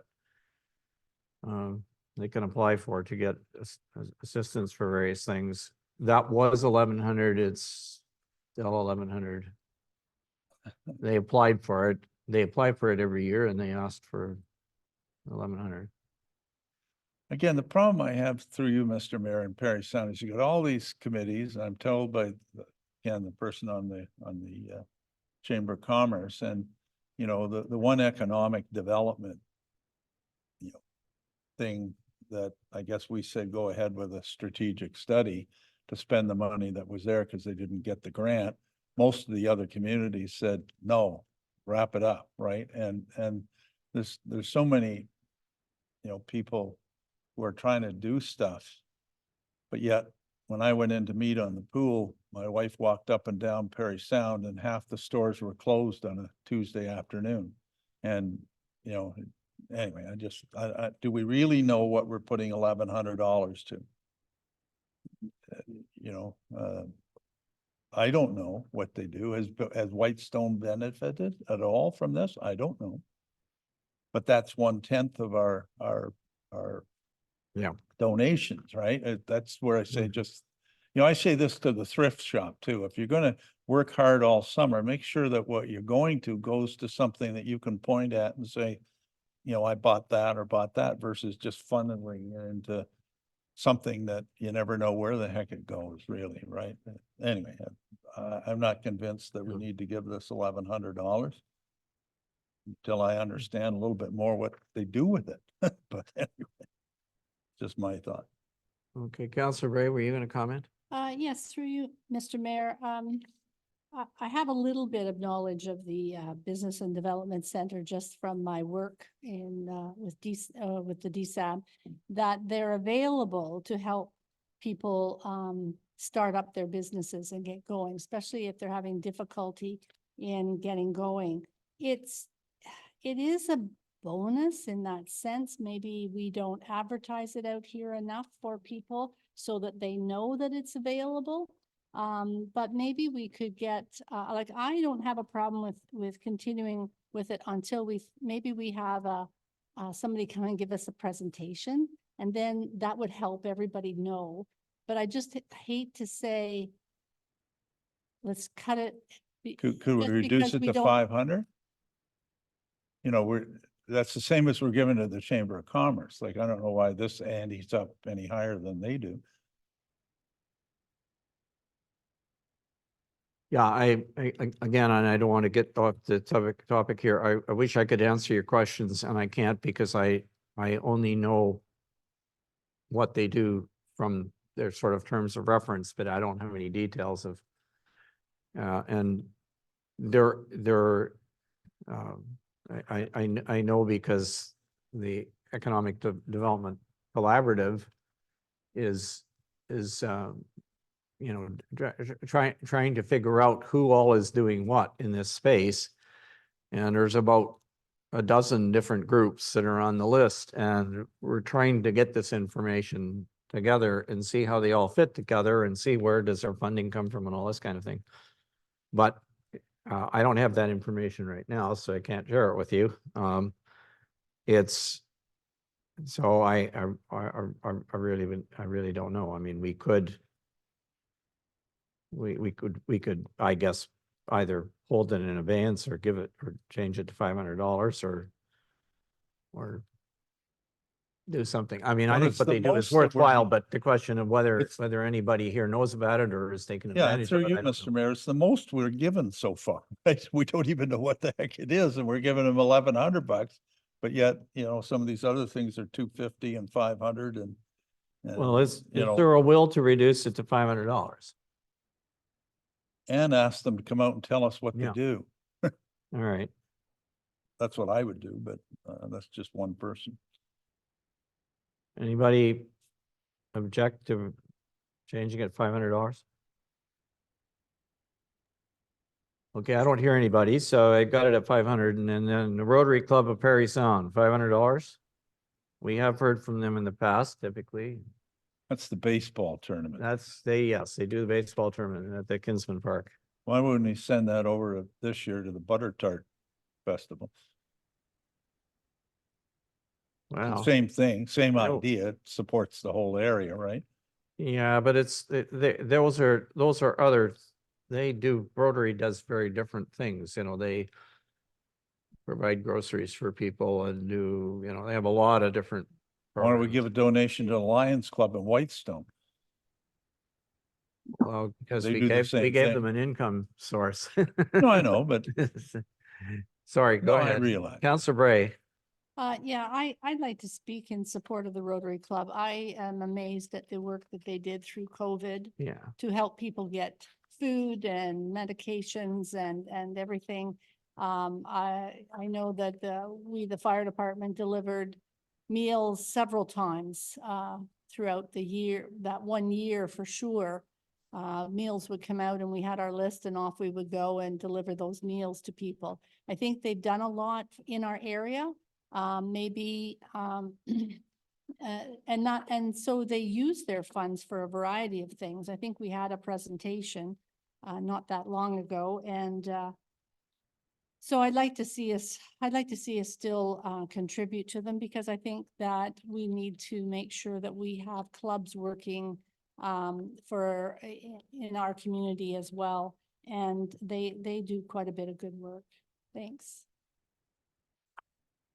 Okay, thank you. Anybody else want to comment on that one? it's not a hill for me to die on. Yeah, I think I'm fine with the Rotary Club. Okay, I'm just gonna add up where we are, and then we're gonna go down to the rest of the list here.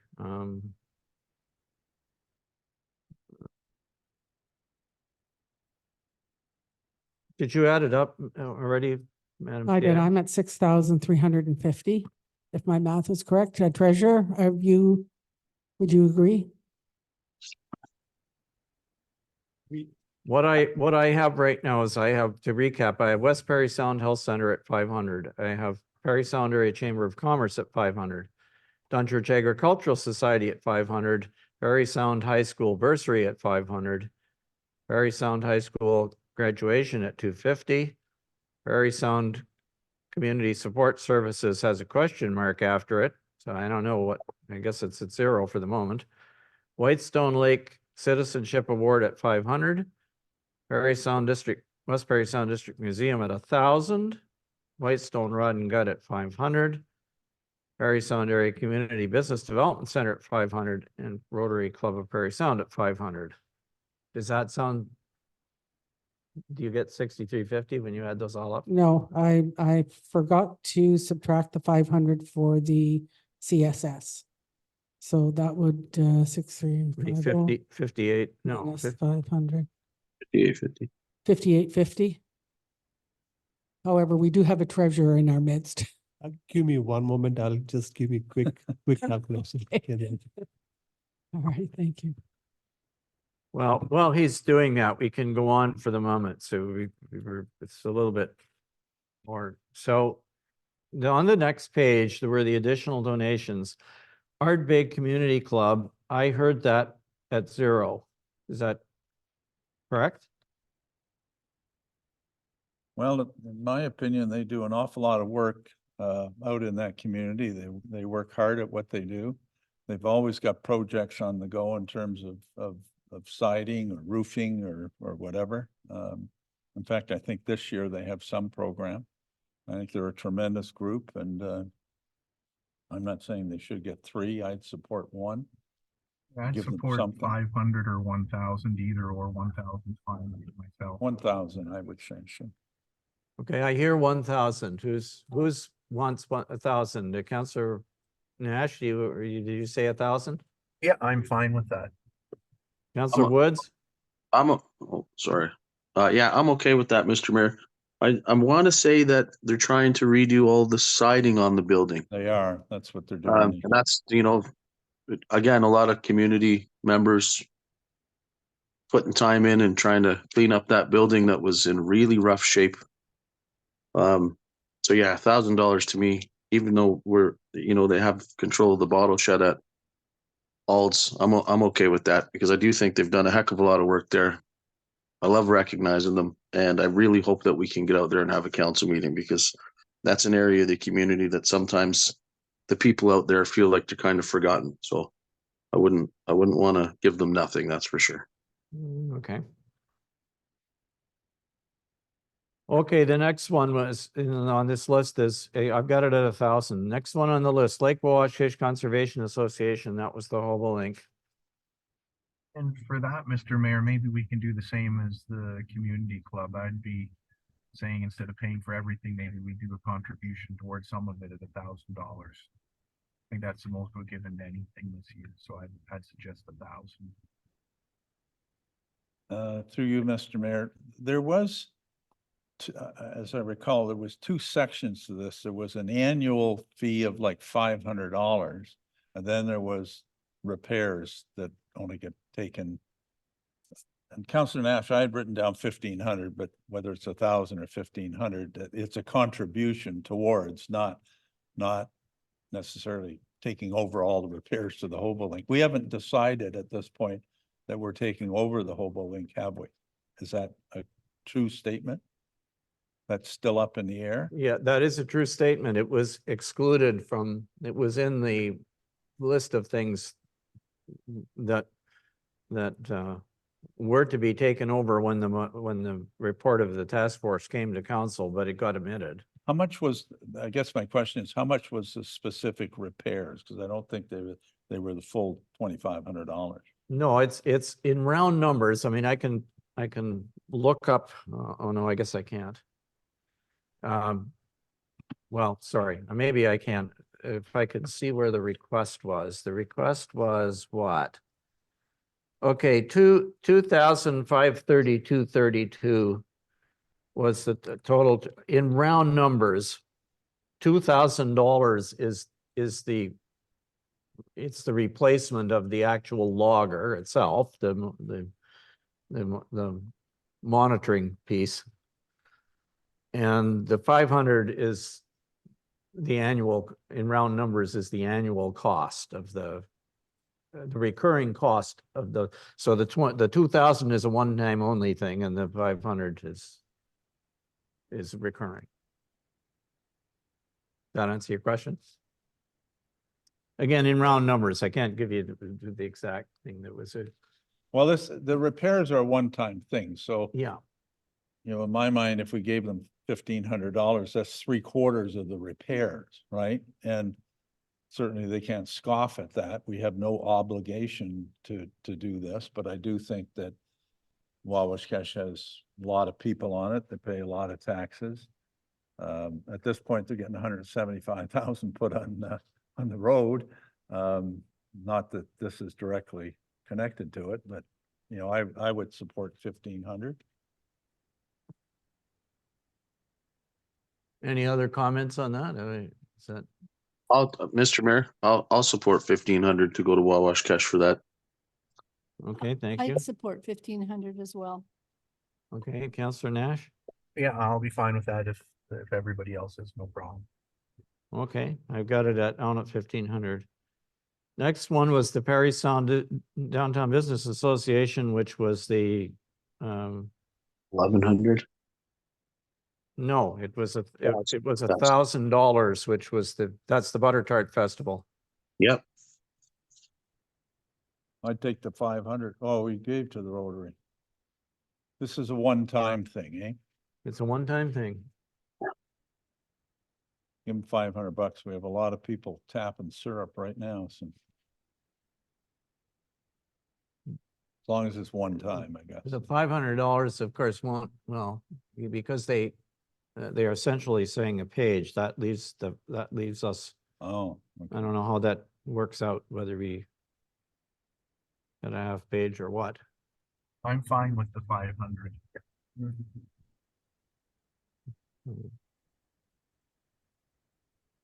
I guess I was hoping for 1,000, and that makes it clean, because I mean, we're gonna have to give them an answer pretty soon on this, I think.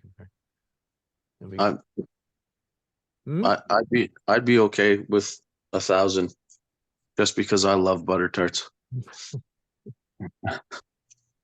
it's obvious. No, I'm only kidding. I'm only supposed to eat so many of them, but I'd be okay with 1,000. I think that it's an Okay, opportunity. 1,000 it is. It's an opportunity for us to advertise, and I think if there's that many people at the festival, if they're hoping for, I think it might be have some good value for us. Okay. Okay, so thank you. $1,000, I have it. So Georgian Nordic Outdoor Activity Center, what's your pleasure there?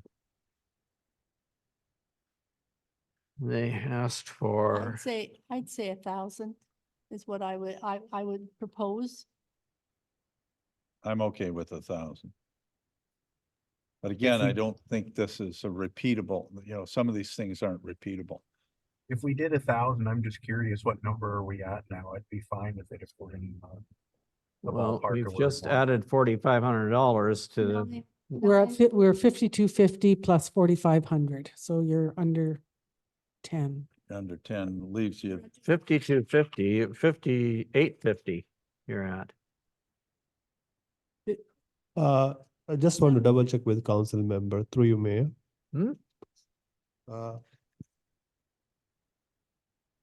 So we deducted 500 on Perry Sound Community Service Center for senior. $500 has been deducted. I'm sorry, I cannot, How about I read out to you to you? if you don't mind, we read out and then we get. The health center is $500. The Chamber of Commerce is $500. The Agricultural Society is $500. The El Woods Award is $500. The graduation gifts is $250. This senior month is $0. The Whitestone Lake School Citizenship Award is $500. The District Museum is $1,000.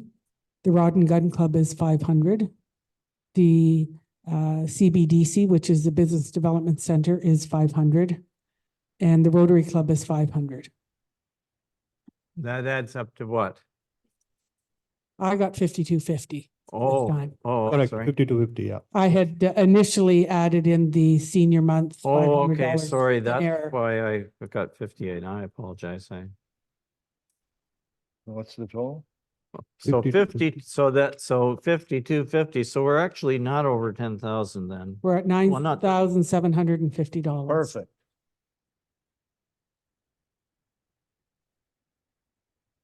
So have we arrived at something then? Are we good? Yep. All right, so I won't reread what the CO clerk has just read to you. The total then is 9750. Those are the numbers. Are we ready for the question? Yep. All those in favor, please indicate. On the phone? Yes. Thank you, gentlemen. Thank you, everybody, for your perseverance. May we have a short break, Mr. Mayor? Yeah. I was gonna We're being asked for a recess. We will take a quick recess then. Thank you very much. After all that hard work, right? Yeah, Well, it was a good discussion. it was very good. No.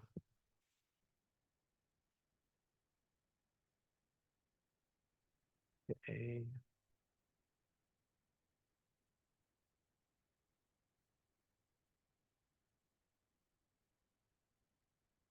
Do we have a recess?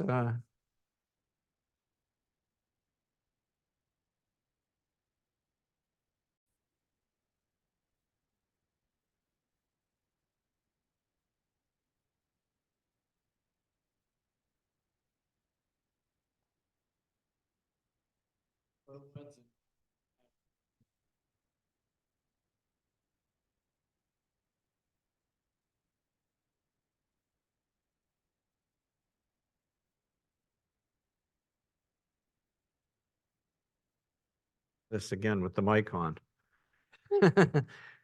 Counselor Nash and Counselor Woods, are you ready to resume? I'm good to go, Mr. Mayor. Thank you. So am I, Mr. Mayor. Thank you very much. We're back. So we are now at item 9.3, which is a report for information. That is required by law. Anyway, it's about counselors' remuneration for the past fiscal year. So can I get a mover and seconder that the Council of the Municipality of Whitestone receives for information report FIN 2024-05, which is the 2023 council remuneration and expenses. Mover and seconder? I'll move, Mr. Mayor. Thank you, Councillor Woods. Seconded. Councillor Bray. Any discussion? If I might, Mr. Mayor, I had a couple questions on. Okay, go ahead, please. Thank you. I guess I was wondering, I'll use myself as an example. I noticed that under the health spending account, the amount was, I think, 3,000, just over 3,000. And I noticed Councillor Lamb's was just under 3,000. But I thought our number that we had to spend was 2,500. So I'm not sure if it's including an administration fee, but if we've approved 2,500 to be spent, I don't know why it'd be showing a greater number. And the second question I have is, there's a small number on mine that shows $50. It's more the idea of it, and I'm wondering, I never attended any meeting, but it says there's a $50 fee for me to attend a meeting, but I'm not sure why a meeting which we're requested to go to on behalf of council would be an expense that we're not reimbursed for that or anything. I think that's a municipal expense. But I see that some of the other councilors or the mayor have larger numbers there, but I don't know if those numbers should be there. But the big question I had was the health spending account, you know, we're approved as 2,500 a year, why the number would be greater than that if, for example, I know myself, I maxed out of it, which was 2,500, why would we showing more? Okay, well, I think you just answered your question about that one, Councillor Nash, but I'll let either our CAO or our treasurer respond. Our treasurer's going to respond. Through you, Mayor. The health spending account comes with a 10% admin fee, and there is other taxes added. And initially, when we done the budget, we didn't factor that amount. And later, when the real claim comes in the picture, then we got that is a cost associated. Every dollar is a 22-cent, and an expenditure happens when the claim has happened.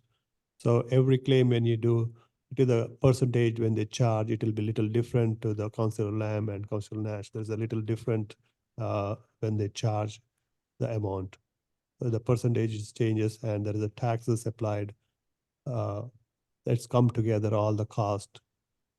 That is, and also the $50 which you are referring is a registration fee, which we paid for DPSM meeting, and I think you maybe not attended for that meeting.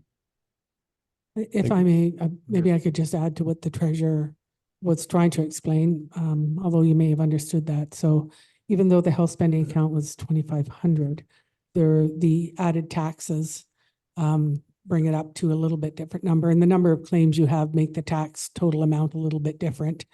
And the amount that the municipality paid as an expense toward that member of council not only includes what you claim, but the taxes that the municipality had to claim. So if I understand correctly, Mr. Treasurer, that has to be reported Correct. as an expense against that particular member of council. That's correct. Thank you. I guess through you, Mr. Mayor, I guess that's my question. Why does it have to be included with just behind the scenes administration, just like OMERS would be for staff or counselors? I don't think that's included in the or EI or CPP. So why is it on a health spending account, the behind the scenes administration or taxes are included on something? I don't think that's, to me, I don't think that's the intent. I think it's, if you make, I'm making up a number, if you take home $20,000 a year, that's CPP, it's 500, it's not 20,500, it's 20,000, right? So I'm not quite sure health spending why it should be. We're not understanding you completely, Councillor Nash. I think we've got the gist of what you're saying, but you were breaking up a little bit. You don't mind me saying? I can, what he is asking is why do the administration fees have to be reported, given that, for example, anybody on the payroll is getting, the municipality is also contributing those health amounts that we talked about earlier to the province, and CPP and other such things, and those and the municipalities' portion of those are not being reported. So that's what he's asking, is why is this reported? And I think I know the answer, but those are statutory, the things like CPP and the Ontario government's contributions to the health spending, to the OHIP, I call them OHIP fees. Those expenses are statutory. Yeah, right? but So through they're, you, Mr. Mayor, they're items an like- obligation on the employer that exists for everybody. Items like These OMERS. are obligations that are discretionary, that council approved as part of the compensation of councillors. But OMERS would be discretion. Well, you can't hear me. Can you hear me better now? We can, thank you. Okay, yeah, I'm not sure what I said. Anyways, I do like- recognize that you have a question about OMERS, Yeah, which like is OMERS not wouldn't be included here, showing and I or- don't recall if it's been included in the past. Yeah. But I think that for the sake of this report, our treasurer would need to go back and revisit that, because I believe that may Right. need to be included. I don't know for sure, but I I'm would thinking agree of that it needs to for be council or revisited. just for- Okay, thank you. Be it for council or for staff or whatever it might be, right? If Homer is added to something or. We helping- can't hear you, Yeah, Councillor you need Nash, to I'm get sorry. closer to your mic, I'm afraid. Can you hear me better now? Yeah, a little bit. All right, I think it was my earpiece.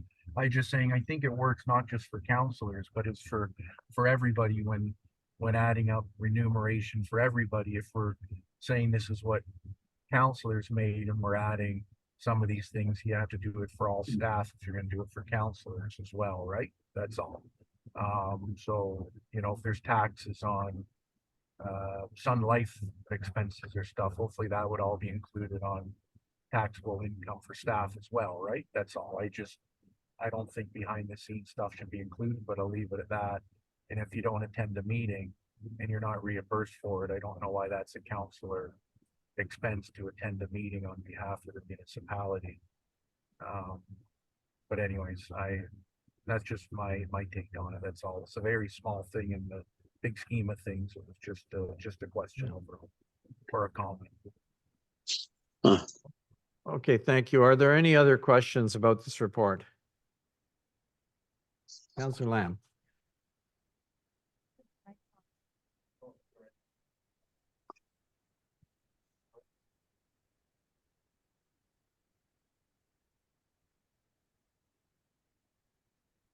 Can't hear Counselor Lamb. Yeah, He's Can just you hear me getting his now? mic turned on. Oh, sorry. can you hear me now? Yeah, oh yeah. Oh, okay. Yeah, I put a claim in the other day and I'm almost sure that taxes were part of the claim. Like if it was $100, it was $113, and I thought they reimbursed me $113. So, and then if I understand this 23%, 13% of it is sort of like the HST and 10% is administration. And is that how it works? So there, and what I'm getting at is, so we're paying a tax on a tax, right? They're reimbursing me, including tax, and then they're charging us for tax. So I don't know. Have I got that right? There is a certain formula they applied, how much is the Ontario province, and there is a PST, there is a picture coming when they're charging the taxes to the HSA account. 10% is the admin fee. When we calculate approximately, if it's $100 claim, there's around $22 on top we have to pay as a municipality. So when claim is done for $100 is get by a claimant, and the municipality will pay $122 for total. But that includes HST in that That's some, $22. not an HST. They say different tax, not an exactly HST. There's a insurance related taxes. Yeah. Okay. Thank you. Any other questions or comments? I have one, Mr. Mayor. Councillor Woods, go ahead. Just in like page 120, the Municipal Act section here, there's under section 1, and it gives A, B, and C. So it says each in item B, each member of council in respect of his or her services as an officer or employee of the municipality or other body described in clause A. So we're all technically not employees, but we're considered employees under the Municipal Act and under the Income Tax Act.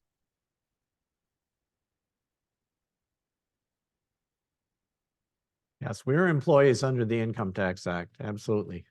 Okay, yeah, I just wanted to. Municipality issues you a T4. Okay, yeah, no, I just wanted to clear that up. Thanks, Mr. Mayor.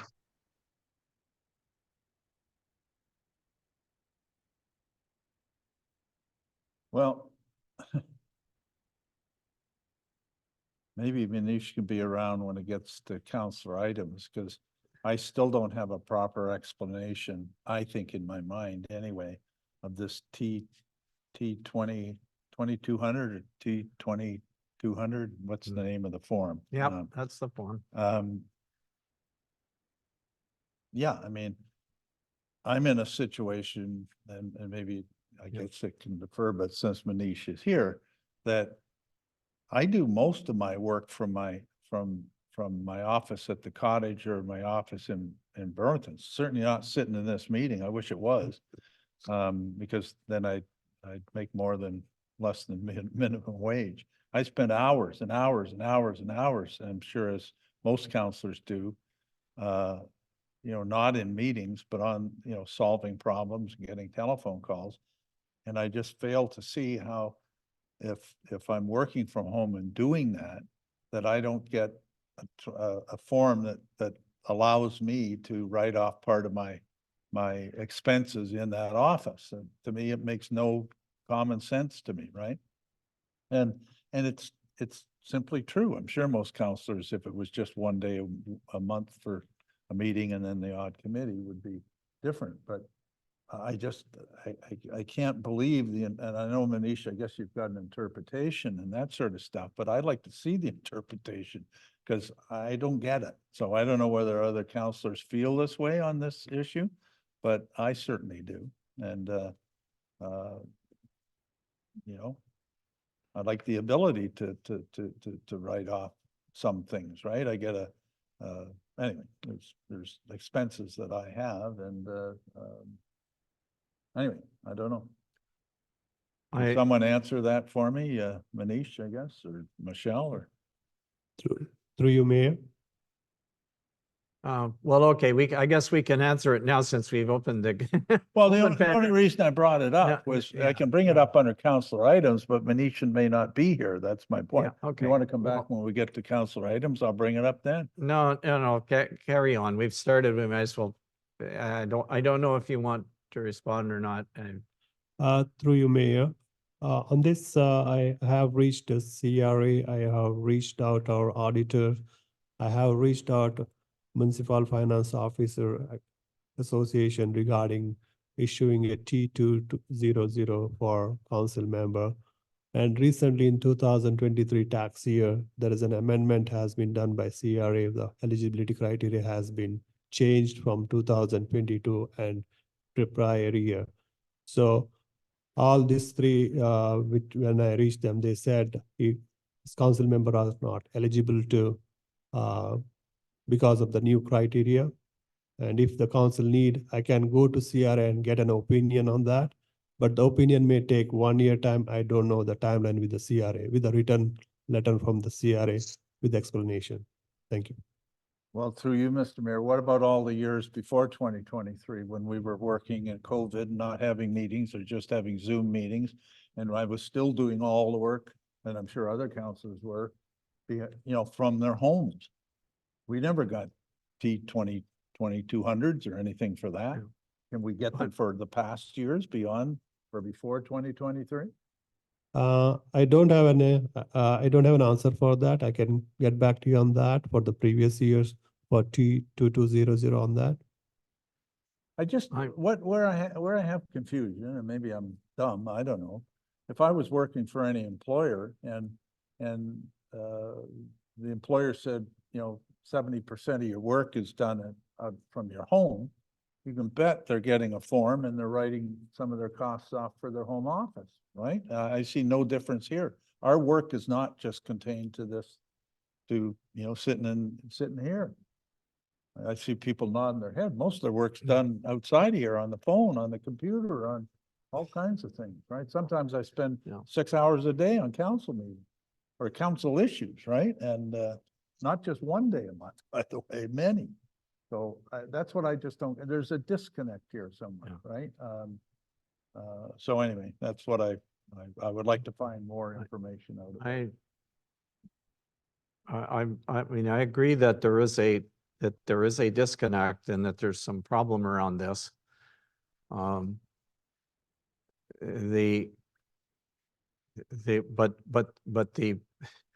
The people causing the problem are the Canada Revenue Agency.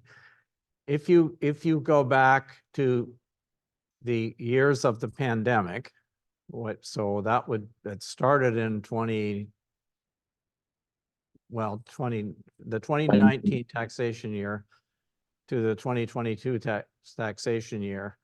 it was possible for people like us on council to claim a standard on the basis that we worked a certain number of days from home, and you calculated how many days you spent predominantly from home, and you could get up to a couple of $100 as a deduction, if you remember. And anybody could do this. I don't You didn't remember. have, 'cause you I didn't do have to it. prove it, but that would only give you about $200 of deduction.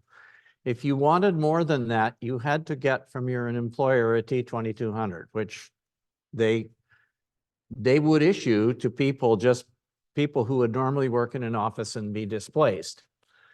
What Manish told you is correct. The CRA issued for this past year on the arguments that the pandemic's over and people are supposed to be going back to work, I guess. I don't know. I don't know what their thinking is. But they argued that they changed the rules. They got rid of the $200 that you could claim with for 2023 taxation year, you can no longer claim the standard deduction. And for they changed the rules for the issuance of T2200s.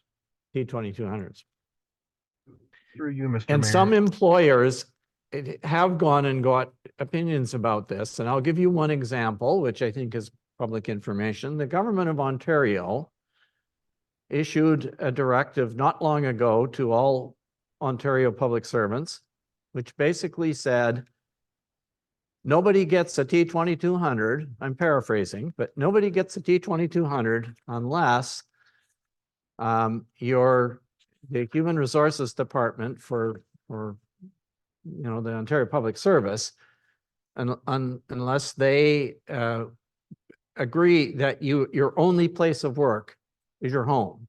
So if you have an office to go to that you could theoretically go to do your work, then you can't, we will not issue, then the Ontario Public Service will not issue you a T2200.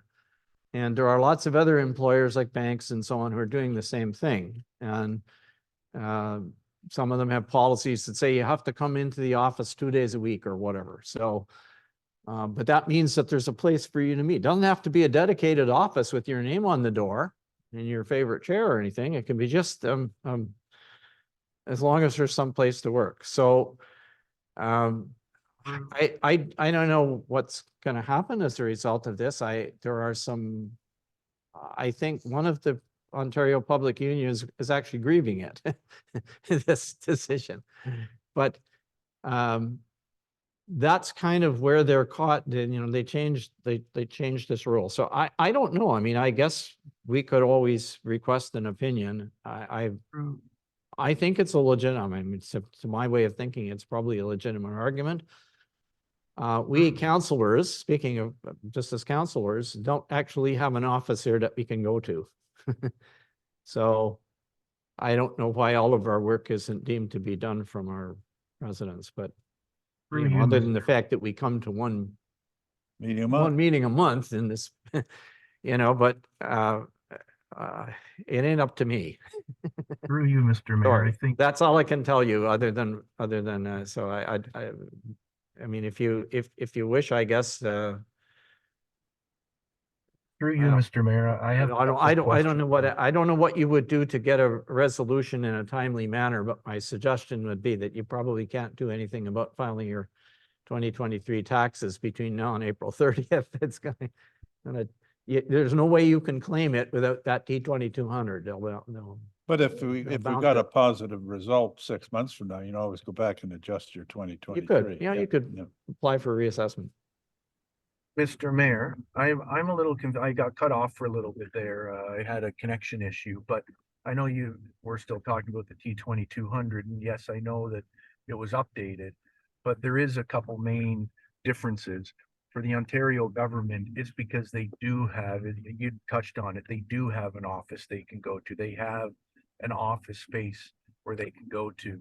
We do not have an office space. We have a council chamber. We're doing our work. It's done from home. I've never gotten access to the office. I don't have a photocopy card. I don't have keys to get in after hours to the office. We don't have somewhere we can meet. We do not have an office, therefore we would qualify. It also doesn't necessarily mean you have to have a written contract. It can also be a verbal or an understanding that we understand that we need to do work from home. On top of that, you know, we're taxed on our electronic device allowance, yet in there, it says it's to pay for your cell phone or connectivity, yet we have nowhere to write off the expenses for that.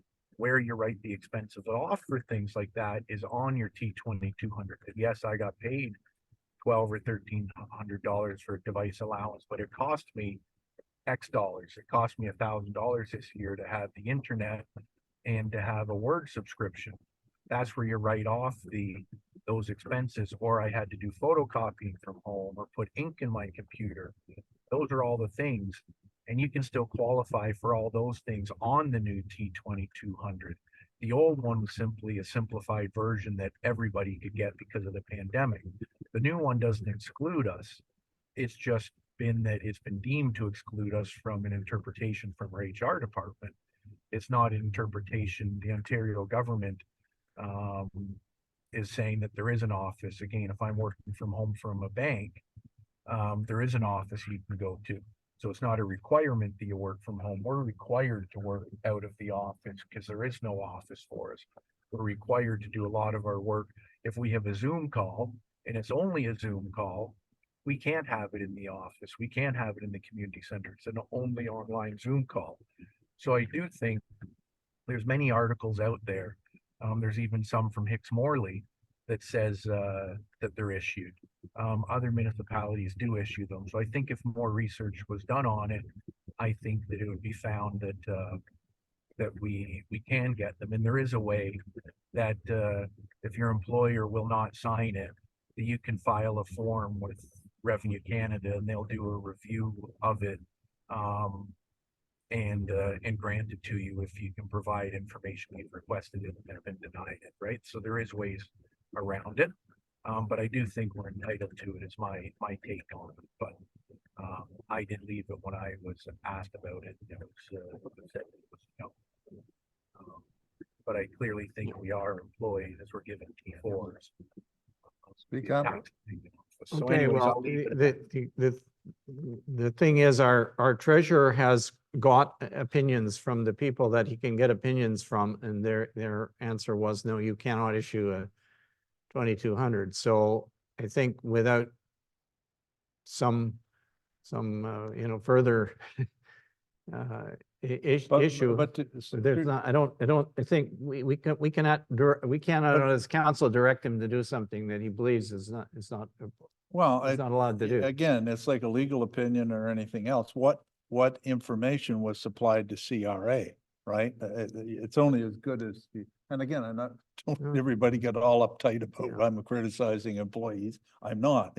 It's what did you tell them? Did you tell them there's absolutely no office for these people to go to? They work from their home. Was that information given to them for them to make a informed decision, right? And things like that. Sometimes it's how you frame the question. And so anyway, I just would ask staff to recheck it or do something. I'm not going to take it up with CRA, right? I don't know enough about it. Mayor Comrie, if I may, I don't disagree. Why don't you, if council's agreeable, leave this with Manish and I to dig around further, and we will come back to council at a later date. And there's certainly an argument for it, and I know Manish was uncomfortable based on the advice that he got, but we can expand that advice and get a little bit more information and put something in writing to all of council. Okay, thank you. You might also want to check with AMO and see if somebody is actually working on this, because I'm sure it is an issue for a lot of Good small idea. Okay. municipalities. All right, so if we could go back to the report, are we ready for the question on the report? Mayor Conley, I'd just like to say, our treasurer, I think, will go back and look at the OMERS that's paid out. Yeah. And probably come back with an amended Okay. report. What, are you saying we shouldn't bother approving this one, or? We have a motion on the Yeah, floor. you're I think receiving it for information is what. We're you- just, what we're you not do. approving it. We're just receiving it for information. And So- an amended report will be received for information as well. Yeah, all right. Thank you. Can I call the question then, please, to receive it? So we just close the loop here. All in favor of receiving this report? Counselor Woods, yes. Counselor Nash, no. Okay, thank you. Okay. We now. Solar. Is this, oh, ice cap, yes, all right, and I noticed that Benjamin John from the Biosphere Reserve has been patiently waiting on the on us for this item in case you have some questions that you want to ask him. But first, if we could, I'd like to read the suggested motion and get a mover and seconder. Here it is. Whereas the 2023 Corporate Climate Action Plan Report, milestones 2 and 3, was presented to the Council of the Municipality of Whitestone on February 20th, 24 by Benjamin John, Climate and Energy Programs Manager, Georgian Bay Biosphere. And whereas the Council of the Municipality of Whitestone passed the following resolution on February 20th, 2024. And here's the resolution we passed. Whereas the 2023 Corporate Climate Action Plan prepared by Georgian Bay Biosphere was presented to the Council of the Municipality of Whitestone on February 20th, 2024. And whereas the Corporate Climate Action Plan recommends corporate greenhouse gas emissions reduction targets for the Municipality of Whitestone, now therefore be it resolved that the Council of the Municipality of Whitestone receives for information the 2023 Corporate Climate Action Plan report prepared by Georgian Bay Biosphere. And whereas Council requested that staff provide an additional report and information to Council at the next Council meeting, now therefore be it resolved that Council receive for information report admin 2024-05 ice cap reports milestones 2 and 3 update from February 20th, 2024 council meeting presentation from Benjamin John, Climate and Energy Programs Manager at Georgian Bay Biosphere, and that the Council of the Municipality of Whitestone adopts the 2023 Corporate Climate Action Plan, and that the Council of the Municipality of Whitestone adopts in principle the corporate greenhouse gas emissions reduction target of 10% below 2022 levels by 2034, and that the Council of the Municipality of Whitestone supports in principle the action plans as presented in the 2023 Corporate Climate Action Plan report. Can I get a mover and seconder for that lengthy resolution? Yeah, it is moved by Councillor Bray, seconder. Councillor Lamb. So discussion. Well, first of all, I guess I should ask if Benjamin, welcome. If you can hear me and you want to unmute, well, thank you. I can see his face now on Zoom. I don't know if you have anything you want to say by way of introduction first before we start, and then we'll. It's through you, Mr. Mayor, just before Ben starts, he did let me know he has been waiting patiently. He has another commitment at 4 o'clock, which I understand you can push back a little bit, but I just wanted council to know that there's some time limitations on his availability, but thank you as well for joining us, Ben, and revisiting this. Thank you. Yeah, thank you for having me this afternoon, Your Worship and Council as well. I don't have too much to add on top of where I picked up on the conversation from my last discussion with yourselves. At the last meeting, I was really just providing an overview of some of the contents that report contained, and provided some extra details. And I understand that you've had some additional time now to review it. So I'm really sort of here to support Michelle, as well as Councillor Bray, in answering any questions that you might have about that report that we've delivered to you. So that's my purpose for being here today. Okay, thank you. Let's open it then to questions from, since you have a time limit, councillors. Anybody have questions you want to ask? Or comments? No, well, thank you for coming back, Councillor Lamb here. Yeah, I think I asked most of my questions last month. I think the concern that I've kind of heard is that, when do we actually implement stuff? And I think some of it's this year. And when do we stop paying 10 grand a year, right? And because it's not going to go on forever, and there will become a time where, we know where to go and what we're doing, and we can take it over ourselves, right? Not meaning we still don't belong to IceCap, but anyway, I think my concern when I read the report was, if it's a good report, I think some of the things may be ambitious, but I'm okay with approving what's been written in principle, and carrying on. So I'll be supporting this, but a cautionary note: it's not going to go on forever, kind of, but I think we're doing our part, and certainly eight grand or 10 grand a year on climate change is not an absurd number given the size of the problem, I guess. Anyway, that's my comment. Thank you. Okay, thank you. Other questions or comments? Councillor Bray. Yeah, I think my comment is around the action plan, is that I realize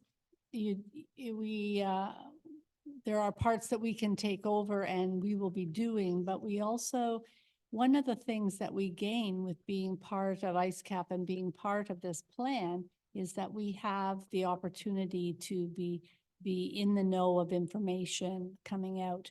What I would caution that if we try to limit it too much too quickly, we might miss out on some things. I think that what we have right now for the corporate is pretty good. We still have the community to do as well, the community plan. So I think that I'm certainly in support of us moving forward and passing this. Thanks. Okay, thank you. Councillor Nash or Councillor Woods, do you have any comments or questions? Especially questions, if you have any for Benjamin. Through you, Mr. Mayor, Councillor Nash, I'll be in support of it. I just had one question. I missed the last presentation, but it's more to do with the connection to the Georgian Bay Biosphere and IceCap, and your presentation. If I'm correct, you guys are a registered charity, am I correct? It's correct. We are a registered charity. That was my only question. Thank you. Okay, thank you. Councillor Woods. No, I don't have any questions at this time, Mr. Mayor. Thanks. Okay, well, thank you, everybody. I don't really have questions. I guess I'm certainly in support of this. I consider the reduction target to be fairly modest, to be honest. But I think, there are probably opportunities for us to do other things, but today is not the is not the time to start. I think this is a good approach to at least kind of put a line in the sand, if you will, and say, look, we're serious about doing these things and moving ahead. So that's all I'm going to say for today. And I definitely look forward to unfolding of some of the implementation details as we move along, and to try and keep track of making of what our progress is, which is a very important thing to do, obviously. So anyway, if there's nothing further that you want to ask, I guess we could call the question on this one. All those in favor? Oh, sorry, did you have a? No. question? no, just Okay, in favor. all those in favor, please indicate.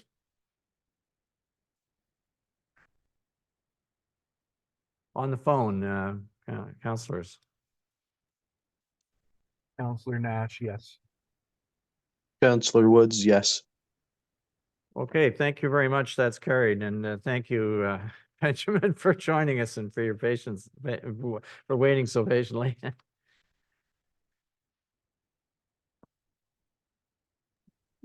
Thank you, Mr. Mayor, and thank you for having me as well. All right, so that, I think, takes us to business matters. And the first business matter is,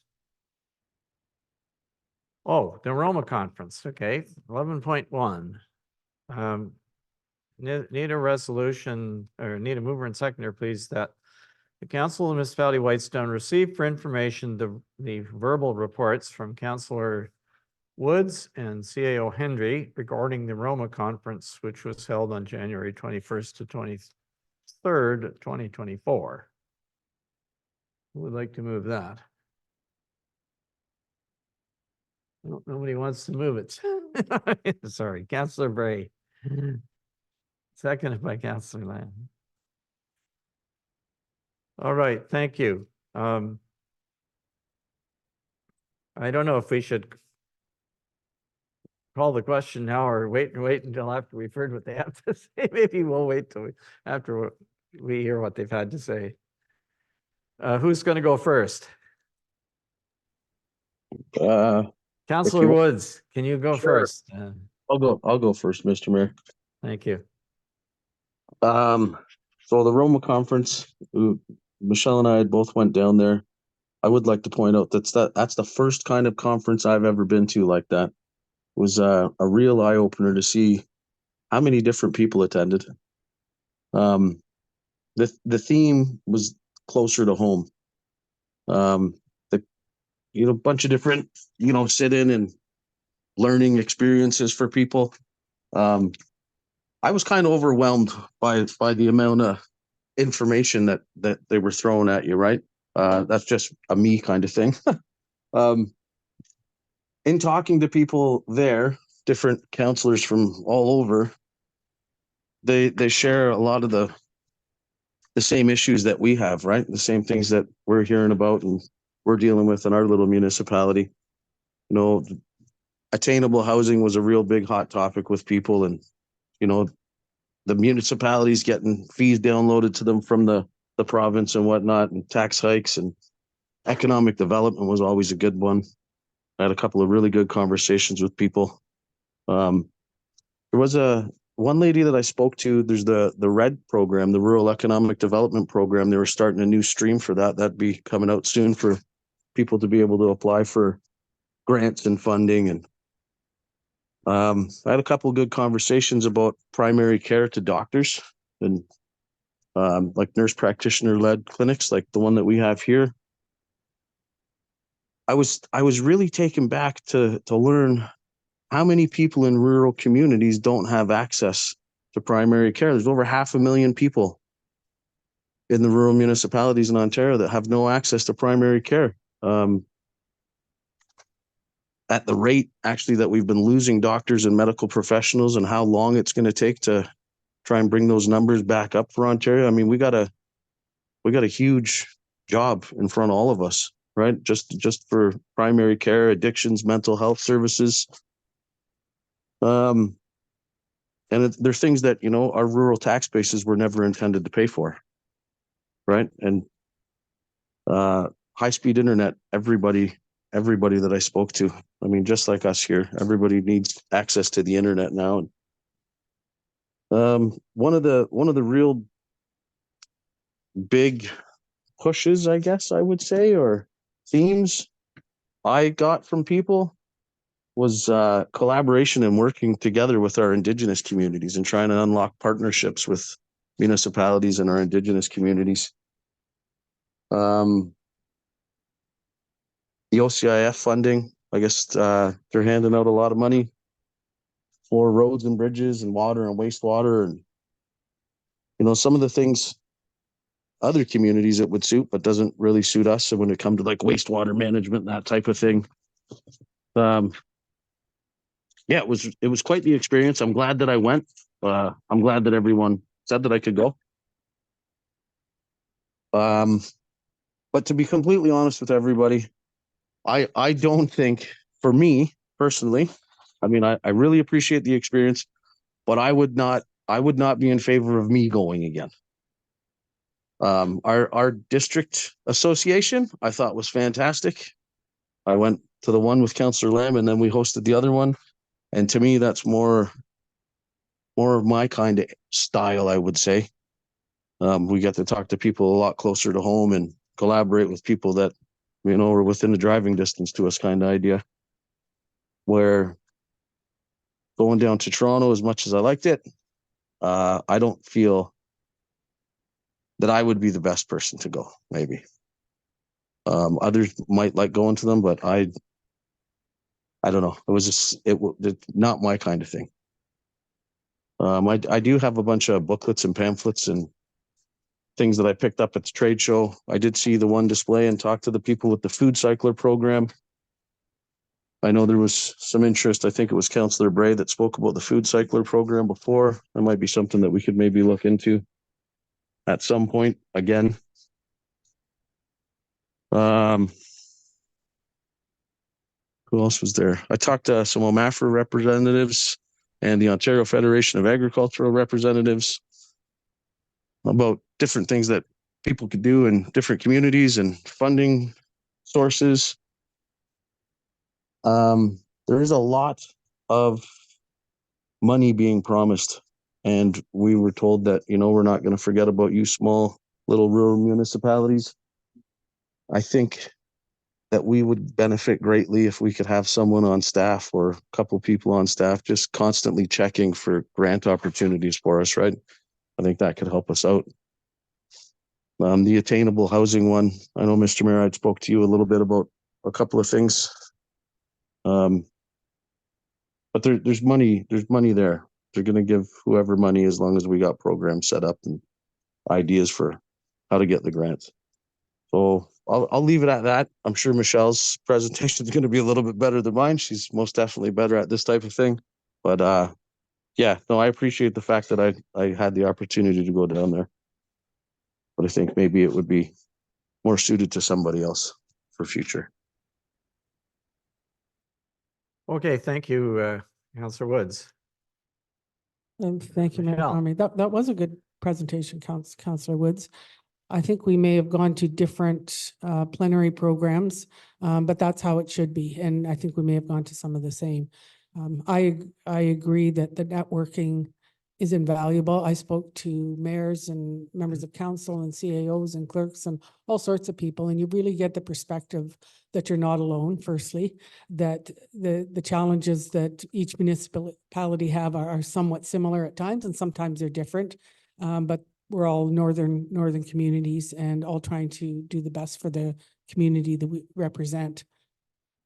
The sessions I attended were exploring solutions to increasing housing in rural context, and there was a number of presentations that were made by different municipalities, mostly larger municipalities, although they were rural.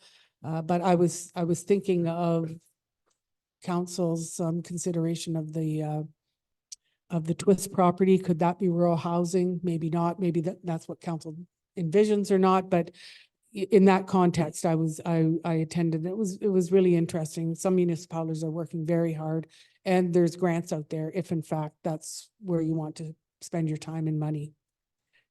There was a lot of interesting speeches, the Honorable Doug Ford and the Honorable Kinga Surma, to name a couple, and others that provided context in the future of Feeding Ontario.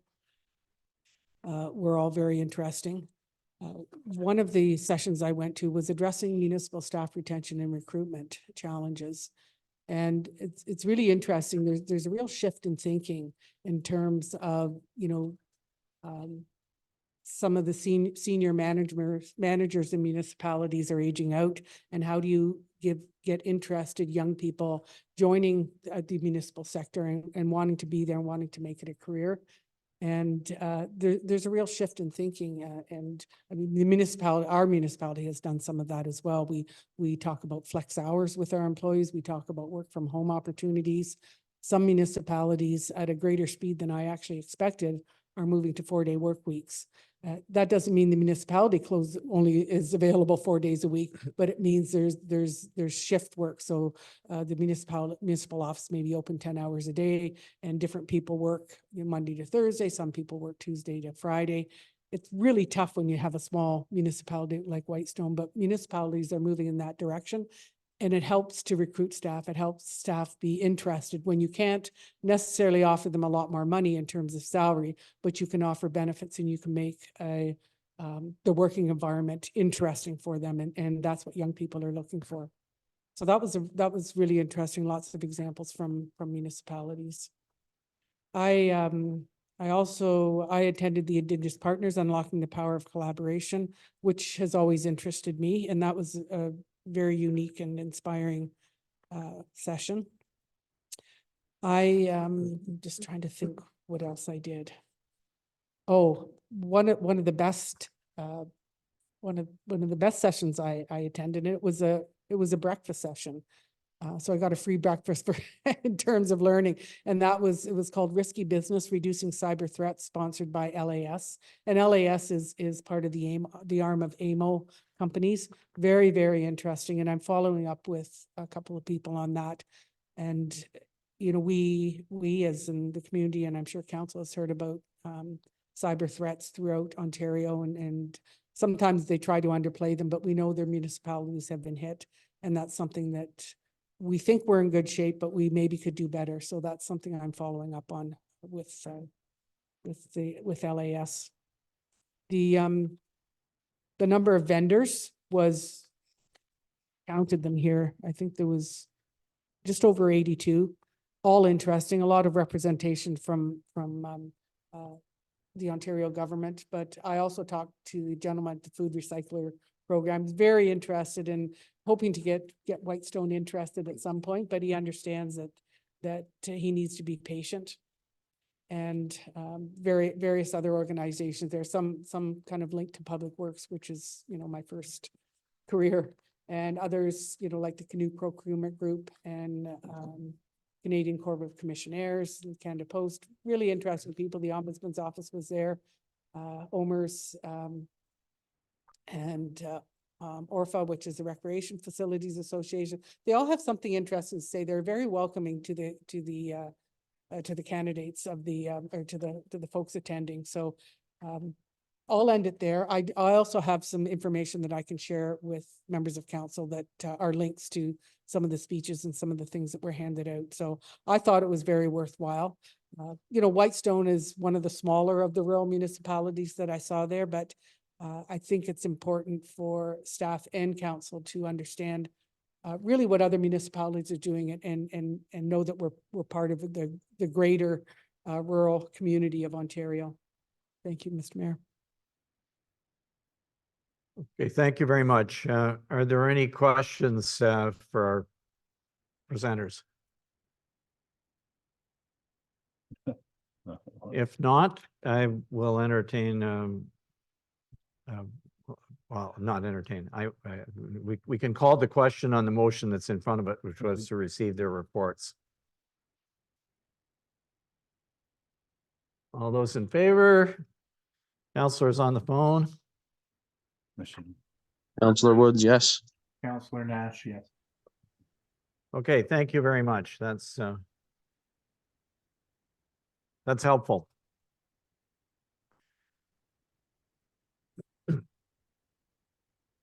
So, item 11.2 is a motion to reconsider, which was requested by Councillor Lamb.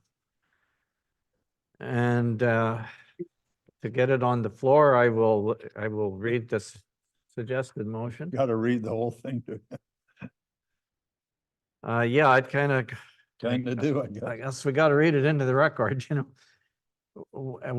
Whereas Councillor Lamb is requesting that the Council of the Municipality of Whitestone reconsider resolution number 2023-561, which was passed by council on December.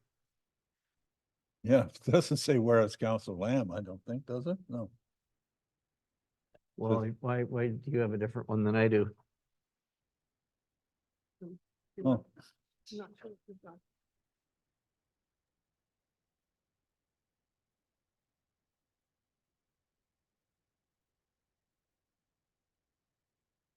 Oh, it does say Council Lamb in this one.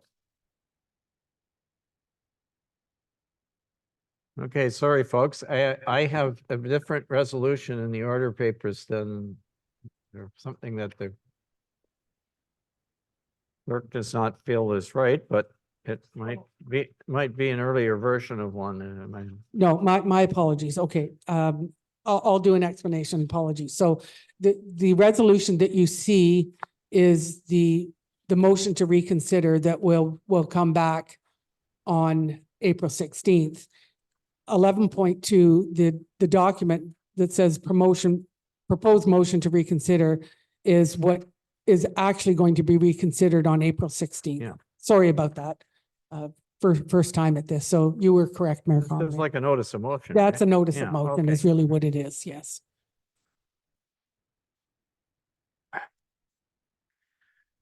Okay, I'm going to start over again. Whereas Councillor Lamb is requesting that the Council of the Municipality of Whitestone reconsider resolution number 2023-561 passed by council on December 12th, 2023 in respect to the following amendments.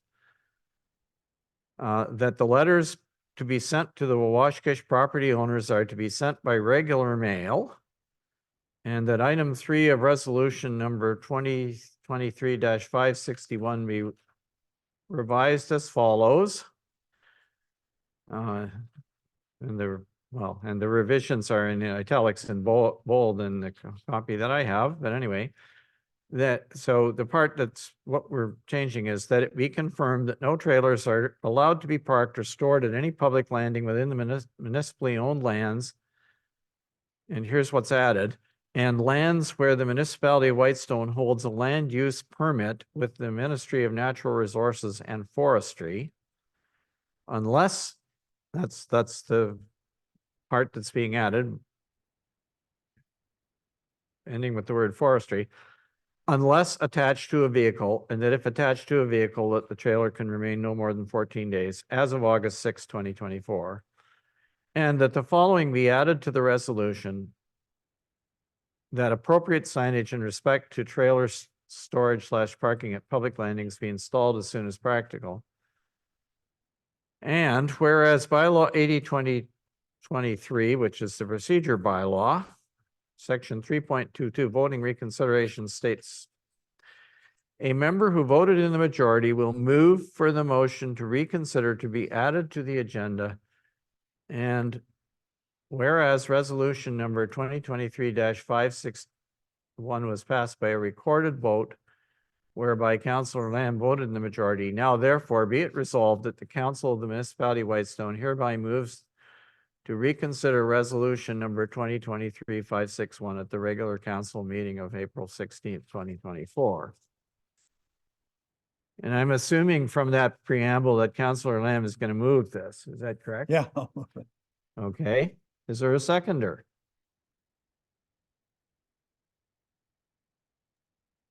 I'll second, Mr. Mayor, Counselor Woods. Okay, thank you, Counselor Woods. So All right, so just so we understand what this does, this causes a reconsideration, if it passes, this motion passes, it causes a reconsideration to take place at our next regular council meeting, which would be April 16th, 2024. So this is to cause it to end up being reconsidered. Okay, so Counselor Lamb. yeah, just very quickly, it hit me, well, a month or so ago. I was in a discussion, I think, with Michelle. And, you know, it was gonna cost $3,800 or $3,600 to send registered mail out to all the people in Wawashkesh. And I don't know, regular mail was gonna be what, $400 or $500 or $600. So I thought that was an extraordinary amount to send out to people. And once one person gets it and they talk to 10 others, they're not likely to go get the registered mail anyway. And I thought we could save $3,000. And also, I think it's a good idea that we put appropriate signage up at Wawashkesh saying, as of August 6th, you know, you can't have a trailer in here. Most of the issues that I see, beyond that we need to redo the whole traffic bylaw, right? We need to do that. We need to have that completed by July in order to enforce this, or we're caught in a really not a good situation. But most of it is that there's, I'm going to say, a dozen trailers, it could be more or less than that, who are parked in the bush, and they're the minority of trailers. And I think we as a council voted to get rid of them. And I think the letter that's sent out to them, whether it's by registered mail or regular, should say that's the problem up there. It's not necessarily shore dockers. You have to explain it right, or people will interpret it the letter the way they want, and it may not be correct. So anyway, this motion to reconsider is simply mainly to include that it includes the parking lot with the land use permit, and secondly, and more importantly, that we send it out by registered or by regular mail, not registered mail. So that's what I think I'm bringing forward. So thank you. Okay, thank you. Other comments about this? Any other discussion? Yeah, through you, Mr. Mayor, if I might. I was trying to pull up the original resolution. I thought our original resolution already spoke to Crown land, as long as we have a permit, but I wasn't able to find what meeting it was. Does staff know what meeting it was? And I'll pull it up here. I'm just curious to see what it had said. December the 12th. What was it, Councilor Lamb? December 12th. It's page 144 of your package. Okay, hold on.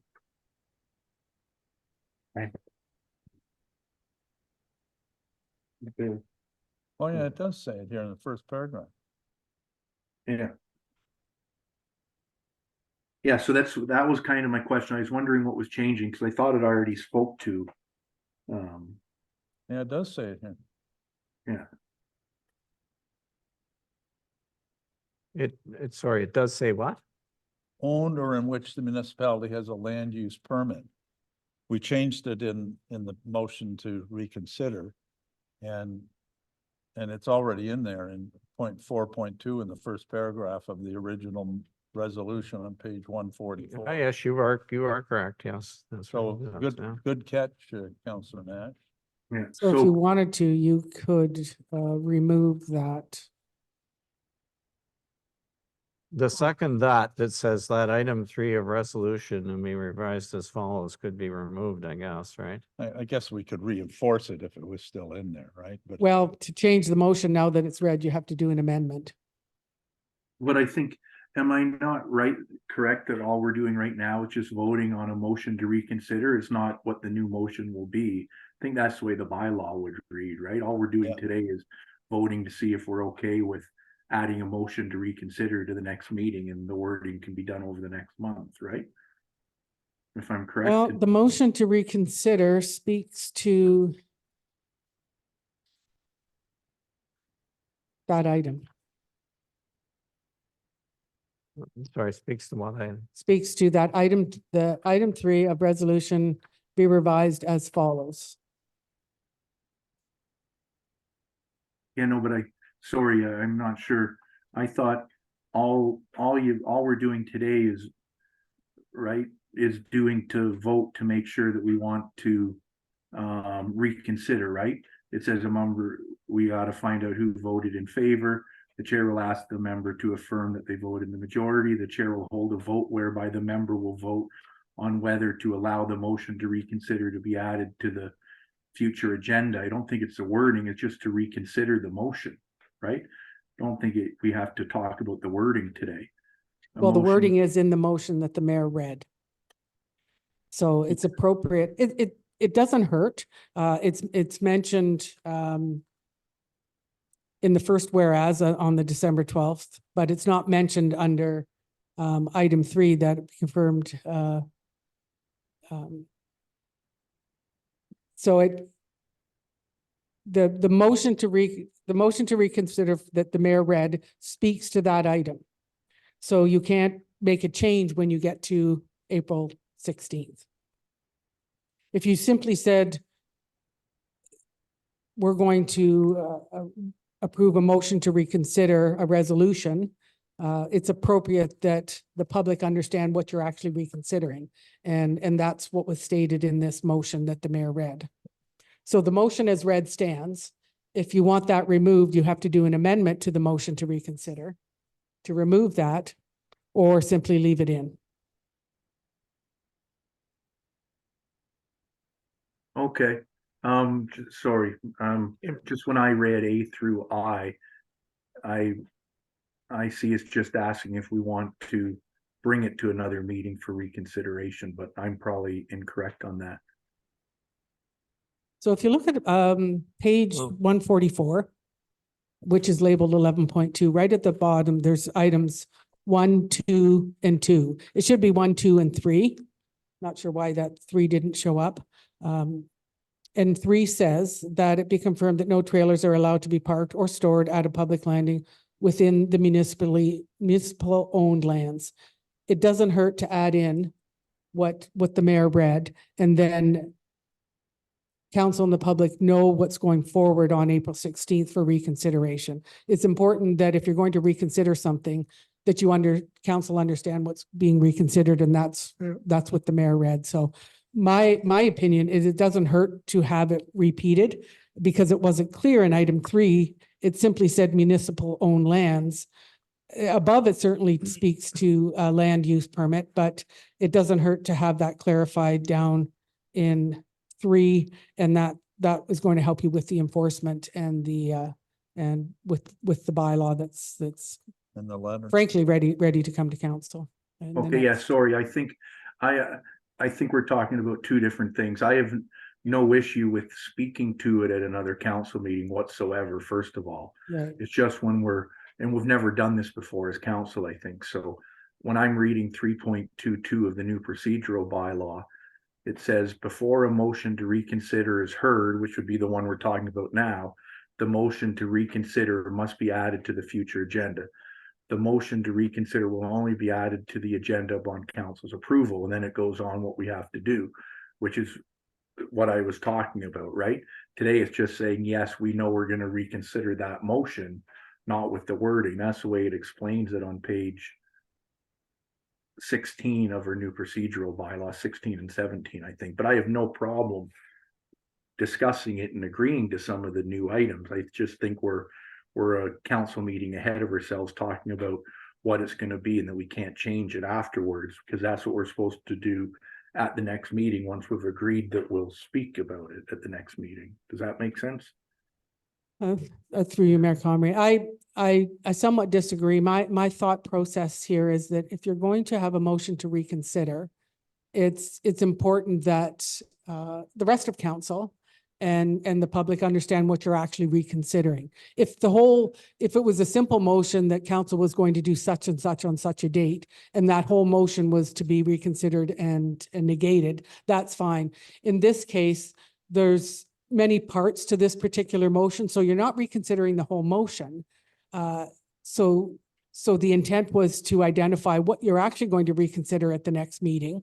And then that motion to reconsider will obviously come forward at the next meeting. So that was my thinking behind the complexity of the original motion, that not everything is going to be reconsidered, because I don't think that would be agreeable to council. There's many things in there that I think council's agreeable to, and some things that have been done. So it was just the points that are going to be reconsidered that were brought through to this motion today, and will Alright. again be brought up on April 16th for Okay. clarity, as I opposed to a simple one-line motion.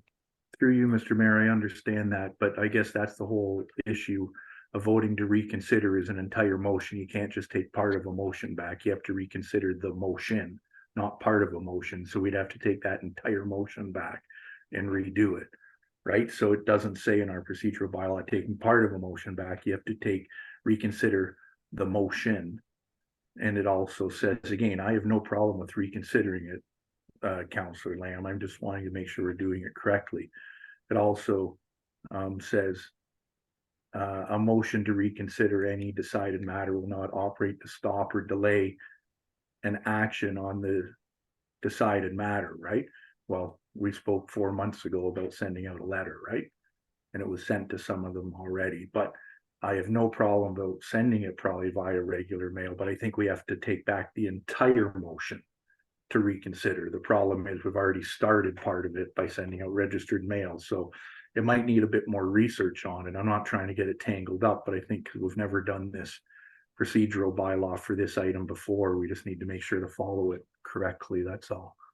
Sorry. And then whatever council wants to decide on, however we proceed today, we proceed. I just saw it a little differently. That was all.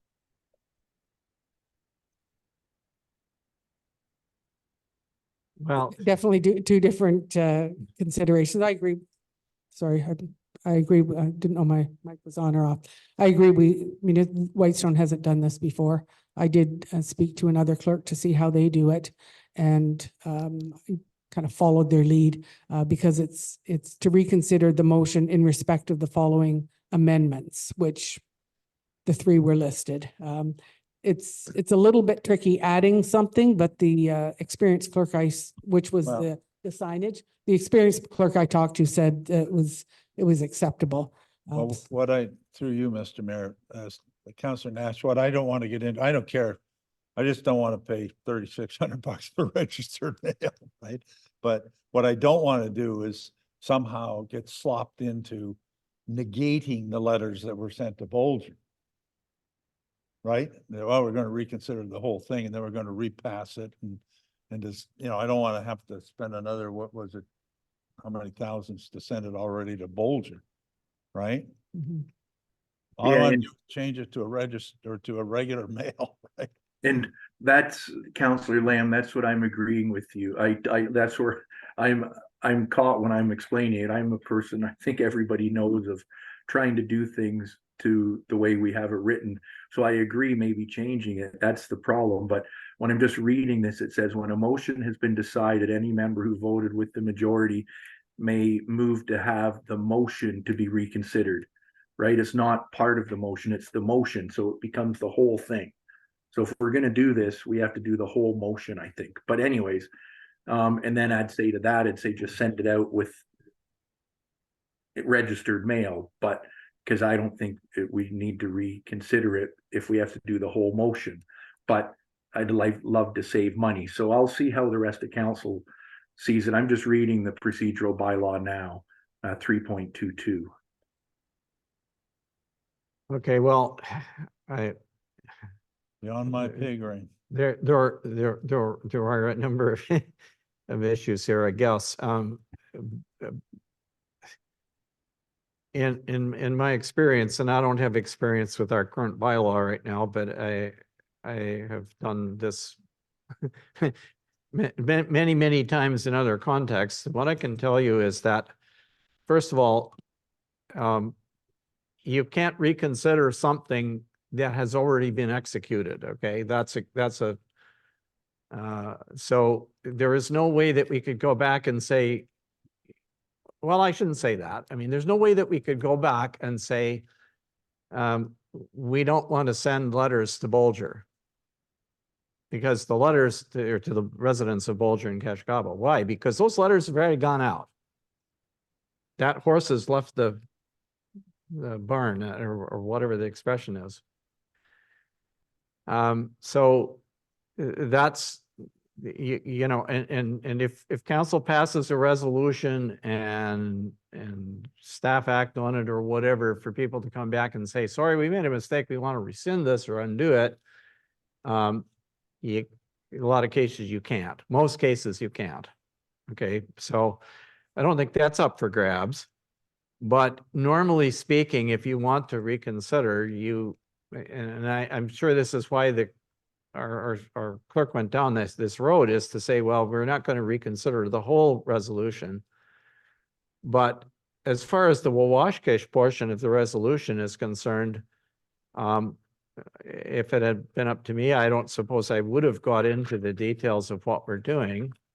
And I might as well tell you why. I mean, I frankly think that this, I can save us, if we're up to me, I'd be saving us a whole lot of money, not just the additional cost of sending it first class mail, which I agree makes absolutely no sense, and I don't want to do this. I don't want to send registered letters or anything else other than regular mail. But to be honest with you, I don't want to send anything to the people on Wawashkish, because I think this business about trailers is ill-conceived for a whole bunch of reasons, which we'll get into when we get talking about the thing. So for me, I'm happy to just say, you know, something that says what we're doing, which is really what we're doing is we're talking about the resolution to send letters to people at Wawashkish, and I wouldn't be in favor of restricting what discussion council can have at that particular point in time when we actually get to reconsider it. But I don't know. I guess if we pass this resolution exactly the way that I read it to you, then we are essentially limiting the scope of our reconsideration. Well, that's all I wanted. And then that's all Councillor Heim wants to do, but that's going to punt that's going to, I mean, when the matter finally comes for discussion in April, I'm going to vote against it anyway. So I don't know. I just, unless we modify some other things about it. So I guess it's up to the council what you want to do. If you want to make an amendment to remove the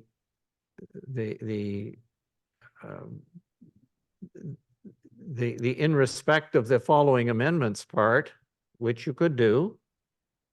So that chunk that says what you're going to change, that's a legitimate amendment, which you can make, and we could vote on it and decide if we want to do it. Or we can leave it the way it is, and then this discussion is going to be restricted to. Well, since I'm the one making the reconsideration, all I want is not to spend an extra $3,000 on postage. It was no more than that. And I never asked for it to be reconsidered, nor did anyone else, to open the whole thing up and say we're gonna reconsider the whole thing, right? So that's all I want. So that's what I suspect we should vote on. Okay, but I don't understand. Are you saying that after that, in respect to the following amendments, that the letters to be sent to the Wawashkish property owners are to be sent by regular mail? Do you want to just stop there then and take Well, let me look at take the rest out, or? I'm making a muffin out of a meal out of a muffin. Yeah. But anyways, let me go back to let me see the motion.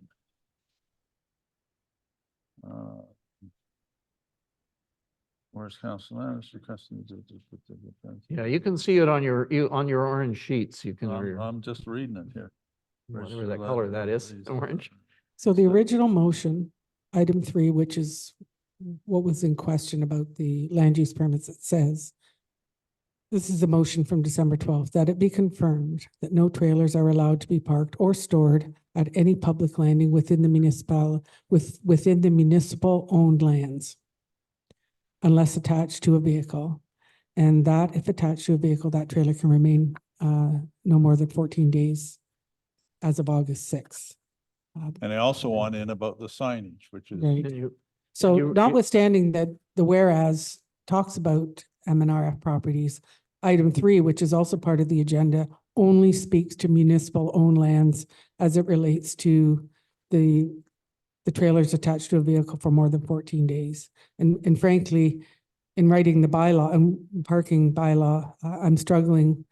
Is that 14 consecutive days? Is it 14 days total? Is it 14 consecutive days and then someone gets another 14 consecutive days? That's entirely unclear, and that's a discussion for when the bylaw comes to council. Right. Frankly, not today, but I just want to tell you that information or that requirement should have been vetted carefully before the resolution was passed on December 12th, but it can be addressed when the bylaw comes forward to council. So, by the way, I just want everybody to realize, and I'm happy to leave it leave it the way it was in the original motion, but the original motion did not talk about Crown lands. So it does not apply. It talked about it up in the very beginning at the preamble part, but it didn't talk in the whereas, but the actual thing that is being confirmed does not apply to Awashkeshett Hall because none of that's municipal owned land, right? It's all Crown land. But it also says in the original motion, But you're relying on. own or in which the municipality has a land use permit. It says it in the original motion. Okay, but that's the one from June. That was the one that dealt with. No, this is December the 12th. No, look at the top of the page. It's under item 4.2, Magnetawan Pioneer. I know, but I'm looking at a motion on page 144, which was passed in December. Says Magnetawan Pioneer. Oh, so that has nothing to do with It has nothing to do with Washkesh. Oh, Jesus. Okay. So you can't rely, our clerk is right. You cannot rely on that to have this, to do anything with Washkesh, right? If you don't make the change that she provided. Okay, so what do we need to do? And let's move on. Like we're going around in circles here. I want signage up and I don't want to send registered mails. That's what I want to accomplish. Well, I would stick with. Or at Wawashkesh. I would stick with the motion that the clerk Correct. has Yeah. provided. Is the for clerk you. happy with sticking with the motion that you had? Before? I am. I think it's important that provides the clarity that you and I discussed. You want Okay. to be able to enforce on M&R lands. You want some signage and you want the letter sent by regular mail. Great. And when we reconsider it next month, if the mayor wants to enlighten us about why we can't do this or shouldn't do this, then I guess he can do it for information only, but we're not going to go back and reconsider the whole thing. We're going to reconsider what we want to reconsider here. Yeah. Okay, so I think at this point I should call the question then on the motion as it was read. Can we agree on that? Sure. We'll at least get it. We're essentially what we're doing is we're punting it to another meeting but Yeah. we get it legitimately To in front of the discuss next meeting. specifically those two things. Yeah. I don't think anyone's against or will be against signage unless you're against the whole concept, right? But Well, yeah, I'd rather, and given the hour, I'd rather do Well, that that's explanation. fine. We'll- The problem with sign is a problem with a whole bunch of things, but we'll get into that later. We can't talk about that. We're talking right about now, but whether we want to talk about it again or whether we want to reconsider it. Councillor Bray, did you have a comment? Okay, can I call the question then? All those in favor of this motion as circulated? All right, so we're going to get it to another meeting. Oh, well, sorry. Well, those on the phone need to weigh in, please. Counselor Woods, yes. Counselor Nash, yes. Okay, thank you. Mr. Mayor, Yes? if I could ask just a quick question on this, because this whole notice of motion to reconsider that we have in the procedural bylaw. So this is any motion that council has put forth, somebody that voted in the majority is the only one that could bring it back? Is that how? That is the way it's worded. That's how the procedure bylaw reads. Yes. Okay, so just hear me out on this, because maybe I'm lost, but I'm hoping somebody can help me out. If council passed something, say 10 years ago, 20 years ago, right? And we wanted to change something about it, none of us could do it? How would that work? Because that's to me, maybe I'm wrong, but please somebody tell me if I'm wrong. If it's a motion during a meeting and we want to reconsider it, I could see somebody from the majority. Well, I've been here for 17 years, so it'd have to go back further than that. Unless I voted against it, then I couldn't even bring it up, right? Well, that's the part that I'm having a hard time wrapping my head around, and maybe somebody can help me out because This unfortunately ends up being a bit of a can of worms, okay? And what I would point out to you a couple things, like we do this all the time, okay? Like we have an old bylaw. We were talking about it this morning, a short-term rental bylaw, or rental bylaw it was called. So council passed it. Yeah. We are reconsidering it actively, and we're going to update it. And every council in every municipality in Ontario, all 400 and however many there are, does that every day, right? Yeah. Do they do a motion to reconsider? No, they don't. So reconsideration is usually limited, and I don't know if our procedure bylaw says this, but it probably should, to a reconsideration within a short time frame, within the term of the same council, coming back and saying, okay, we realize we made a mistake, or we need some refinements to this thing, or situations change, whatever, we're going to do it again. The other thing, again, I would keep in mind is like, if we passed a motion some years ago to appoint somebody as our director of, or our working roads superintendent or something. We can't go back and rescind that motion, right? It was acted upon. The person served this time, left the municipality, so there's no possible way that you could go back. So there's some things that you can't reconsider because they're already happened, done, right? But we can reconsider policy items anytime we want. It's just, this is, the idea of reconsideration is intended to keep council from going, frankly, what it's intended to do is it's intended to stop council from making, decisions on the fly without proper information, and then coming back at the next meeting and saying, oh my God, what did we do? And sometimes I've seen situations where this happens before the end of the meeting is over. There'll be a couple of people sitting around the table here saying, oh, geez, we should never have passed that. You know why? There's a fatal flaw in it, right? And it's to try to keep council from looking foolish by constantly having to rethink things that it passed. But it's supposed to have a short time frame associated with it. Mr. Mayor, I don't know if that helps, but that's the intent of it. Mr. Mayor, if I might, I think Councillor Woods and yourself have something very, very important that you guys are both saying there. And I agree with exactly what you're saying. I think a lot of the time it's the same meeting or the same term of council. Let's just pretend that every single one of us retire at the end of this term of council. Theoretically, the way the procedural bylaw is written, in September of 2026, if we all retired, in October of 2026, when new council comes in, they couldn't take any motion we did back for reconsideration whatsoever, because it'd be nobody in favor, right? So I do think that needs to be looked at more, and maybe the way it was written, there's a little bit missing there, and maybe we'll have to update that, because I think it's exactly what you've said. It's a short term or the same meeting or the same term of council, not anytime you want to reconsider something. That would mean that Councillor Woods or myself or Councillor Bray could never ask for a motion to be reconsidered that's more than 3 years old. Yeah. Unless we voted, right? So I think there's a big disconnect in that wording somewhere, probably, that we've come across now, which hopefully we can get corrected. Thank you. So it's not Okay, just me. well, thank you. Good question, though.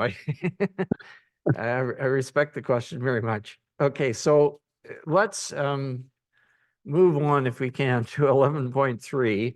This was a resolution which and it's about this motion from the city of Sarnia. Basically, what we're going to do, we're going to support this resolution if this motion passes. Again, I'm going to read it to you. Whereas the city of Sarnia passed the following resolution. Here's the resolution. Whereas the federal government recently increased the carbon tax in April 2023 and will almost triple it by 2030. And whereas the parliamentary budget officer has admitted that when fiscal and economic impacts of the federal fuel charge are considered, that the vast majority of households will see a staggering loss. And whereas this tax flows through from producers to transporters to the grocery store floor for our citizens, and whereas this tax does very little to reduce pollution and emissions, and whereas 2/3 of Canadians are approximately $200 away or less from not being able to pay all their bills at the end of the month, therefore be it resolved that Sarnia City Council wrote a letter to the federal government and copied to other municipalities for their consideration, strongly urging them, that's the federal government, to cancel the carbon tax, which is financially hurting our citizens at a time when affordability concerns are at an all-time high, to ease the inflation and the financial and inflationary pressure on our citizens. So that's what the city of Sarnia passed, their council passed. Now, therefore, be it resolved, the Council of Municipality of Whitestone declares their support of the city of Sarnia's resolution, strongly urging the federal government to cancel the carbon tax. And furthermore, be it resolved that the resolution, that's our resolution, this resolution, be forwarded to the Right Honorable Justin Trudeau, Prime Minister of Canada and Member of Parliament for Parry Sound, Muskoka, Scott Aitchison. So that's the motion. Can I get a mover and seconder, please? I'll move, Mr. Mayor. All right, thank you. Councillor Woods moves, seconded by. There's a seconder? Don't hear any second. I'll second. All right, Councillor Lamb second. I could have seconded it for that matter, I guess. I'm not a huge fan of the carbon tax, but in any case. Then we're in the same Any boat. discussion on this? Yeah, I could say something, Mr. Mayor. Go ahead, please. Every single person that I talk to throughout the day, whether it be when I'm at work or, talking to family members or friends, everybody is feeling the pinch. And more people are bringing up the fact that the carbon tax is hurting us more than it's helping us. And when I read this in our last meeting agenda, I thought this is perfect. This is exactly what we should be doing, which is why I brought it up. I wholeheartedly agree with Sarnia. I mean, if it's a carbon tax, it's not helping our environment all that much, and it's not lowering our carbon footprint as much as it's hurting Canadians. And that's my point. I don't know how everybody else feels, but I most definitely hate the fact that I look at something that I pay for and then I get the carbon tax added to it, and then I get charged my HST on top of the tax. I don't see how it's doing any good for any of us, to be honest with you. Okay, thank you. Any other comments about this one? Counselor Lamb. I'm not in the 2/3 of Canadians that are approximately $200 away from not being able to pay their bills, but the more I get taxed, the more I'm heading that way. So,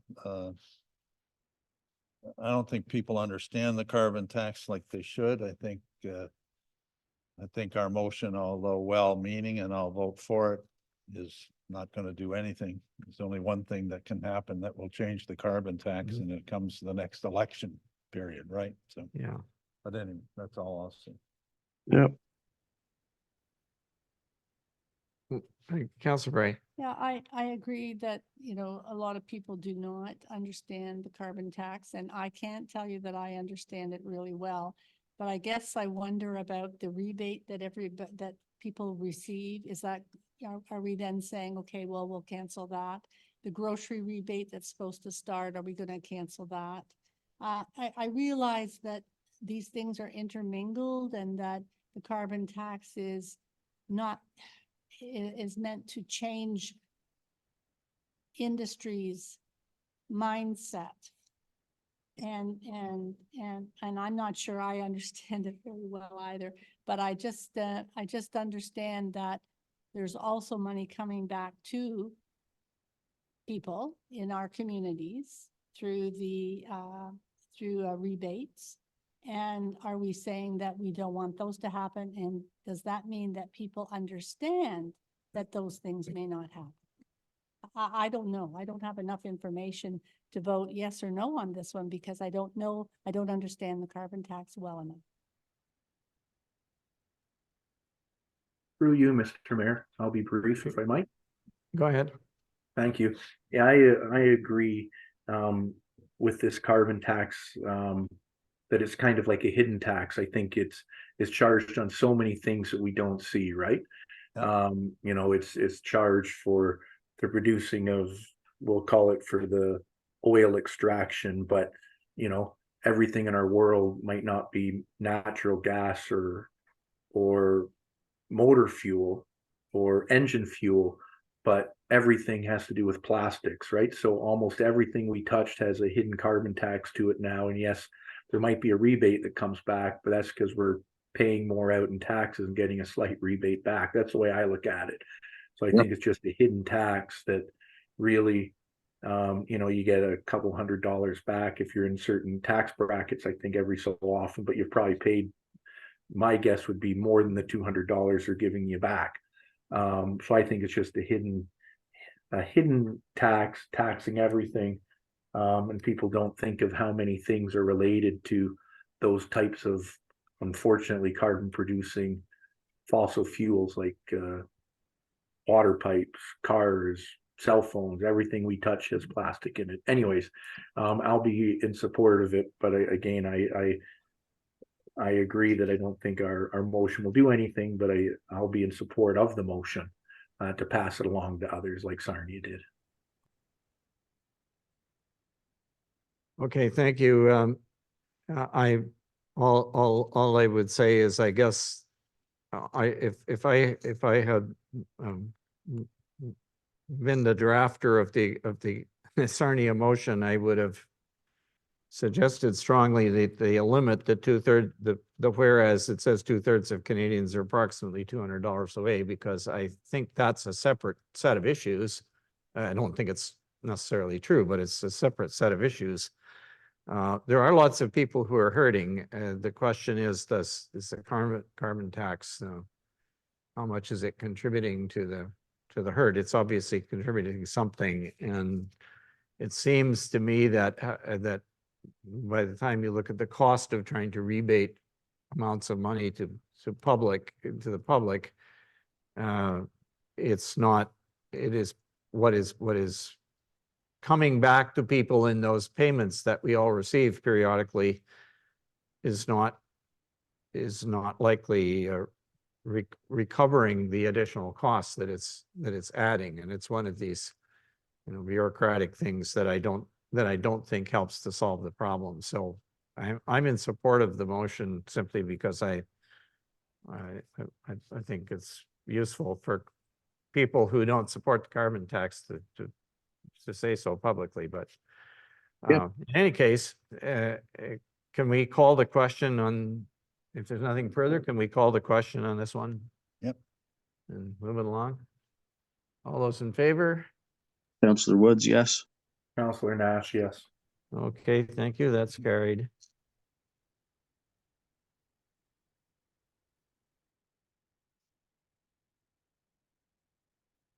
What's next? 11.4. Okay, this is the report that Councillor Lamb is going to give us about his meeting with the Parry Sound Recreation and Cultural Center Board. So here's the motion that this Council of the Municipality of Whitestone receives for information the verbal report, oral report from Councillor Lamb in regards to the February 21st, 2024 meeting with West Parry Sound Recreation and Cultural Center Board and Steering Committee representatives regarding the Municipality of Whitestone agreement with the Joint Municipal Services Board. Mover and seconder, please. I'll move. Okay, Councillor Woods moves, seconded by, I can second that, Counselor Nash. okay, Councillor Nash. All right. Councillor Lamb? Yeah, trying to report on the meeting. It was a good meeting. It was held on February 21st, I guess I see in here. I didn't have the date in my presentation, but anyway. So, yeah, Michelle and I, or our CAO, and I met with Don Sanderson from the hospital, who heads up the Joint Municipal Services Board. And we met with Clayton Harris, the CAO of, the CAO of Parry Sound.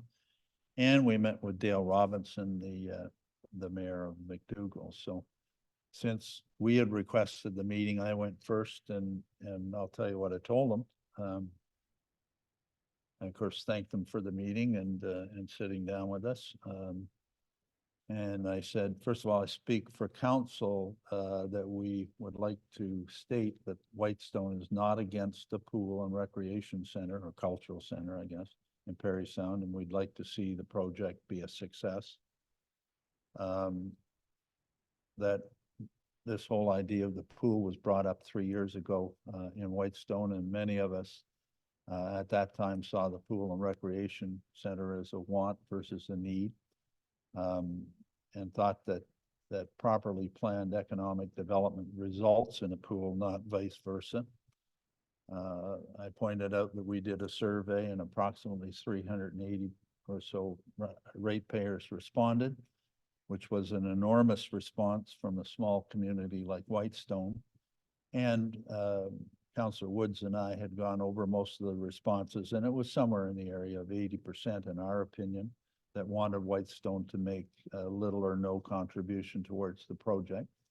However, council came to a compromise, of which everyone is aware of, and there was a condition attached to the 250,000 and the 18,000 per year that was a review by independent consultants before final design. Why was this condition added? It was added, from my standpoint at least, because we were skeptical of the numbers that they were presenting at the time, and quite frankly, still am skeptical of the figures. And the project is substantially different than what we were told 3 years ago when Don Sanderson came out. For instance, it was 48,000 square feet. Now it's 43,000 square feet. It was a 4-lane pool. Now it's a 6-lane pool. There was a change of location, which was just made this year. Those are just a few examples. And when in June 2023, we saw $5,000 being set aside by the board for the review required by Whitestone agreement with the Joint Municipal Services Board, that we set a motion cautioning that it appeared to us to be a cursory review. We heard nothing back from them until sometime later in the fall. At that time, we found out that the review was done in April to June timeframe before we even made our motion. We were not consulted by the Joint Municipal Services Board or BDO, which out of courtesy should have been done in our opinion. if you had contacted Whitestone as opposed to jumping the gun with the review, you would have found out that we were not looking for a review of old numbers and data supplied by organizations, all of which have a direct financial interest in the project and therefore are not independent. We want to ensure that this project will be successful and that our financial contributions for both capital and operating are part of a successful program. We were looking for an independent verification of all the numbers, not a risk assessment of the numbers supplied by others who are not independent. Specifically, for example, 1,900 members and a $10 million fundraising goal, just to mention two goals that appear to me to be unrealistic. The reason for our caution in June was that we knew that $5,000 would be nowhere near the type of proper review that we were looking for. It appears to me that you have added costs, being them, from the initial presentation to Whitestone, like a substantial administration fee, a land purchase, a membership level changes during COVID that they made, a reserve requirement of $640,000 minimum per year that needs to be put into their budget to cover the reserves, and extra costs both from an operating and capital standpoint, and with an unrealistic, in our opinion, fundraising, or in my opinion, fundraising goal. From experience, I believe that the lack of a viewing area alone, which is quite a debate, and they haven't really decided on a viewing area or not. I think it's about 90% that they won't have a proper viewing area, but that viewing area alone will reduce their revenues by 10 to 20%. In our opinion, you will need to go back for funding from either levels of government or member municipalities. It's just a matter of when. So the question is, of the Joint Municipal Services Board, when will they be doing the review that Whitestone is expecting that will verify revised design components, a new location, a land purchase, etc. Since in our opinion, you jumped the gun by doing the review when you did without any input from us. So I can tell you it was a very professionally run meeting. Their response, of course, was that, they took the 5 words: we've done a review before final design by independent consultants. And we agreed to do what I'm doing today, bring it back to council, and they agreed to take it back to to their board, which they did last week. I don't know whether people have listened to that particular meeting. Don Sanderson said that it was a successful meeting. Mayor Robinson said he didn't know why he would call it successful, because we certainly didn't commit at the meeting to, pay 500 or 250,000, et cetera. We just said we would report back. So we didn't know that it was successful, but it was good. I can tell you that in my observation, no one had put, and it was an hour-and-a-half discussion, so it wasn't just me presenting this and saying good day. I don't think anyone had actually put it to them in the way that I had, because there were a whole bunch of side issues that we got into and questions that were asked. And I don't think anyone really had heard it all put together. In fact, I felt it was a great compliment when Mayor Robinson said, "I wish to hell you were on our board," being me. And because I think he felt, I won't give you his interpretation of it, but I thought that was a really good compliment to me, and I took it that way. So, so that's what happened. There was, of course, I had no authority to commit council to anything other than to have the meeting. I think it's fair for someone to say, so what the hell, or what the heck do we do now, right? I don't think there's anything we do. We've made our position clear by a majority of council, and it's up to them to do the study that I think people involved in this thought was going to be done when we initially put it in there. I tried to make the point, by the way, all throughout it. We're contained in what we give, and if we give. The only condition is a proper study.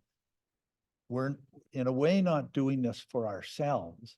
we're doing it for them, because I don't think they're realistically looking at all this material correctly.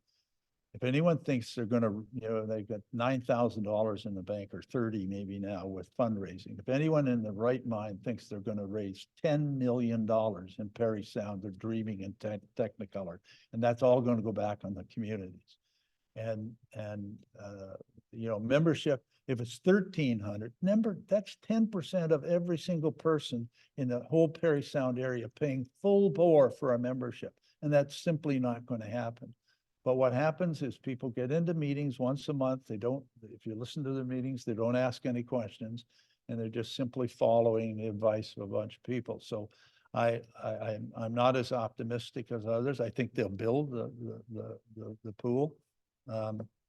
I really hope I'm wrong, but I think the caution would be 5 years out. They're going to be either tapping into municipalities in a tremendous way that they don't see at this point, or something more dire than that will occur, but they'll be going back to their taxpayers. So anyway, that was our meeting.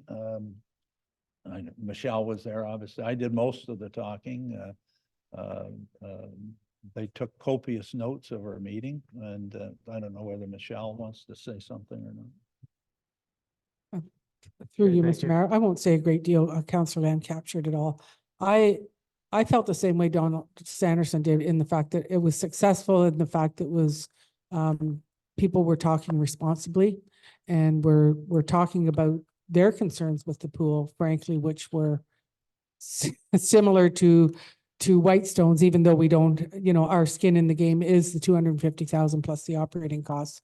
But they acknowledged that they had concerns about costs rising.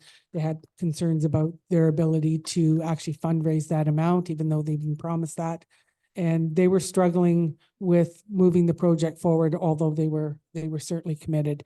No, it was actually a very good conversation, and I did hear Mayor Robinson say that he wished Councillor Lamb was on the committee. And I think the reason for that, if you don't mind me saying, Councillor Lamb, is that Councillor Lamb asked the tough questions, and not everybody on that board is asking the tough questions.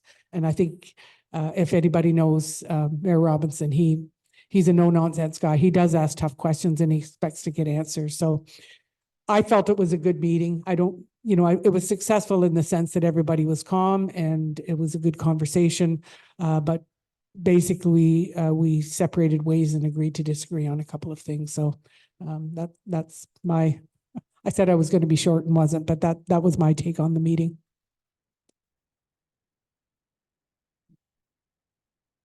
Okay, thank you.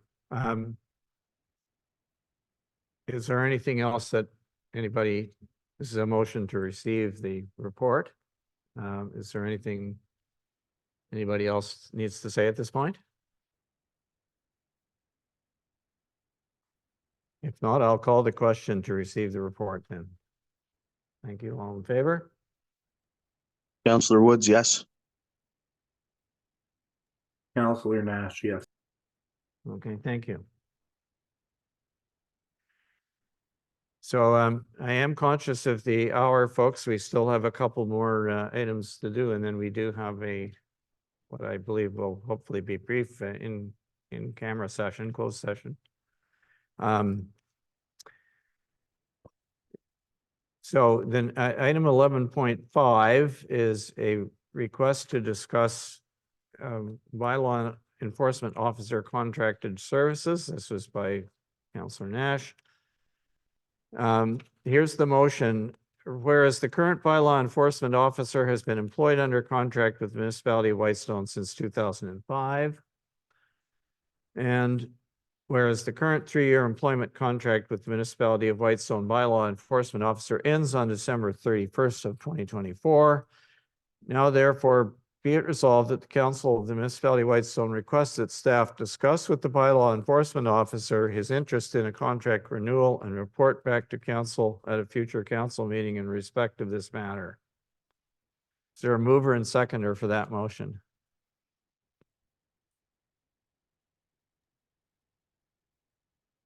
I'll make the motion. I'll first.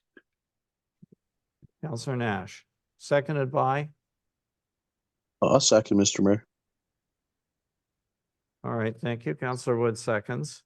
I would just remind council that this discussion, I think, is about, it is not about anyone's opinion about the current bylaw enforcement officer. We can't get into any, we're in an open session and we can't get into any personal matters. But we can certainly discuss the question of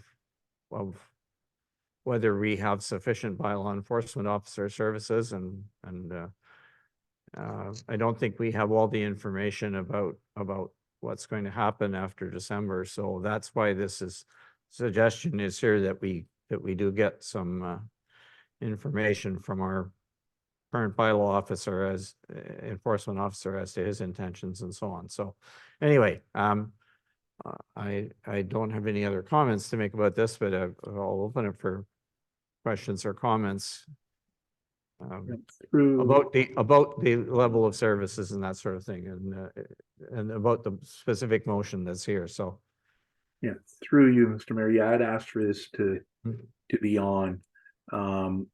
The motion was a little different than what I thought it might have been, but I didn't have time to review it or get back to staff or anything on it just because I was busy. But all I wanted was a brief discussion, not going into great detail or anything about existing contract, but just that we know, as the motion says, that the contract is going to be coming to an end on December 31st, 2024. And what do we want to do for tendering it for procurement process? Paul's been, or Mr. Rossiter, our current bylaw enforcement officer, has been with us for some time, but as of December 31st, we won't have anybody in place unless we do something. And I just wanted to kind of follow our procedural or our procurement policy and make sure that when we go out, I think it would be prudent for us I would be more than happy for anybody that's doing work for us now with the municipality provide a price. But I do think that we should make sure to go out to tender, but we can't leave that too long, because we can't be without somebody after December 31st. So that's why I wanted to bring it forward, was just really to make sure we have ample time to make sure we put a tender together, or request for proposal, whatever it might be, and make sure we as council can make a decision as to which direction do we want to go. But I think regardless, when I read the procedural bylaw, I do think we need to get a number of quotes regardless of which direction we go. That's just when I read our procurement policy, I should say. And the other thing that I had wanted to speak to on here was, I think in my request, but again, I didn't have too much time to follow up with staff on it, just to see our existing, when I say policy or complaint form, I'll see some emails from some residents, or we'll hear it in meetings sometimes. Is it a form you fill out? Is it a phone call that's done? Did the phone call get picked up, or the message get picked up? Did somebody actually leave a message that says they did? And today, I think the planner, Jamie, had even mentioned that a lot of stuff is complaint driven. And I do think, regardless of how we go out to tender for procurement, I'll call it, however that's done, that I do think, we have to ensure, it doesn't matter who's doing the work for us, that what procedure does do residents do? If you look at the website now, it says to phone them and to leave a message, right? But there's no way, I don't think there's a way of recording those messages, where I know in a lot of other municipalities, a complaint is done via an online form or an in-person form that gets filed and put away, that can be brought up. Everybody sees it. If, under freedom of information, people could get them. And it's not just the message. And I think if we do something a little bit bigger, when we go out to our existing bylaw officer or somebody new, if we can just make sure that whatever that policy is, that we can make sure that the public can't say, well, I left a message and I never heard back. Well, maybe a message was never left. You know, if there's some better way of filing those paperworks, and that's not on our existing bylaw officer at all. I think it's just on the policy that we have. Right now, we simply say, leave a message, right? So I do think maybe we need to bring that up a little bit, and especially with the short-term rentals and stuff that might be coming up, that we probably need to address that at the same time. So that's just why I wanted to bring it to attention. I think it's great if it comes back to another meeting after staff has spoken to the existing bylaw officer. But my feeling is that we need to do something, because we can't be without a bylaw officer come December. So anyways, that was all I had for it. Hopefully that made sense why I wanted to bring it here, and hopefully it comes back in the not too distant future, depending on what others might think of it. So thank you very much. Okay, thank you. Councillor Lamb. Yeah, when I saw this on here and I didn't see the motion, I guess I'm okay with the motion. I guess the problem is, I think this is really, really close to a closed session item. And some of the questions that you asked, Councillor Nash, I think are legitimate, but I think, it's, I don't know. If people on council, and I'm not saying I do, but if people on council had concerns or the contract for Mr. Rossiter has basically been rolled over in the past years. It hasn't gone out to bid. And I think if we're discussing that kind of issue, it should be enclosed. It's an identifiable person. It's someone who has, anyway, I feel very uncomfortable with this kind of discussion in open.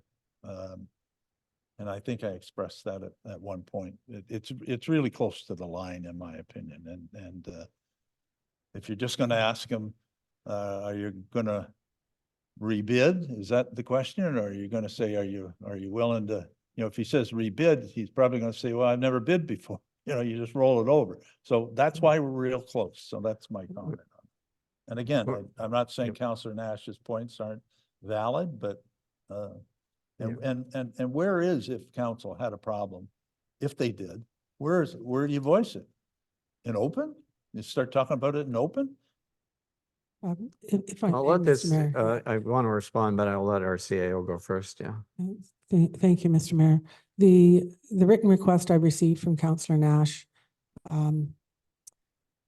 had some overtones of closed session, but in the end, when I reviewed it with our integrity commissioner under the legislative advice end of our business, there was nothing there that indicated that there was performance issues. It was simply a matter of the contract and renewal. So that's why it ended up in open. We're very, very careful putting anything in closed now, as some of you know. I get advice unless I'm particularly confident, and that's for the reasons I think everyone understands. One of the things I want to clarify, the municipality has 4 what I call contract employees, and that is our after-school program provider, our bylaw enforcement officer, our alternate bylaw enforcement officer, and our livestock valuer, which is valuator. Thank you. I got the wrong word. So the municipality has never, what I call, gone out to bid. For positions like this, it's very important in my mind that council be very specific, or the municipality is very specific about what they expect. If you went out to bid, for instance, and said, we're looking for a bylaw enforcement officer, what do you have to offer? It may not be exactly what you want. And I know that I shared in confidence the job description and the contract of our bylaw enforcement officer. So you can see what the expectations of the municipality are and were for some years. And I think that's where you want to go. You want to advertise it as a job, and it can be a contract employment. I know a number of municipalities I've been talking to lately have been struggling getting bylaw enforcement officers, and the way they've been able to accomplish that is shared services, or they bring them on as an employee. You may or may not find someone that's willing to have a contract. So all of those things have to be clarified, but I just wanted to be abundantly clear that, when we're looking for a after-school program person, it's a contract position, but we don't go out and say, what do you have to offer? We tell that person what we expect them to offer. And I think that's fairly important with a bylaw enforcement officer. You have some expectations and you want those to be followed through on. I don't disagree that the complaint process could be a little more automated. It's a little bit old-fashioned, it's manual. I can tell you that when someone calls into the bylaw enforcement officer, he does check his phone calls quite frequently. But there are other ways of getting complaints out. So that it's time that be looked at as well. And I think the last thing I want to say is that the bylaw enforcement effort has been valued, as council knows, it's somewhere between $20,000 and $25,000 for a number of years. And that's based on complaint and some patrols that the bylaw enforcement officer has done. And that has been at the direction of council before I got here. But with the new traffic bylaw, traffic and parking bylaw, with the rental bylaw that's coming forward, my sense is council is going to need far more bylaw enforcement services than you have now. And it may or may not be suitable to the current bylaw enforcement officer, who has frankly indicated that he was going to talk to me about his contract extension. But Councillor Lamb is right. The council has simply looked at the 3-year contract, rolled it over, because they have not, as far as I know, been unhappy with the bylaw enforcement officer. And he has done the work that council has expected him to do in the past. So hopefully that's helpful. I touched on a couple of different areas with respect to our bylaw enforcement officer. And the same with our alternate bylaw enforcement officer. We didn't go out to a tender and do a procurement process. We advertised and said we're looking for an alternate bylaw enforcement officer who would do this, this, and this when our current bylaw officer was unavailable. Hopefully that helps. Thank you. It through you, Mr. Mayor, that does help, Michelle. Just one final comment on closing, and I know it's going to come back to staff, but I think we have to be very careful saying a contracted employee. In our agreements, it says the independent contractor is not an employee of the corporation. So it's very well stated that their bylaw officer is not an employee, is an independent contractor. If they were a contracted employee, I'm sure they'd be entitled to severance pay and all that thing. And I'm sure that's why a contract says that they're an independent contractor, right? So I do think we have to be very careful by saying they're a contracted employee when that's not what it says. Okay, our CAO said most of what I was going to say, but I would point out to you that it is possible, and there is a difference legally. It is possible for us to have a contract with somebody who provides services, and the reason we ended up with our current individual as a contractor, as opposed to an employee in the strict sense, is that at the time he was providing other services to other people. My understanding is that he's not doing that anymore. And if you check with Mr. Mayor, this is not a Yep. discussion that we should be having in open. Okay, but what I'm No, we saying, should not be having this discussion in all right, open fine. of whether he's an employee or not an employee. This is why I said But- 10 minutes ago or 5 minutes ago, this should be enclosed. Okay. Please don't go there. All right, thank you. I accept that. But my point is that the person or persons that provide these services to us can be employees, part-time employees of the municipality, or they can be contract If people. we and that- choose to make him that, but we've never made him that over the years, and Counselor Nash is simply saying he's not an employee. So let's get off whether he's an employee or not. That's an inappropriate discussion. Well, all right, it may be, but but council still has, council needs to get services from people. And our CAO mentioned clearly to you the possibility that those services may come from an individual who would need to be an employee because they're not doing anything for anybody else, or they might be a company that provides bylaw enforcement services to all kinds of municipalities. So what is it that we need to do as a council? We need to figure out what services we actually need and want. And I agree with this CAO that we are ratcheting up the likely with various things that we're starting to do and talking about doing, that we're ratcheting up the level of services that we're expecting from people. And we're going to have to take a look at what we really need in terms of services and how much it's going to cost, because it has to be in the budget.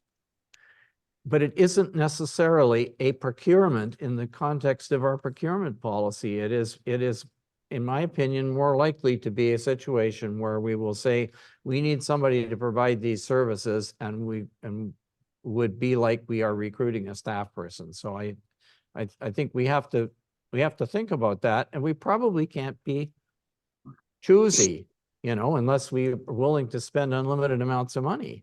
So I don't know where this is. I mean, I don't know how to bring this back properly into council, but the discussion about the kind of services that we want and the quantity and so on, that's an open discussion. Absolutely.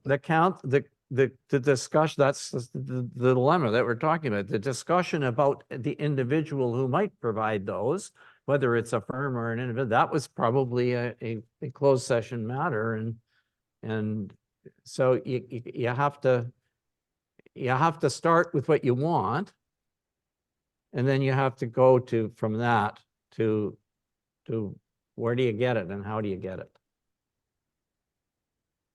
Does anybody disagree with that? I mean, that's the process we have to follow to get where we want to go. And I'm not arguing that we shouldn't be doing it. I'm just getting to this question of what do we do in an open meeting and what do we do in a closed meeting?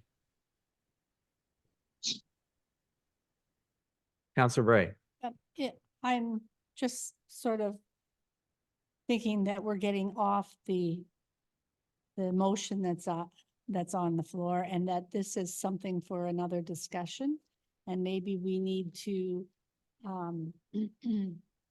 think about, and I'm not sure who does that except our CAO, but figuring out the what we have now and what we would be changing and adding, and looking at what does that mean for the services that we need. So I just think we're talking about something that we can't decide today, and it's now 5:30 and I have to leave at 10 to 7. So we're not, can we move on? We can, yeah, as far as I'm concerned, we can move on. I just think there's more work to be done before we. Well, I before we think when bring it this comes back through you, Mr. Mayor, when it comes back next month, most likely it should be enclosed, because this is a personal matter. If Paul Rossiter says I'm doing this or that or whatever, I shouldn't, his personal life shouldn't be spread around the community. So I think that answer comes back to us in enclosed would be my opinion. And at that point, council can decide what they're going to do with whatever information they're given, right? And some of those things are, in my opinion, closed and not open. So, but anyway, it's not to cut the community out, but if you were talking about what I'm going to do for the future, I don't want to blast it in the community, right? But just understand, I mean, yeah, you're absolutely right. If it's a matter related to an individual, then that should come into closed, right? That's a clear exemption. So I don't disagree with you about that, but what we do with that is now we're not talking, well, we might be or we might not be. Whether we're talking about the same individual, I guess then it's the same then it's enclosed. But if we're talking about some, you know, the level of services and so on, that Sure. we would be faulted if we do that if we do that in a closed meeting, Okay. right? Because there's nothing confidential. We're not talking about it. And once we stop talking about the individual, that's all I was trying to make clear to everybody. Okay. All right. So are you ready for the question then? We've got a resolution to find out what our current bylaw officer's plans are. Yep, I'm for it. All in favor? Counselor Woods, yes. Counselor Nash, yeah. Okay, thank you. That's. We took half an hour off though, right? So is it not till? Hmm? Oh, yeah, you're right. You're right. Sorry, curfew. Yeah, I was wondering about curfew. Where is curfew? Is it here, in here somewhere? Let's see. It is. Thank you very much. I knew there was one somewhere. Okay, can I get a motion to continue the, sorry, I better read it. Whereas Section 6.5.2 of the Municipality of Whitestone's Procedure Bylaw number 80/2023 states, no item of business may be dealt with at a council meeting after 7 hours of the meeting unless authorized by a resolution supported by a majority of the members present to allow an additional agreed upon length of time. Now therefore be it resolved, the Council of the Municipality of Whitestone hereby continues the March 19th, 2024 regular council meeting. Sorry, there's an extra word there we don't need. Past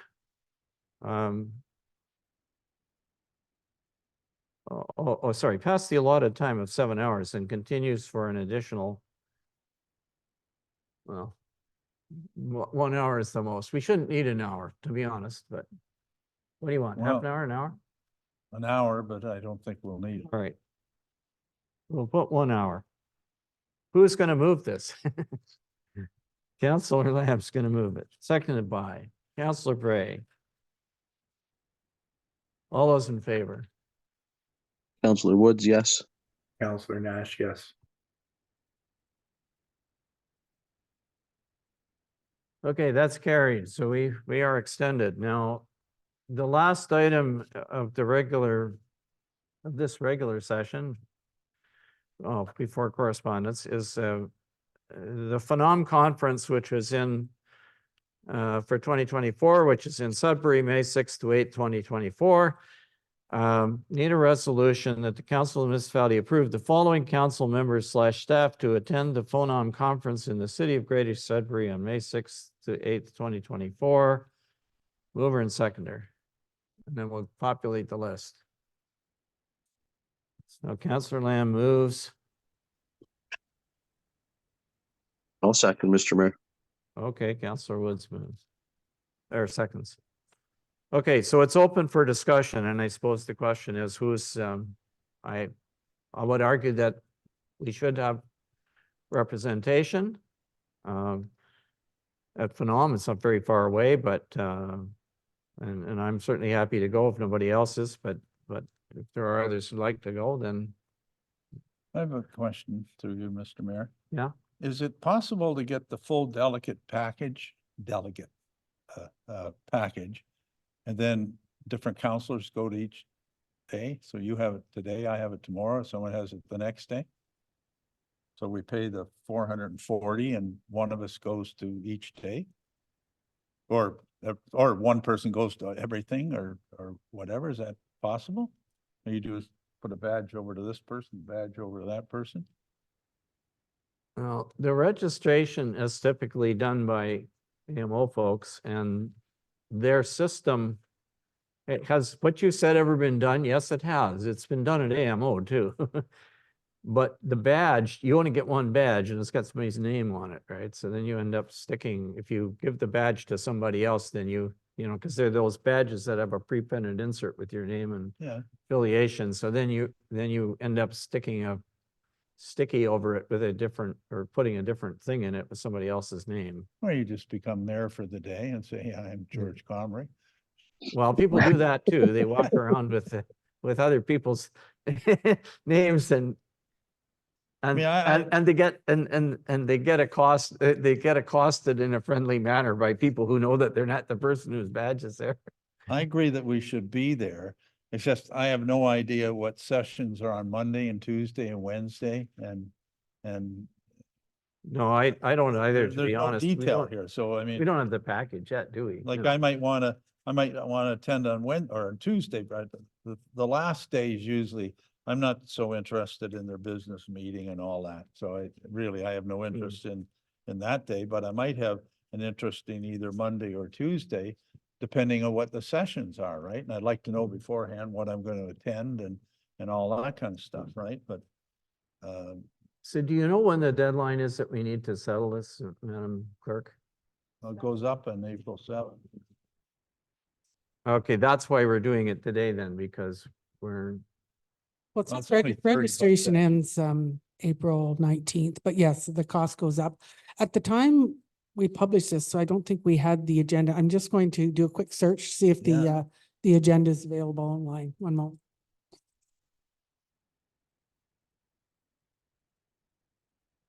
well, I don't know. I mean, we can register someone and then before the meeting, we can either change it or do something if you want. So there's some value to getting a registration lined up first, I think, but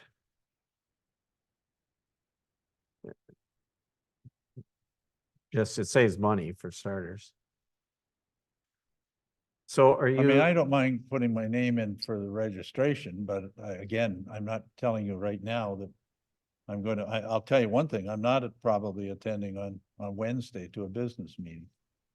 yeah, You know, I've seen conferences like this. Everyone wants to get out. They give a door prize, so you stick around. And, yeah, you know, the district meeting is a good example, right? That's how they get you to stick around for the afternoon for fear you're gonna win a food basket or something. But who knows? I've never been to Phenom.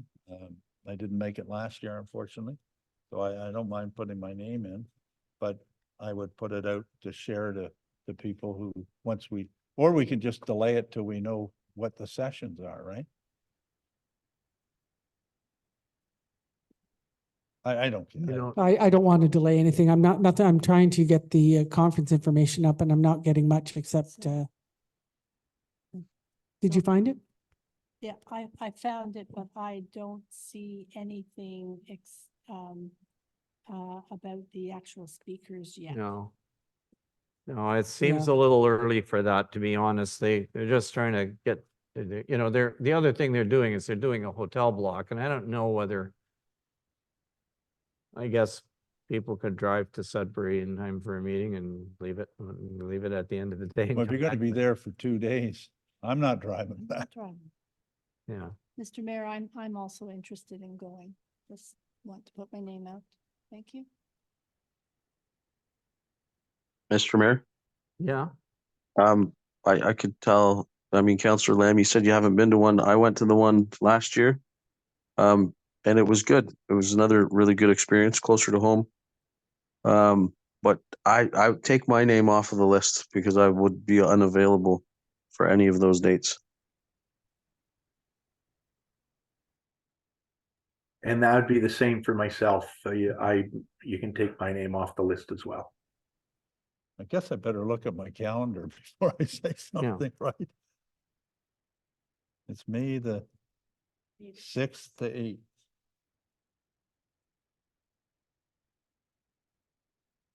My God, there's not a dot in all 3 of those days, so I guess I'm available. That's incredible. I better be back on the 9th for the yarn circle over here. No, my wife goes to it. I don't go to the yarn circles. yarn circle, oh, yeah. Yeah, so I could attend. Well, do you want to put down 2 names then? Is that your wish? We'll register 2 people? Anybody else need to go? But I can, just in terms of transparency, if I'm going up for 2 or 3 days, I'm staying up there. I'm not driving Yeah. 2.5 hours back and going in the morning and back and forth, right?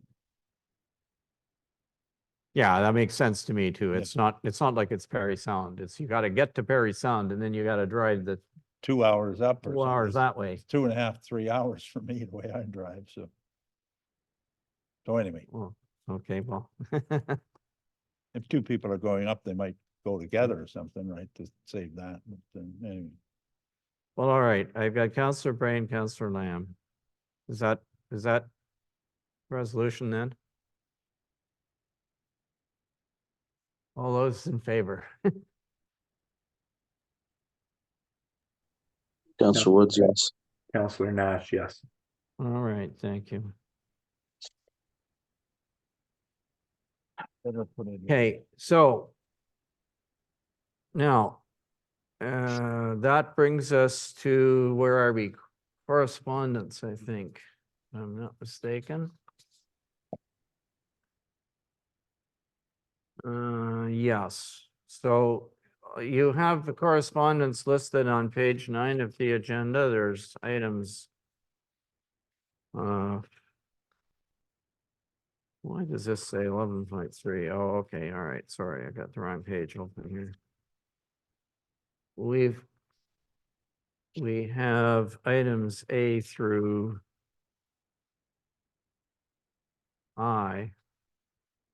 I've got a Schedule B stuck on the landfill rate, stuck on the back of mine. I must have picked that up off to something else that was underneath it on. Okay, so let's do the motion and see if anybody wants to take any of these. So whereas the Council of the Municipality of Whitestone has reviewed the correspondence items listed on page 9 of the March 19th council meeting agenda. Now therefore be it resolved that council receive the correspondence items for information, the following extracted for further discussion and action. Mover and seconder to get it on the floor. Councillor Bray moves, seconded by Councillor Lamb. Okay, what ones, if any, of these do you wish to talk about? You've got OPP, some statistics on water enforcement. We've got abandoned cemeteries. Number of things relating to that. Tax credit for volunteer firefighters. We've got a few of those. Oh, what else have we got? Blue box regulation for ineligible sources. Want to get out in an hour? If people don't want to talk about them, let's move on. I don't have anything to pull. Does anyone, do you, Councilor Bray, did you want any? Well, I had sort of thought of D because of the number of ineligible businesses and places that would not, that we would end up having to pay for. So yeah, that was the one I thought of. I'll be honest, I would support that one too. So that one is D. D. Yeah, D, which is request to the province to amend blue box regulation. All right, let's extract that one. And do I take it that what we want to do here is say blue box exemptions? We want to simply support the resolution of the town of Lincoln, it was, right? Correct? Oh, no, sorry, that's, I'm looking at D. It's not the, oh, it's Beth Morton, that's Perry Township. Perry. Sorry. Yes. So is there, is that what you would suggest, Councilor Ray? Is that what you would suggest? Yes, I would suggest that we bring it back to another meeting, looking at, supporting it. I think that, the information that we have from, this resolution, as well as what we've heard from our Public Works Manager, that, there will be somewhere in there, some costs that we're gonna have, and so we should be, supporting this. Thank you. So this resolution is just for the extraction. And then when we get to matters arising, that's the direction to have staff bring that back. And that's a good way to do it so that we have time to create a proper. Oh, you want to do it under, okay. No, do I have a matters arising one? No, but finish that motion. So whatever you're going to extract, you can vote on. You're going to extract D and perhaps others are not. And then yeah. under matters arising, it'll simply be direction to All right. staff. Is there anything else other than item D then? Okay, hearing none, can I call the question then on the motion to receive the rest and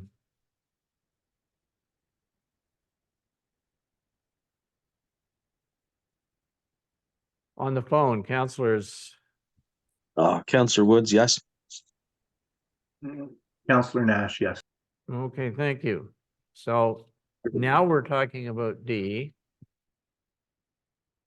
I don't know if we have a. What is it? Well, I guess if all you want to do, we don't usually do a resolution, You send a don't, letter. I don't feel you need a resolution for that.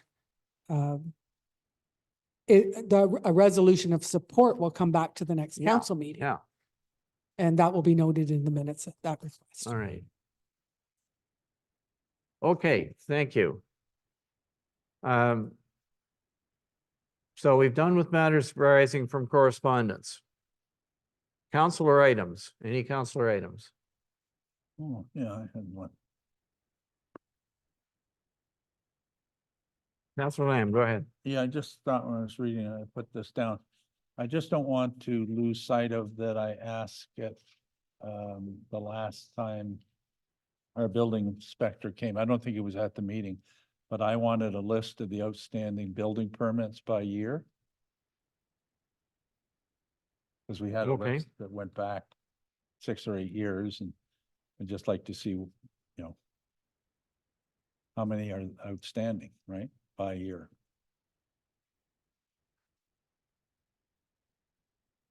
Thank you. All right, thank you. Anything else under councillor items? Questions from the public? We have no public in the room other than us councillors and staff, and we have none on Zoom. So I'm going to say there are none. And now we can move into closed session.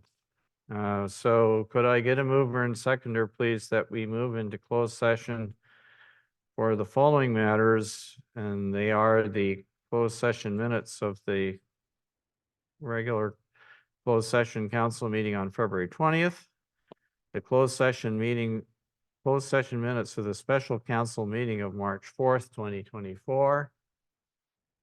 That's the one when we interviewed the planning people, am I right? And number 3 is a review of reference checks for potential service providers for Integrity Commissioner Services, and that was under section 239(2)(I).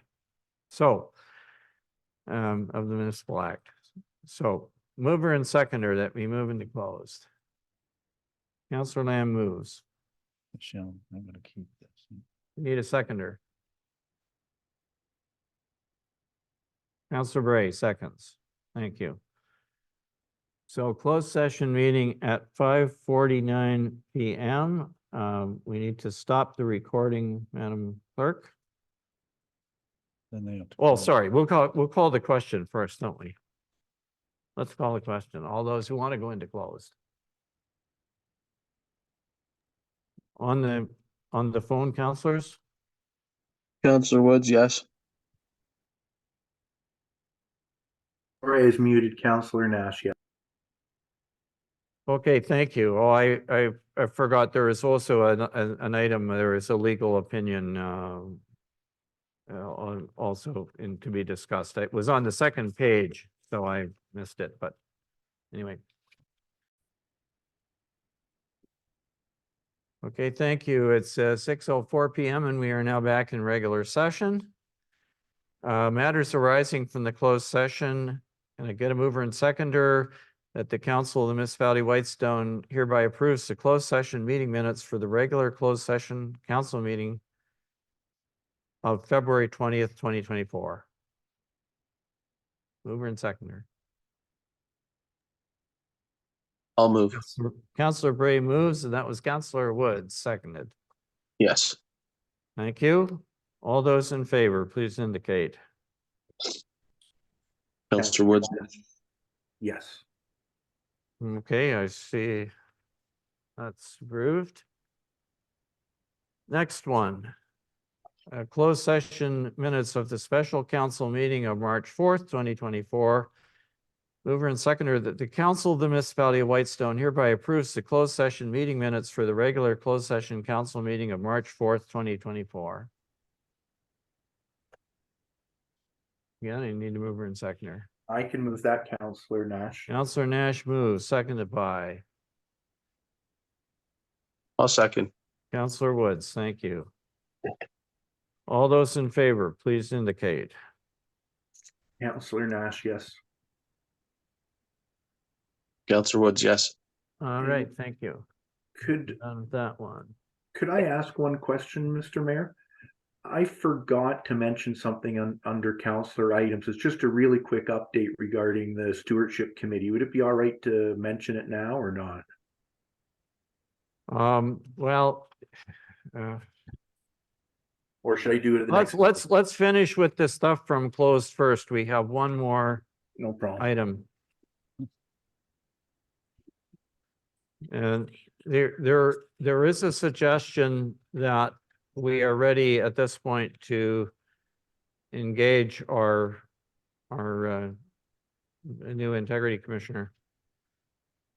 So I have a suggested motion here that the Council of the Municipality of Whitestone hereby appoints Cunningham, Swan, Carty, Little, and Bonham LLP as represented by Tony Fleming for the provision of integrity commissioner as of April 1st, 2024, and that the mayor and CAO clerk be authorized to execute a 3-year agreement with Cunningham, Swan, Carty, Little, and Bonham LLP for the provision of integrity commissioner services.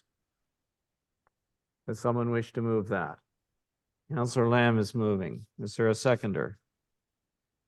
I can second that, Councillor Nash. All right, thank you, Councillor Nash. Through you, Discussion? Mr. Mayor, as long as the out, which I asked him of 60 days or whatever it is, or 90 days. Remember I said it's a 3-year contract, but if we wanted, either party wanted out, they can get out. So as long as that's in there. I don't care whether it's 60 or 90 days, okay. but something like that. Thank you. That's typical in any contract that we would All right. write. And Good, okay. I think Mr. Fleming agreed. Okay, yeah, sure. He was in agreement to it. Yeah. Any other questions or comments on this? All right, I'm going to call the question. We don't need a recorded vote for this, do we? No, or do we? Not unless someone asks No? for one. Okay. It's fine. All those in favor, please indicate. Councillor Nash, yes. Councillor Woods, yes. Okay, thank you. That is carried.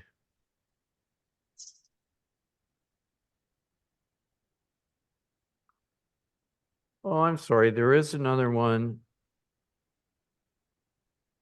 The legal opinion for bylaw enforcement on Crown lands. Why is that here?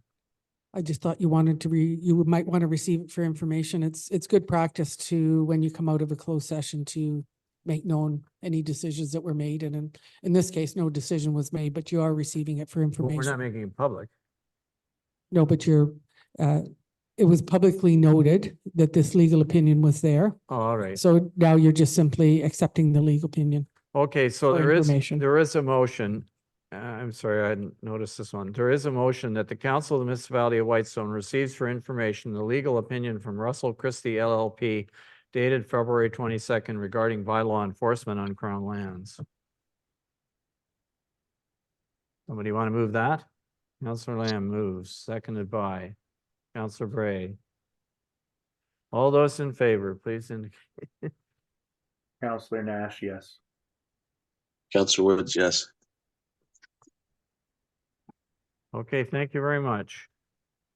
So now, all we have left is confirming bylaw and adjournment. You wanted to make an announcement, Councillor Yeah. Nash. It was really, really quick, and maybe Counselor Bray can help me if I'm saying it wrong.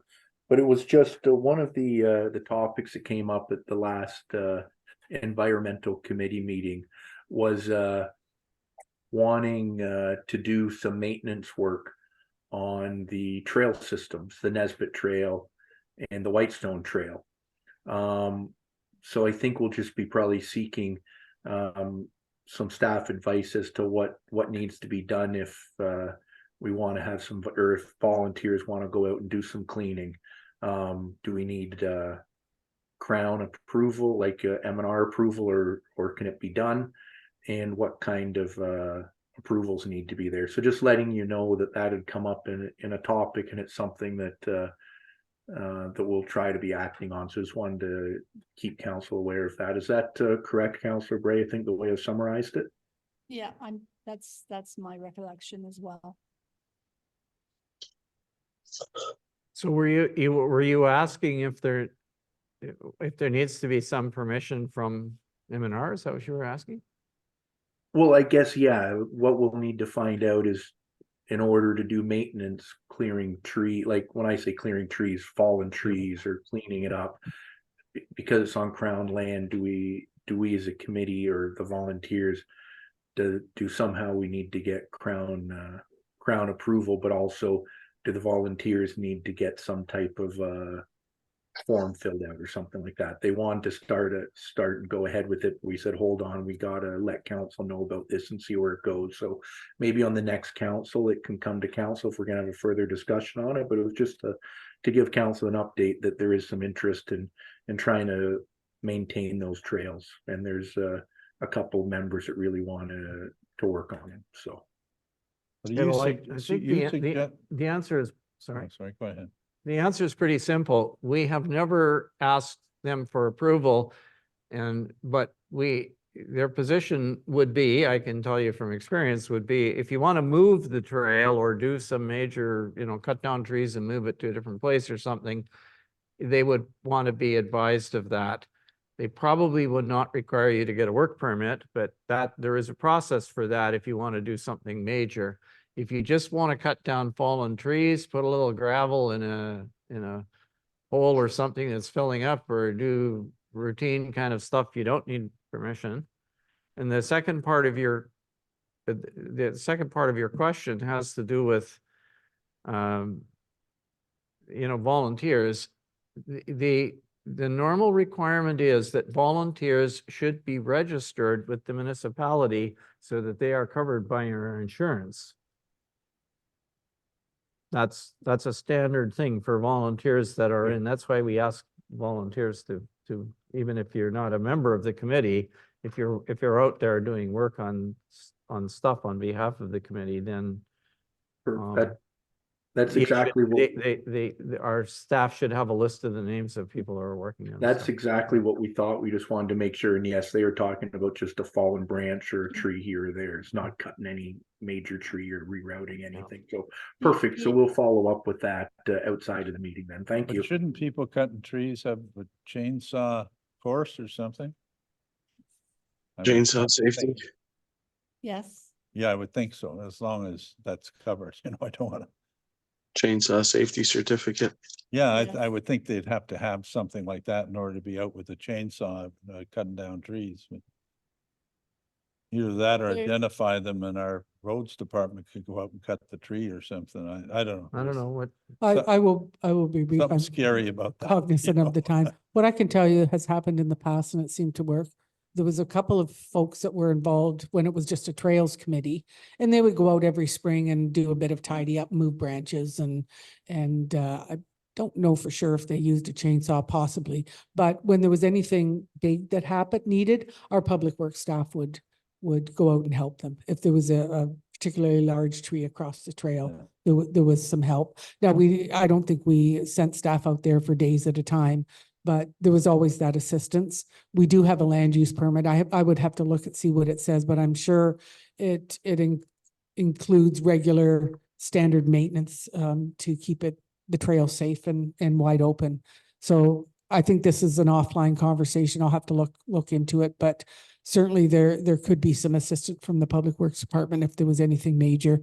And I'm not sure the trails have been looked at closely in the last couple of years, so you may need some help. Perfect. No, thank you. And sorry I didn't bring it up under councillor questions. I totally forgot. And I'm just going to report back to them at the next meeting. So we have lots of time. People aren't going out tomorrow and doing anything or anything like that. So perfect. Thank you. Councillor Brady, do you have a comment you want to make? Oh, sorry, the trail from the Whitestone Resort to 520 is no longer in existence, correct? Remember, they used to park at the Whitestone Resort and go over to 520, and then we put a parking lot at the end of North Meadow Cove Road for them, okay. Because the Whitestone Resort, I understand, has been sold conditionally, so so yet to be determined as to what the fate of that building will be, I guess. With the trail still there, right? No, they can't. The No. trail started at the Whitestone Resort and went across their land to 520, where it then picked up. Yeah. That So was right the now, initial there's no thing when place to George park. Stedman owned it, right? Yeah, there's no place to park though. Is that the problem? No, what happened was, Vaders took over and they didn't want people parking in the lot and going on their private property because of liability and other things. And so they stopped it. So we made a little, this is pre your time, I think, on council. We made a little parking lot just as you go past the resort and get onto North Meadow Cove Road. There's a little parking lot there. You could put 2 or 3 cars if people wanted to park there and walk down to the trail and then get on it. Oh, yeah. And the Okay. funny part, that trail, because I went down it one time with Alan Ladd and someone else on the back of an ATV. And when you get to the trail where the trail's supposed to be, they said, well, there she goes. And it was a lake from here to probably where the Grange is. Goes right across the lake. And I Yeah. said, well, how do you go there? Well, you don't. Like, but that's where the trail was supposed, because it's Crown land right across the lake. So that somehow they rerouted it or something. I don't know, but anyway. You're never making that trail handicap accessible. No, by I the don't think way, so. Not the other one either. Yeah. Not the other one. And more familiar with the other one, but Councilor Ray. I think one of our members has been on it quite a lot in the last year since we started thinking about it, and has determined that there is fair amount of work that will need to be done. One of the issues is an area that is used by the ATVs a lot that is not really walkable anymore. It's too difficult to hike that area. So and so this is where we have to find out if we need a permit or something, moving it off just a little slightly off that ATV area trail, just to go around the ATV area. So it's walkable and not, well, what the state it's in now. Just make sure it's not wide enough for an ATV to go through. Where you're gonna just have the same problem. Exactly what I had said. We make a path, not a wide trail.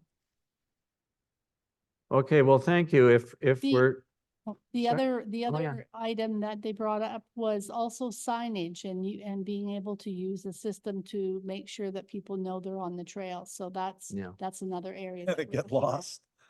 Pardon? They get lost. yeah, Well, people have got lost. yeah. Yeah. Thank you. Okay, confirming bylaw.